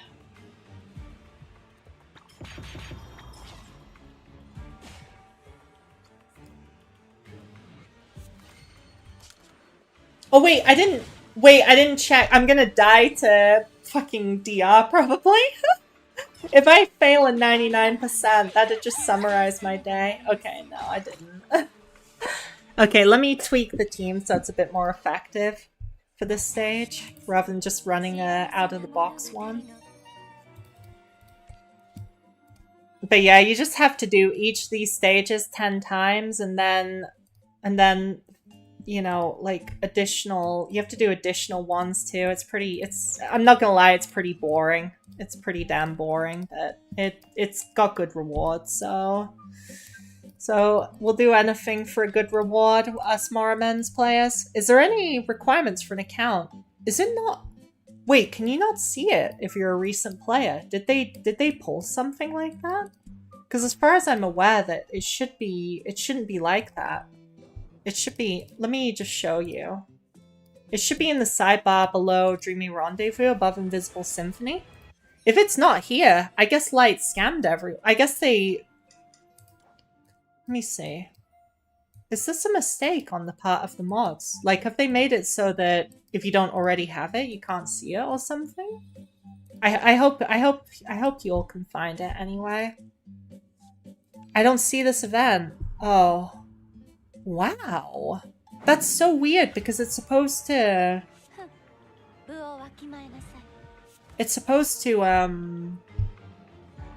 Yeah, I don't know what to say. Sorry. It must be a weird design decision on the part of the developer.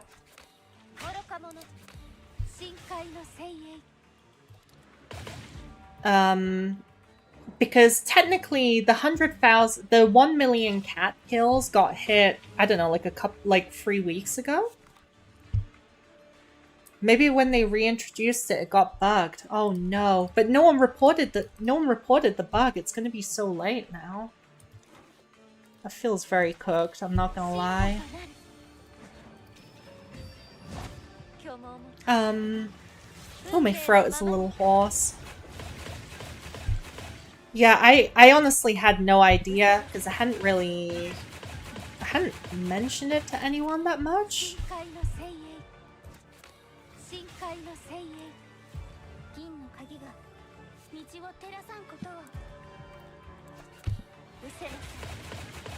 Oh no, I fumbled my combo. That's not good.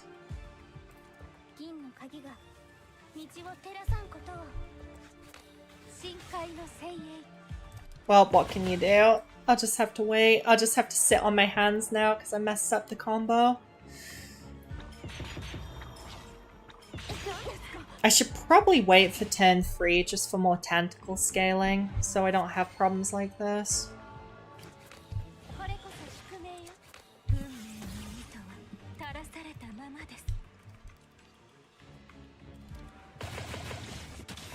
Yeah, I don't know what to say. I guess it is a bug on the part of the developers, most likely.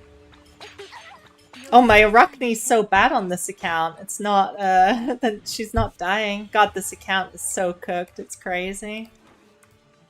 Powerfully cooked stuff.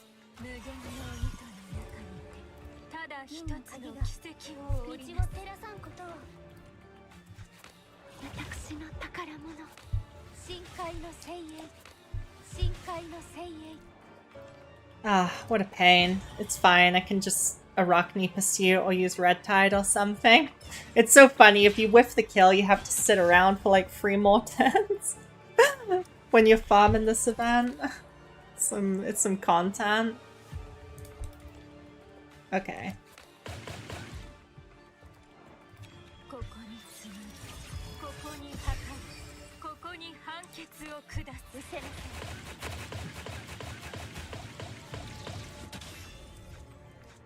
Oh, okay, this works. Yeah, this works. Okay. How many hours have I been streaming as well? That train run was a failure and probably took longer than the other one. Okay, quote-unquote only 4 hours, so I'll play a bit more of this event.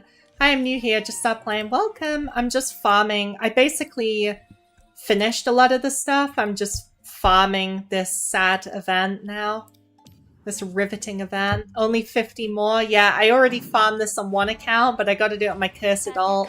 And theoretically, I should do it on the Kaleido only account too, but I've decided I'm just gonna slack off. That's a little too much for me. Yeah, let me actually rouse Arachne, like unironically. Just for the dimension shuttle thing. Any good tips for newbie? I just saw play 2 days ago. The story now is really beautiful. Yeah, just find a core team you like at all. There's also new characters going on banner and new character coming out soon. All of them seem pretty strong. I would just make a simple team. I'd just make a simple team with Saya for now. With the E0 Saya you should get after finishing chapter 4. And oh, my brain went blank. Yeah, it's just pretty much. I have some videos. I have some new player in this event made you realize how insane Arachne is. I know, right? She clears most of these events solo, apart from this one. This one's annoying.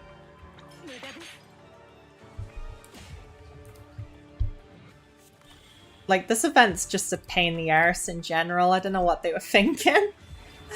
But yeah, basically just once you find core characters you like, you want to build a team with a main, put very simply, you want to build a team with a main damage and with a survivability support and with a support that provides Aliemus and Key Flare, ideally. And then you want to have an offensive multiplier support, kind of like in a lot of gachas. Okay, this is much better than what I was doing before. I should have just played like, I should just be playing like that the whole time. It's probably quicker. Why some character have moving? I don't really understand the question.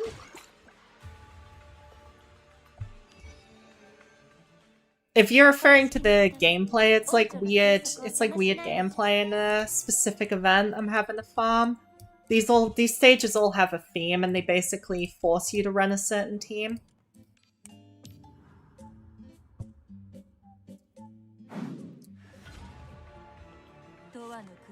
Why some character picture moving? Oh, right. Yeah, Genesee's characters get a live 2D and the rest of the peasant characters don't. That's just what they decreed, basically. Unfortunately, the peasant characters... I'm kidding about peasant characters, but yeah, Genesee's characters and the special Halloween Murphy skin get live 2Ds, and otherwise they don't get a live 2D with their release.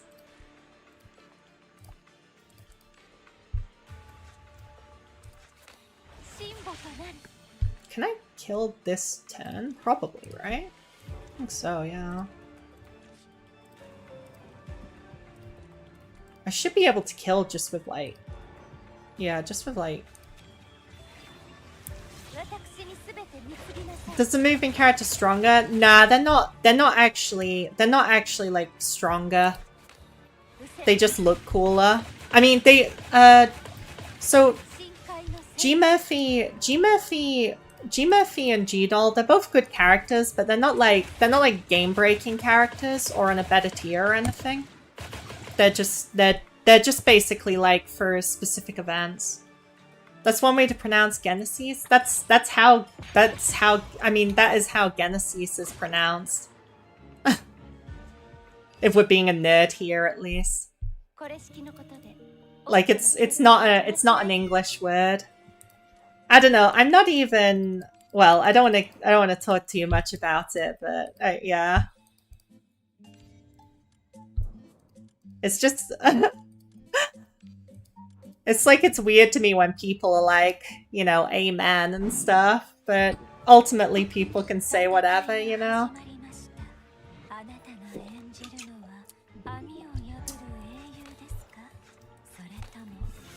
Oops, why'd I misclicked that. I'm cooked.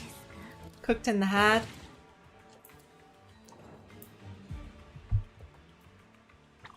God, this event is already making me lose brain cells. Light has punished me for my arrogance. Okay, I'll just pass. I don't really care. I can just rouse Arachne and I guess win in a turn or two. I'm honestly grateful people are watching me, but yeah, it's like this event takes just removes my soul from my body. I love this game, but what were they thinking with this event, bro? This is an event made to torture people. It's like some kind of I don't know, I'm surprised the CIA didn't come up with this. Okay, right, now we can win. Hopefully no more events like this. I actually preferred the previous raid events. Even those were like a bit more enjoyable. It's not saying much, but they were preferable, relatively speaking.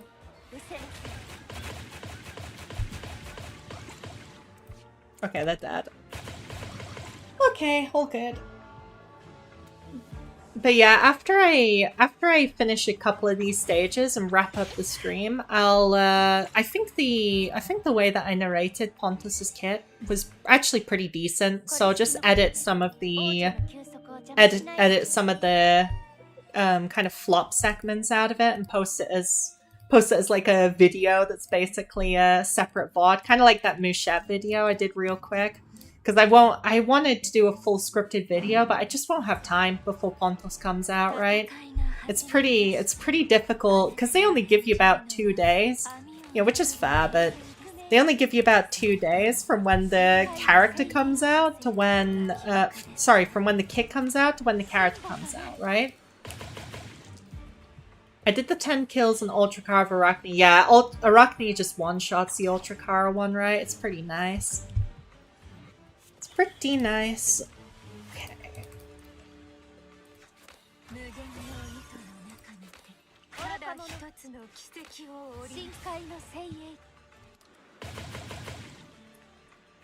I actually had a lot of fun with the last mission. Tempting to get 110 kill. Got pretty close to one time. Yeah, Musha is really nice in that one.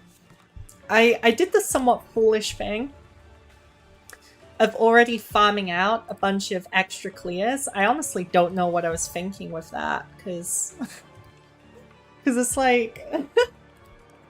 yeah, I honestly don't know what I was thinking with that, because now I have to do all of the other clears if I want it to matter, basically.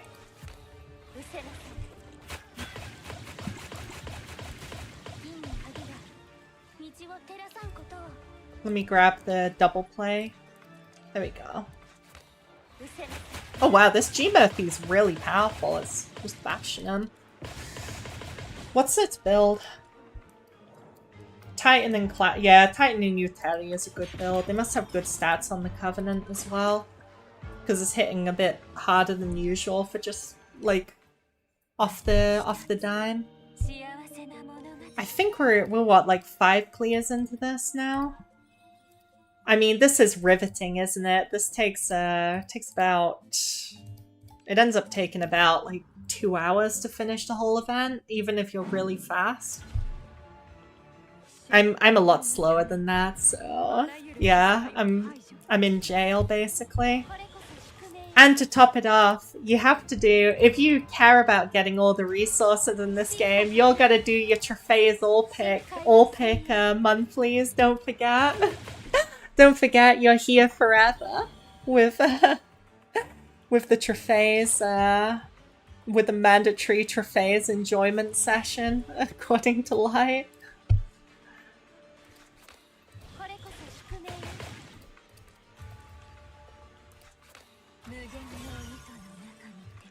No vulnerable Megamind, whatever, it's fine. I think I could have gone... Wait, I think I could have gone for the kill at 10. It's fine. It's fine. It's fine. Oh, they vulnerable themselves. I forgot about that. Yeah, that's our game developer, alright.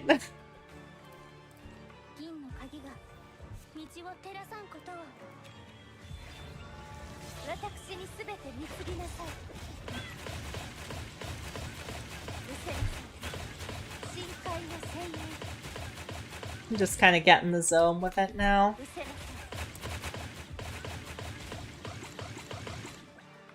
Okay. Pardon me.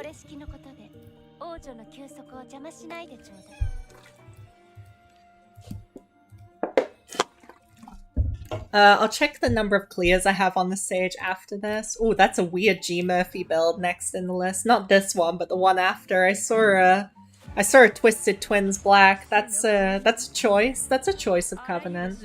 I guess it's interesting. Who knows? Maybe I'll be convinced on the spot by their genius. Probably. I don't know. They can't be what they.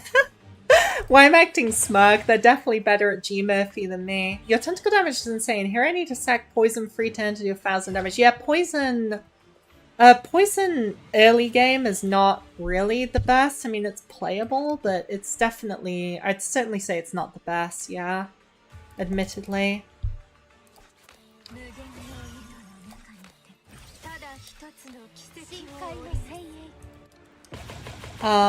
So you could, I mean, poison is still fun and perfectly viable early game. It's just a bit slower compared to direct damage teams. That's part of the reason they gave Sue's free cost high base damage, even though it's pretty, like, later on it's pretty, like, useless to her. Like, it doesn't really matter.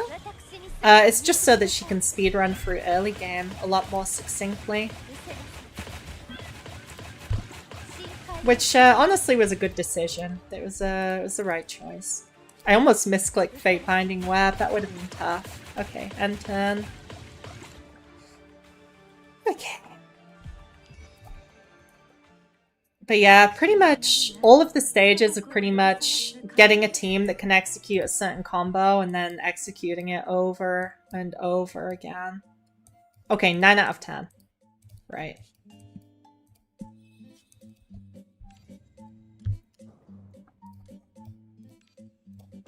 9 out of 10. Then I'll do the Car Ultra one is really easy with Arachne supports. The most annoying thing about this as a new player is that you have to manually go and favorite the supports, which it just takes forever. It takes forever to like manually favorite, and unfollow like 100 people.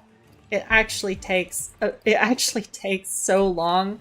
On Collidum, I just did a few runs of this. I did like one run of every stage just to farm a few pulls, and I was like, I can't really do more of this. At this point, it is so glacially slow.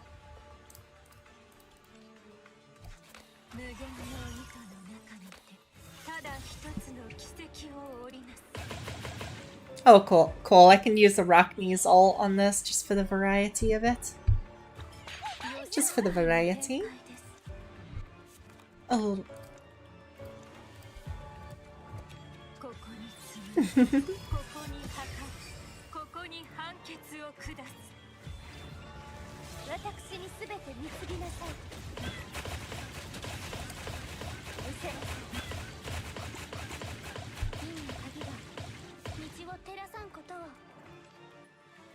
Oh, grab one of the waltzes and go. Oh wow, that one really exploded them, damn. That cat got the developer. This is the developer's avatar, by the way. The lead developer likes representing themselves, a funny little cat. That's just their thing. This is the Arachne stage, right? Yeah, it is. Okay. What team do? Honestly, I think surely my stupid. This will work fine, right? I don't really care. I'm not sure if this team... We'll see if this team's good enough. Probably not. I'll probably have to tweak it. Oh, I forgot to get Orbis Fatum. Wait, I don't have Orbis Fatum on this account. It's my ult, so I haven't done Wave 5 Reap.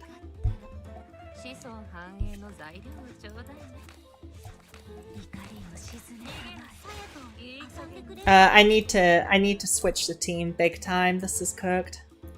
So I can do it more consistently on like 2 or 3 turns. Actually, I guess Ty's being here is fine. It's decent. I don't think that's not gonna. Yeah, it's not gonna get the kill.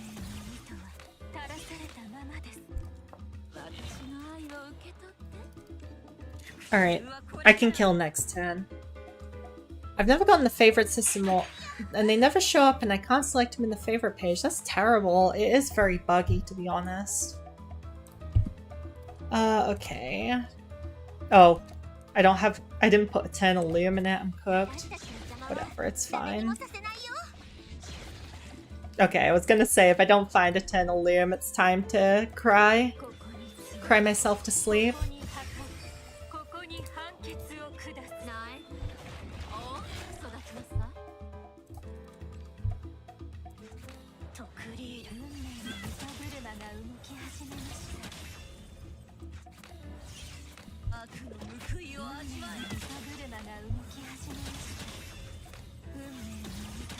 There we go. That's basically...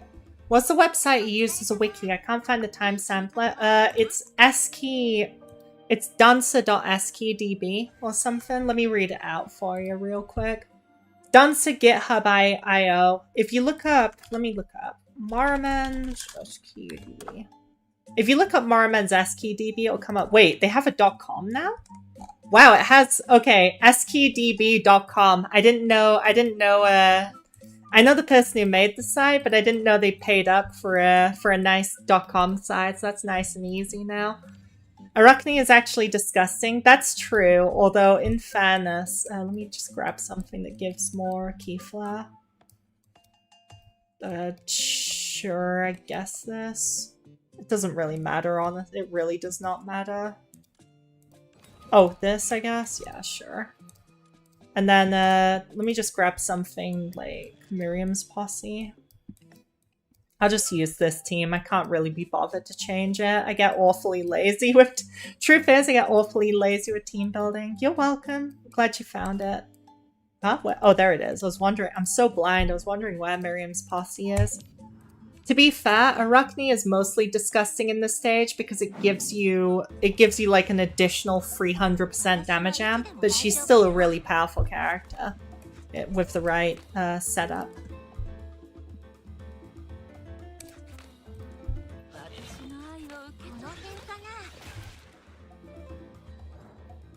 Or Saya? Saya, use her corrosion. You want to pair someone where all their cards are good, basically, speaking in a very basic level.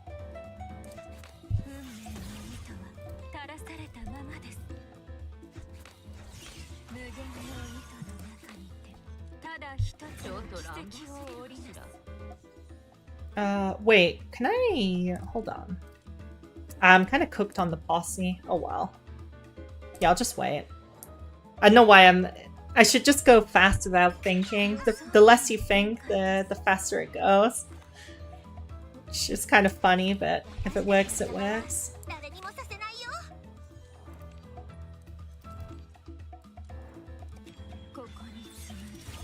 I love Siren discard team. Arachne have just... Yeah, Arachne is super fun with Castor. I love that combination. I like it more than the Pollux Castor team that's more meta, you know? Don't get me wrong. Or even Vortice. Vortice Castor is probably more meta, but I just love Castor Arachne. I may be a wee bit obsessed with Arachne. John DPS, who's all that? John DPS, yeah, kinda.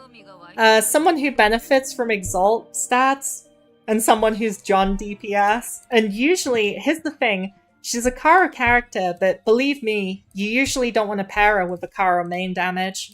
It's harder to make her work with a Karo main damage dealer than it is with... Okay, I don't care. It's harder to make her work with a Karo main damage dealer than with a... with a Chaos Ultra or Iqual one, which is kind of messed up, but you know, such is our fate, I guess.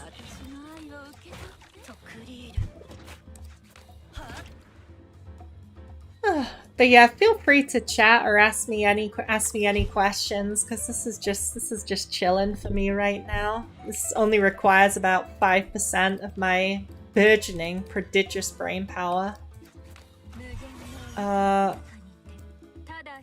Dang, can I... now I think about it. I think, yeah, I have to pass, because I didn't draw Eternal Loom. Whoops. Oh well. Let me remove Dream of Medication off. What? It went... Why is it in discard? Megamind. Okay, that's Megamind. Hi, Reds. So Rockney is the DPS in this team? Yeah, she's...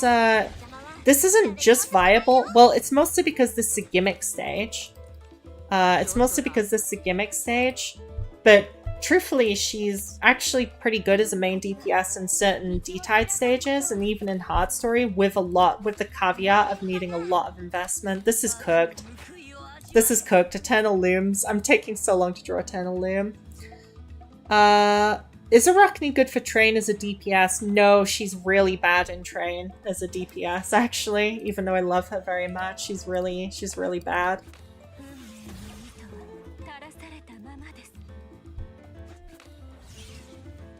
The reason she's bad is because it's the same reason as like Poison Encounter being kind of suboptimal. I mean, she has gigantic shields. She can win, right? But actually she can win, but she's like a meta support in Train rather than a damage dealer. The reason is just because she doesn't scale exponentially enough. Train is all about exponential scaling, and she scales, although her scaling is insanely good, it's flat, right? It's directly proportional, TM. Oops, let me do this. I thought I'd ended the stage.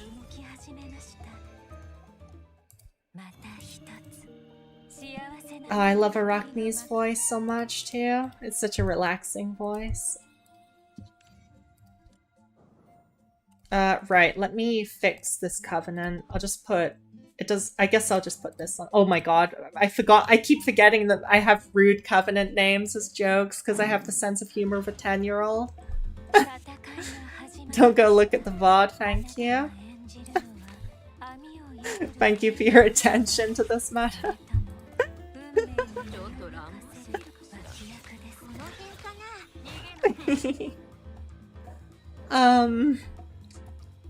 That sounds so... It is fun. It's really fun, yeah. And in Arc 1, it's insanely overpowered. She's so broken in Arc 1, it's not funny, actually. I'm not gonna lie.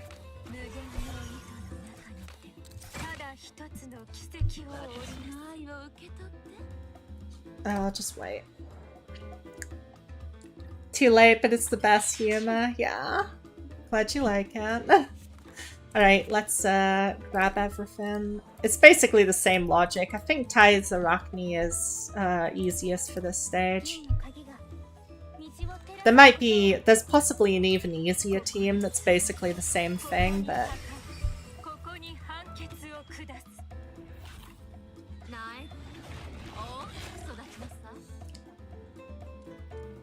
Oh, let me use Fate Binding Web just for the funny shield.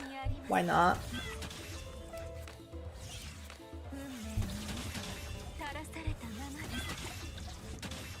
Oh wow, Light just got chopped up. Heck yeah. I should be nearly done with this stage, right? Let me check the number. About 7, I think. 4? I'm only on 4. It's cooked. Oh my god, I'm hallucinating. I'm like a traveler in the desert losing my way.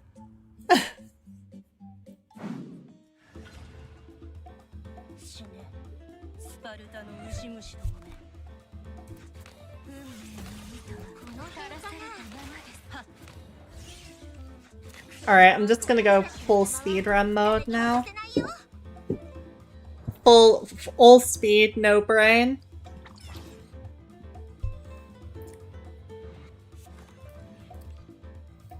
Oh wait, this hand's really good. I can probably... Yeah, I think I can win without without Tides' Exalt, because this hand's like perfect. Oh my god, I'm bricked. I did the rookie mistake. This is the rookie mistake, using Arachne Exalt before annihilating, because I'm fucking losing my mind because of this stage. Absolutely confirmed boosted for that. This is what it's like to be in solitary confinement. Yeah, I kind of feel like a character in, like, I don't know, Garcia Marquez's 100 Years of Solitude or something, pretty much. Oh, it's cooked. I've just been pairing my Castle with Jenkins for the crit damage Elgia for the strength. Yes, that's decent, that's decent. Okay, let me not make the rookie mistake this time. Which character is the worst? Based on your opinion, which character is the worst? I mean, like, top 3 worst character. I'd have to put Uvhash as bottom 1 at the moment, unfortunately. I don't think there's... And I don't think it's close. I think Uvhash is the bottom 1 by some margin. Honest opinion. Oh, I don't have enough... Oh dear. Didn't think this through, did I? No, it's fine actually. You can just go like... It's not fine, said the narrator. Yeah, Uvhash is the worst. That's always our boy. He's an overachiever. Oh, it's cooked. It's cooked. I can't fucking kill Light. Megamind. I shouldn't have... Oh, and I misclicked too. That's really bad. I shouldn't have, now I'll have to wait 3 turns. Oh well. Let me discuss the question while I'm waiting. Okay, so... Oh, maybe I can kill just Eternal Liam, actually. We'll see. It's whatever. Yeah. Is he really that bad, or did he just betray your love? A bit of the betray your love part. The reason I say Uvhash is the worst and it's not close is because every single other character in the game has a decent niche. And they've actually been working on expanding that too. Like, honestly, Sangha would have been in candidacy for the bottom 3. But recent characters have improved Sangha quite a bit. And she's, you know, like kind of a better choice now. Ulva is another character who used to be near the bottom 3, but she's just been, they literally buffed her like 10 times, and now she's actually kind of insane, both as a filler tank support and as a main damage. She's genuinely really strong. And then you've got Uvhash, who is, Leia's actually a good character. She's just late game. Leia's really bad early game, but really good late game on the right team, granted. Because she scales a lot off the strength you already have and off the amount of HP on your team is both the good thing and the problem with her, basically. Okay, now I can just kill her with Eternal Loom, silly me. Pandia, like, the thing is, like, Pandia is really niche, and Pandia is overall, I would say, pretty bad for most accounts, but like every single D-Tide, many Chinese-speaking players clear Alert 5s with like a Daft Pandia team or something like that. So it's hard to go, for me it's hard to go, this character is bad.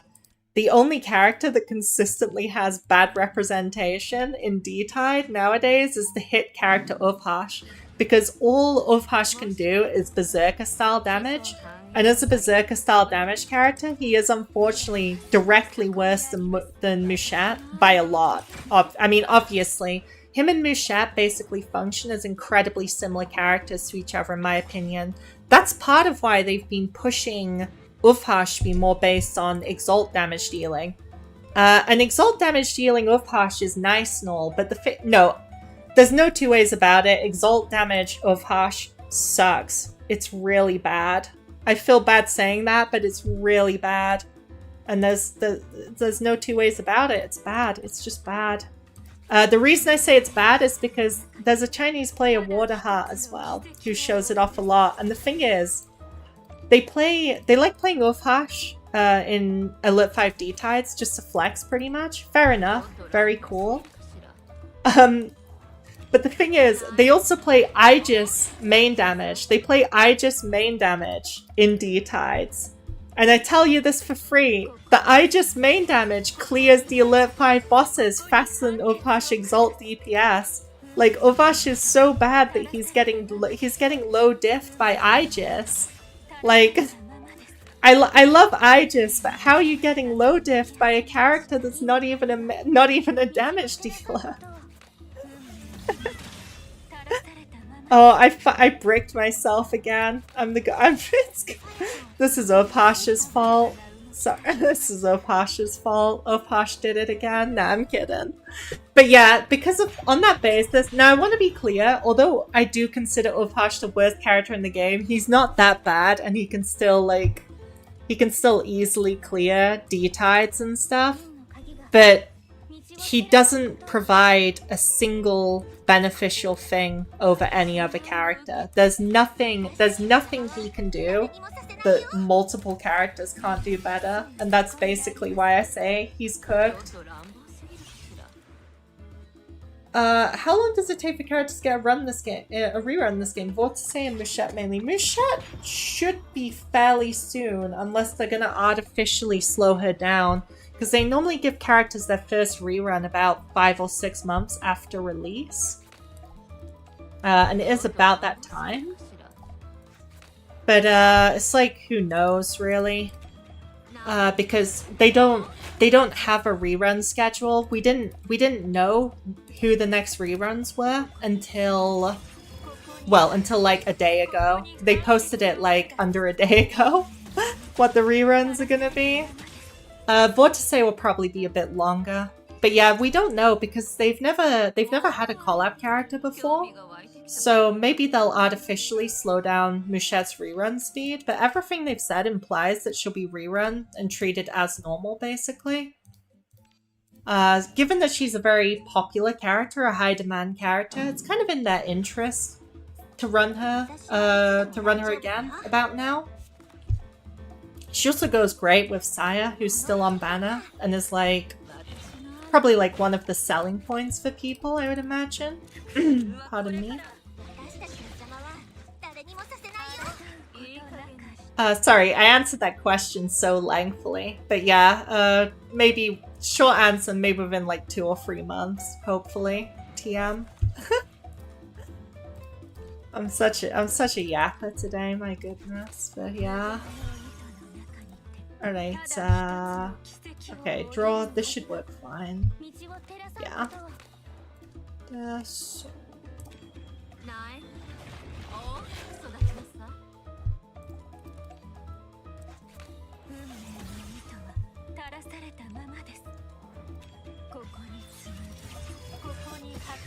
That's weird. Not sure why the shield's lower than usual, but it's fine.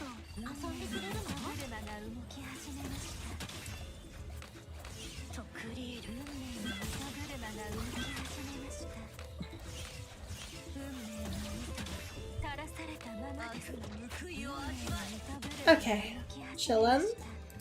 I think I'm close to 10 clears on this mode now. This is an endurance stream. I'm sure farm with me, basically. But I should have publicized this as a farm light with me stream. 7 out of 10. Okay. I'm doing it backwards because the Karo Chaos one is honestly the longest and most annoying one, so I'm waiting. Size and the ties, every team wants it. There are some teams she doesn't improve, but it's close to every team, yeah. I'm so glad for the Kaleido banner when I start. Oh, I've got PTSD from the Kaleido banner, but I'm so happy it worked out for you. But yeah, it is definitely, without the daily reruns and without the Kaleido banners, it is slow to collect a good stable of characters, real slow. Although I don't think that's all bad because, to be honest, it takes time to learn how to play teams to a good potential in this game, if I'm honest, in my opinion. Like, since it takes quite a while, it basically just gives you time to... And there's a lot of permanent content in this game. Like, unless you're like Angbak or... Unless you're like Angbak, the permanent content in this game honestly takes months to fully go through, in my opinion. I think, are we good in terms of... I think we're good. Just going for Exalt right now.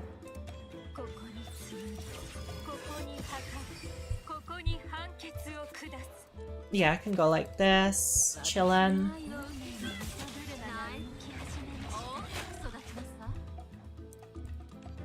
I like the music in this stage. That's at least relaxing. Oops, I didn't want to use that. It's fine though.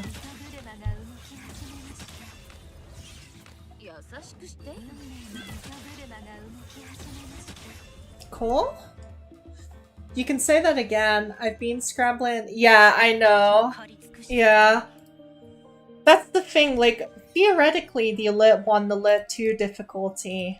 Oh yeah, I still have to do 2 more. Theoretically, the Elite 1, the Elite 2 difficulty is quote-unquote really easy until you consider not being familiar with the... not building the teams kind of properly. Because you can't often just build meta teams out of the box in this game. You're kind of forced to put up with the RNG a bit. Because for a start, the majority of teams don't have like a true, this is the optimal version. There's no debate that this is the best version with the best characters and the best wheels. In the D-Tide mode at least. Because it just really depends on what you have, you know? It really depends on what you can squeeze out, essentially. Oops, I forgot to rouse and boosted. Should still be able to kill this turn. I don't think it matters. This Arachne doesn't have her skills leveled. OE, but no skills leveled? Megamind. Oh no, I didn't click. I made the rookie mistake again because I got distracted. Pain Pecco. That's fine, that's fine. I went crazy on Kaleido Astro as well. Got all units to OE and a few to 7-11. I'm slowly maxing those close to 12 via reruns and shop dupe. Wow, thanks for keeping Brain the Vat alive and keeping the game free on it. That sounds very expensive, but I'm glad that now you've got an awesome account with like a better account than I have, no question at that point. That's cool. For Arachne, do you build her with Realm Mastery or Aliemus Regen? Aliemus Regen is not a good stat. Never build it. Never build it unless the character explicitly scales off it. Trust me, TM. For Arachne, for most teams, I would stick with Realm Mastery. You can also run support wheels on her. The absolute best build is Realm Mastery wheels, mostly because they have good effects, with a mix of Keyflare, and Realm Mastery on the wheel, essentially. That makes her really powerful as a general support. And I hope me complaining about this Arachne didn't come off too toxic. I'm just having a little joke. I'm happy to borrow their Arachne or I'd be cooked. I'd be cooked if I didn't have all of these people granting me their Arachnes. Oops, that is not what I wanted to click. Oh well. No, I almost clicked Viscera Blossoms. I was like, no, that's gonna make me take 3 more turns.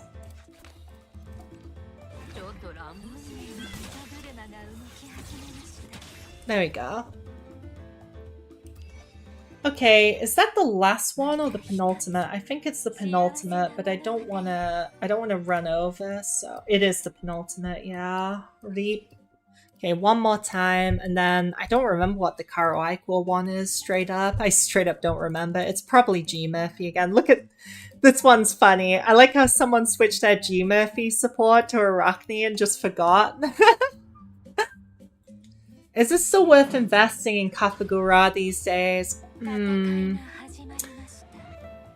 It's debatable. It's pretty debatable. If you're focusing on the Lit 5,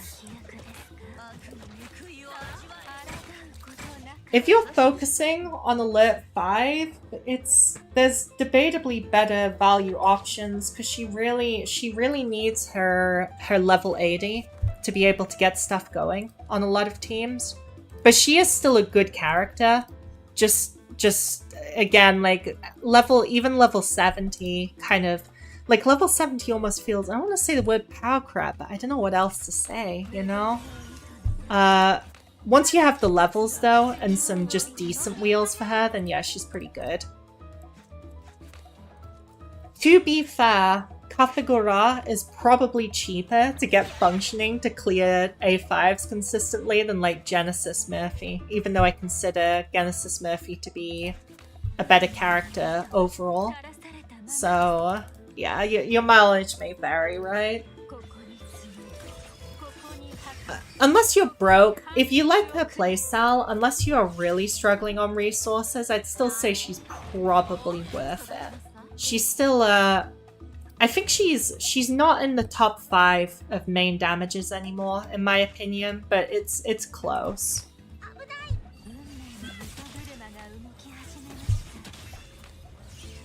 And some people just straight up disagree and say that I undervalue her anyway.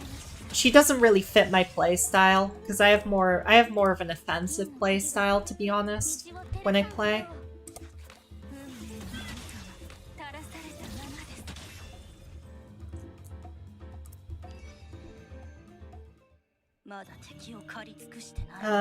Like Vortise is probably the only defensive character I enjoy playing, and even then it's just because she's so chill. Okay, next stage. What's this one? Oh, this one's unironically Dawson, right? Do I have enough Dawsons to borrow, or is it? No, I need something with multi-hit. This looks like G Murphy again to me. It's just G Murphy again, isn't it? I'll just use this team and hopefully... I do still have enough competent G Murphys, or I'd be cooked. I guess Saya existing makes the Exalt stronger. That's kind of cool, I guess. Sure, I guess I'll just try this. Let me see how this is. G Murphy is very strong, but I honestly hate playing her. I don't really like either. Are you will unyielding for Calf or on the war against that wad? Is it sacrilegious to say that I'm not enough of a Kafugu fan to care, really? I hate using, oh my god, I know it's good, but I hate using Land of Non-Existence build Kafugu in general. It takes literally 20 turns to beat any decent boss. I'm not too fond of it. I've got to be honest, I'm not too fond. I don't want to run my mouth about a character that I've never particularly liked playing, and I do. So this account my alt account is mostly an account for characters I don't like playing, is the irony, right? And I do have her at E3 on this account, and I do clear A5s with her sometimes at least. But that doesn't mean I'm pleased about it.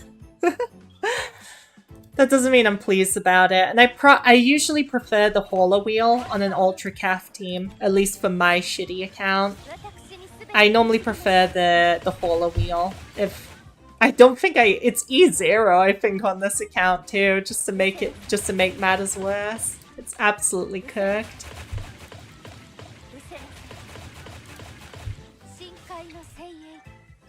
Okay, Waltz is good. Why are they taking no damage? Okay, finally.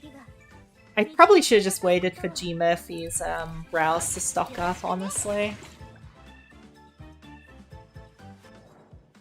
What? Did my tentacles not work? I guess they did. Yeah, I don't hate every stall team, but when it comes to stall teams, I prefer like a gripper stall, because at least a gripper stall feels kind of good. Oops, that's the wrong one. A gripper stall feels kind of good once you scale up and you just have so much alert that you're just shrugging off big mighty hits. That's kind of satisfying, at least. Because like a gripper stall teams get strong. Like once you get to the boss, it's pretty chilling. You just have to deal with the admittedly difficult scenario of scaling up, and then you're really strong. Whereas Kafugu doesn't even feel like she gets stronger, at least without her image. In fact, you literally feel like you're getting weaker over the course of the fight, because you're still doing shape damage, but your Aliemus costs are going up for Exalt, your key flare costs are going up on the posse. It's just not, it's not for me. It's not my favorite team. But that doesn't mean it's bad. I'm just being honest that it's not my personal preference.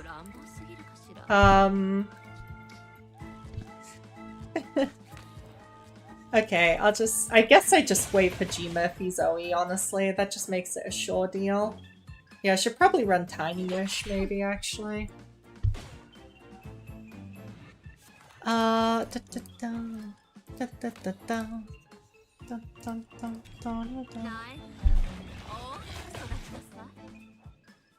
this soundtrack's kind of, Cassia soundtrack tilts me because of Phantasmal Dive related injuries from half a year ago.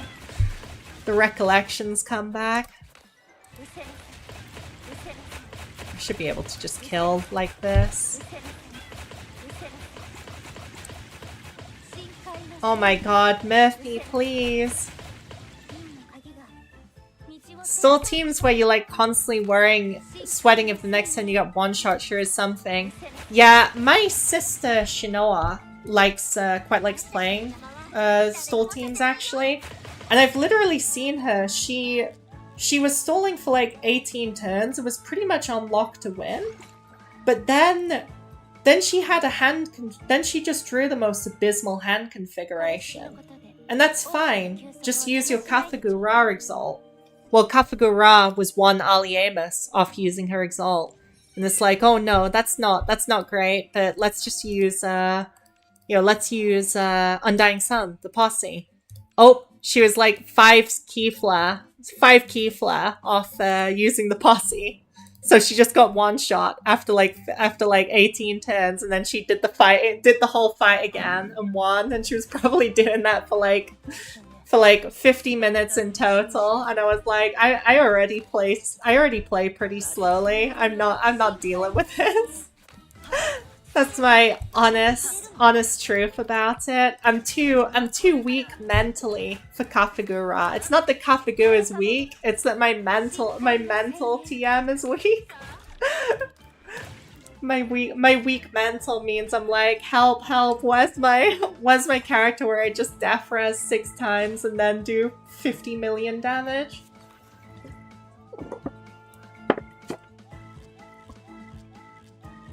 Half joking, but honestly, this sounds crazy to people, but even when I play Sue, I'm playing her in a manner that, in my opinion, is offensive, right? I kind of just play, even though it's a defensive team, I just kind of greed all the time. Like, I play her super, super greedy.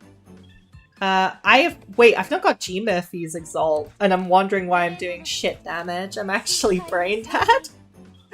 Why am I doing bad damage? This is crazy. Oh dear, it's fine. You know, it's alright. Let's just hope for the best.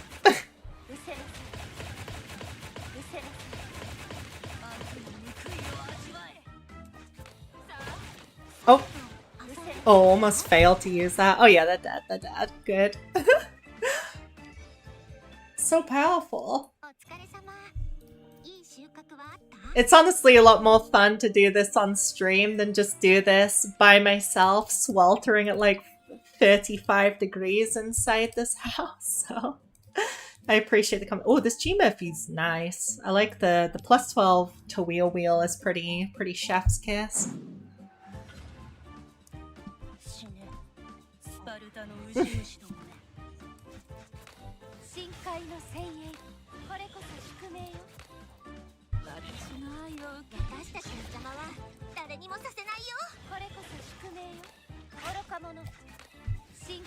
I don't know why I'm spamming so much. What's it even for? What does she even do? What does Ray even do?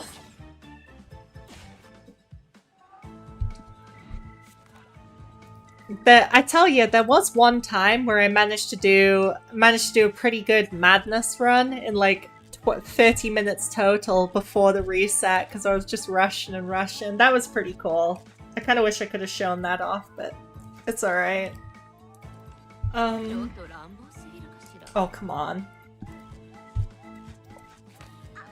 Oh my god, it's just like, it's the Kafugura trauma all over again. I'll just pass. I honestly play very tanky teams since it feels a bit more in control. That's very likely because I'm prone to mistakes, and my brain at times feels like I was dropped into a pachinko machine at birth. That's a very evocative phrase. You're very gifted with words. I kind of like that.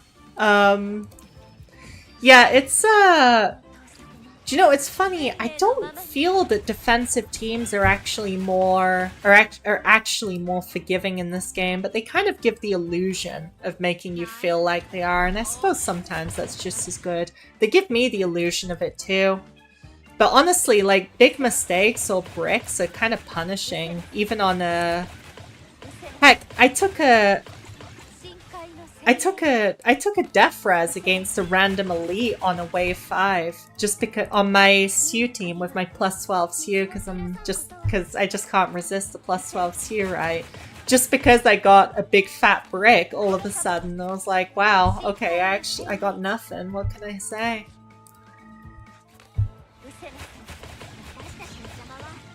That should be, yeah, it's dead to sacrifice. What's the build on this? That was kind of low damage. Oh well, it doesn't matter.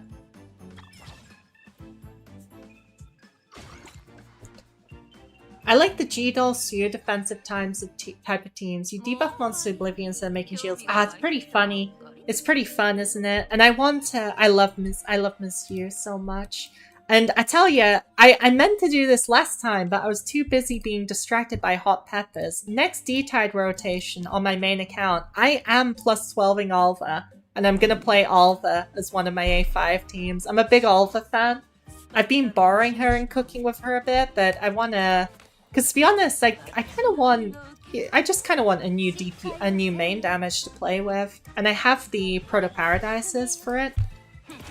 And I thought it'd be fun because I don't think any of the English-speaking Morimens YouTubers or whatever really play Alva.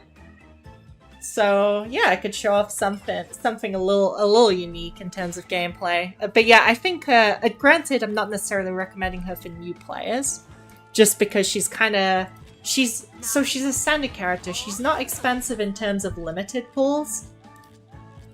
But she's kind of like maybe low-key could be considered expensive in terms of what's the word? You know, in terms of time, basically, like the time gating. Oh no, I have no defend, Megamind.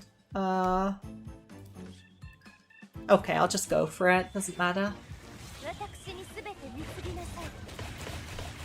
Oh wow, this G Murphy does not crit. Oh, I should have used the irregular form, that's okay. Yeah, I thought whipping out Alva would be pretty fun. You know, something a bit different. Is it like the Saya Alva to fill the deck with Alva cards before boss? Yeah, honestly, you know, I love Alva Saya, but I'm not actually... You know, I love Alva Saya, it's really fun, but I've been playing, and I'm not even convinced. Alva Saya is probably not even the optimal version. The thing is, Alva's just a good character in general now. If she's plus 12, don't get me wrong. Like, if she's plus 12 and you give her a good wheel, you know, I'm not saying this character's OP at E0 or anything, but it's really interesting, because you can play her, okay, 5 out of 5. You can play her with Arachne, which granted, Arachne is like a top 5 character in the game, so, you know, obviously she's good with Arachne.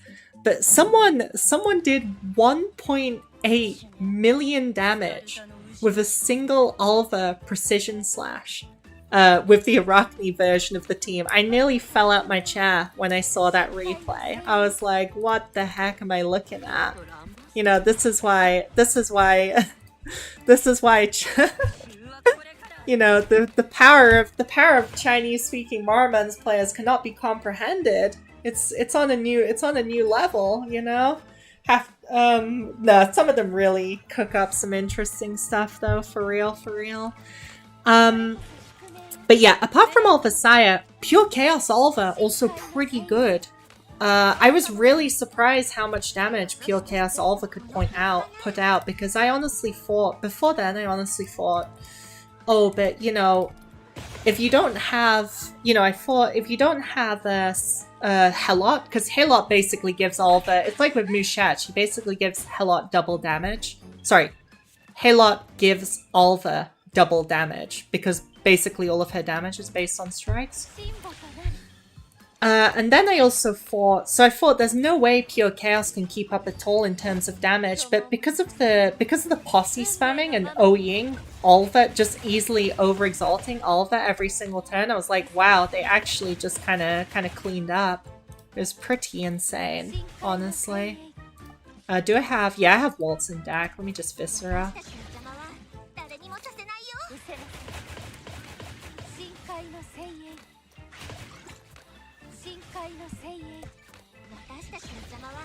Oh. No Viscera Megamind, that's fine. I did sacrifice, I should just end the turn already. Yeah, that's about it. Other than that, I don't have many D-type plans. I will be pulling Pontos, although my main account has seen better days. I hope your girl does not have to... You know, your girl really needs like a... You know... I need a student loan from Brain the Vat or something, because my account's pretty broke. I spent so much over the anniversary event that you wouldn't believe it. I went from like, apart from the I bought the Ethereal pull pack because I didn't put any new money into the game. But there was I've spent money in the past, right? So that was cool. I got to put that on the Ethereal pull pack. And then apart from that, I also just went through like about nearly 100,000 raw silver.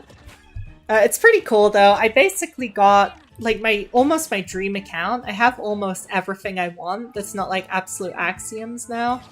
Maybe I should have just I don't know. The thing is, like, you know how it is. Like, if you get absolute axioms, people are just like, oof, whale detected, you know? So so I was like, I'll limit it to 1. I'll limit it to 1 this time. Too bad Orator is eating all my standard balls to get base stats. Oh, that's great. That's sick, honestly. That's powerful of you to do that.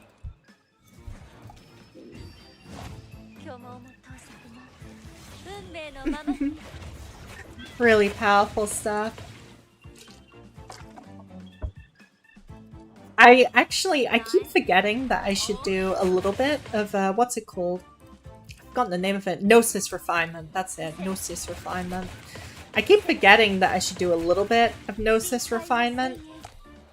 Just the first one. I think Gnosis Refinement is incredibly bad value, but the 20 standard pulls for a little bit of stats on the first level is probably worth it in a lot of cases. You know, especially if it's a character like Kaikus, where they get like 4 to every stat. That is going to give you more account progression, TM, relative to some other things once you're at a certain point. But yeah, I keep forgetting. I see standard pulls, I yeet them into standard banner. That's just how it must be. Oops, I didn't know this one was a Ramona wheel. I think I should be nearly done with this stage, right? Oh god, all of this work and I'm like only half done with the event on this account. It's cooked.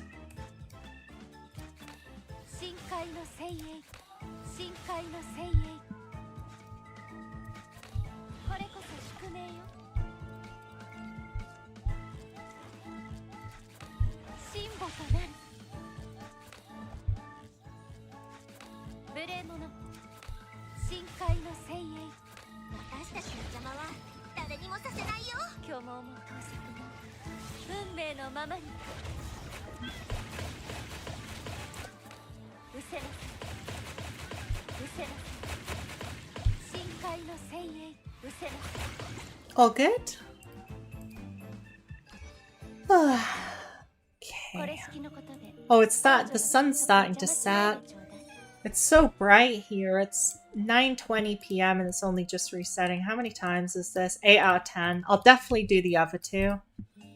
After that, I don't know how long. I don't know how long I'll go on this. Okay, let me get this cursed Twisted Twins black out of the way. This is funny. I'll get this cursed image out of the way. It's something to use standard pulls on. Oh, don't do wheel jail. Honestly, in it's 2026, not 2024, you know, in Morimens. There's so many standard characters, the stats on them are so good from a D-type perspective. The only time I would go kind of all in on standard pulls is if you just don't like D-type much, which is fair enough. But I have to say, I mostly focused on pulling standard characters since a long time ago. And it's just invaluable. It makes D-Tide 400 so insanely chill, compared to having to put up with like frankly really crappy filler characters. But that's just my view. Ultimately you do whatever you want.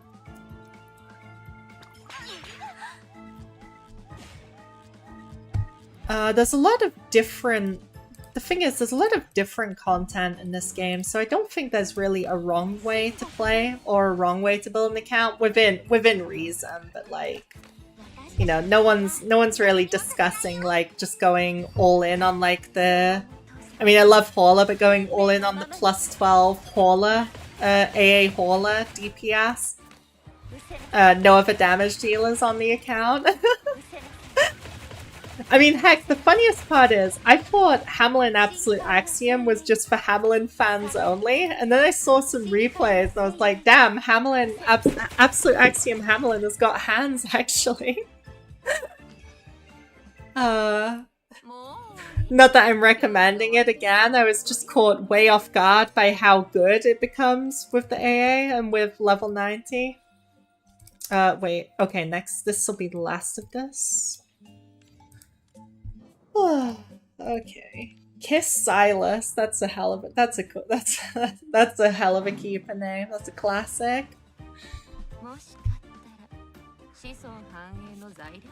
Brain actually decaying in real time.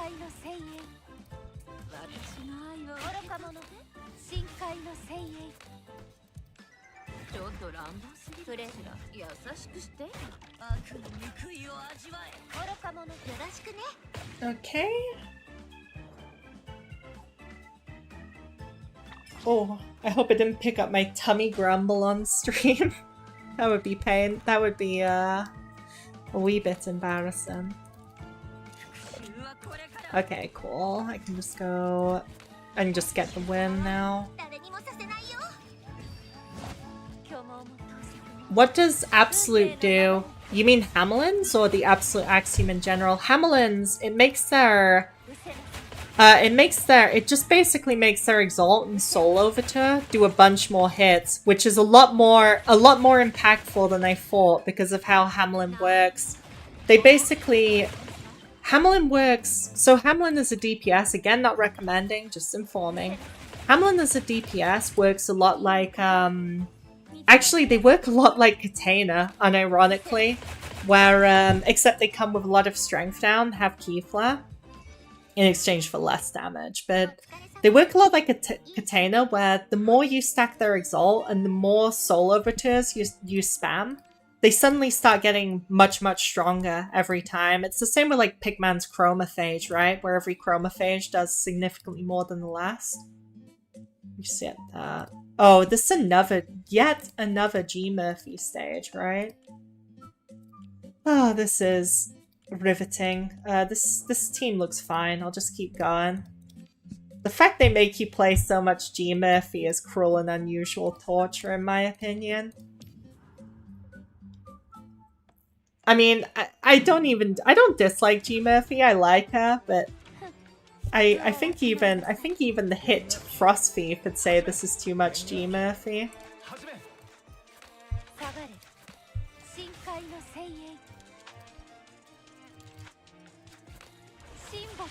Okay, I can kill next turn, I think. I just need... Oh, I have no vulnerable, because no I just feel. I'll slot that in the sack.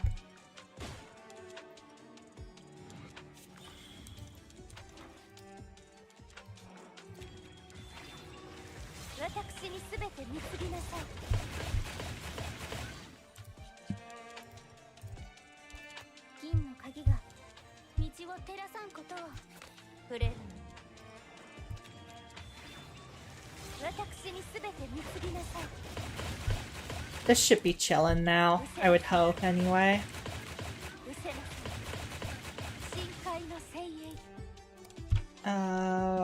Oh god, now that's the weaken and vulnerable, bruh.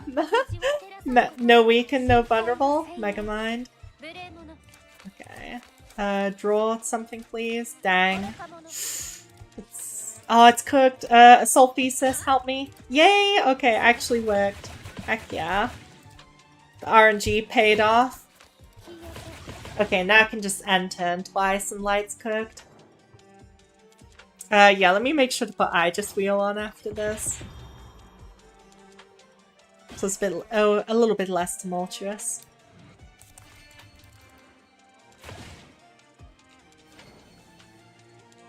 To be honest, I love streaming with everyone, but I can't do another 10 stages of this, actually.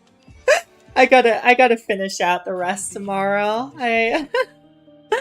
You girl is hungry, and not for silver, but for food, honestly. Yeah. I'll just finish the daily and then log off, I think. But it's been a great stream. I had a great time, and I'll make sure to, for what it's worth, I'll make sure to get that audio and video, the Pontos part, trimmed, and I'll make a funny thumbnail for it, and I'll upload it for anyone who has missed it still. Yeah, thanks so much everyone who's been attending, especially if it's been, oh, Sire Affinity 10. Especially if it's been for a lot of the day. Killing Cat's mental strain is above that of eating Reapers. It actually is. If Light was here and told me I could skip this event to eat half a Reaper, I'd do it. I'd rather put up with the stomach pain, with the intestinal pain. I'd take it all any day of the week. Okay. Yeah, I'm really happy, but yeah, thanks so much everyone for coming. Please remember to like and subscribe if you don't mind, because it just helps people see the streams and everything. And thanks again for coming. Have a nice night or day, everyone. Should be able to just end the stream now. Okay, see ya!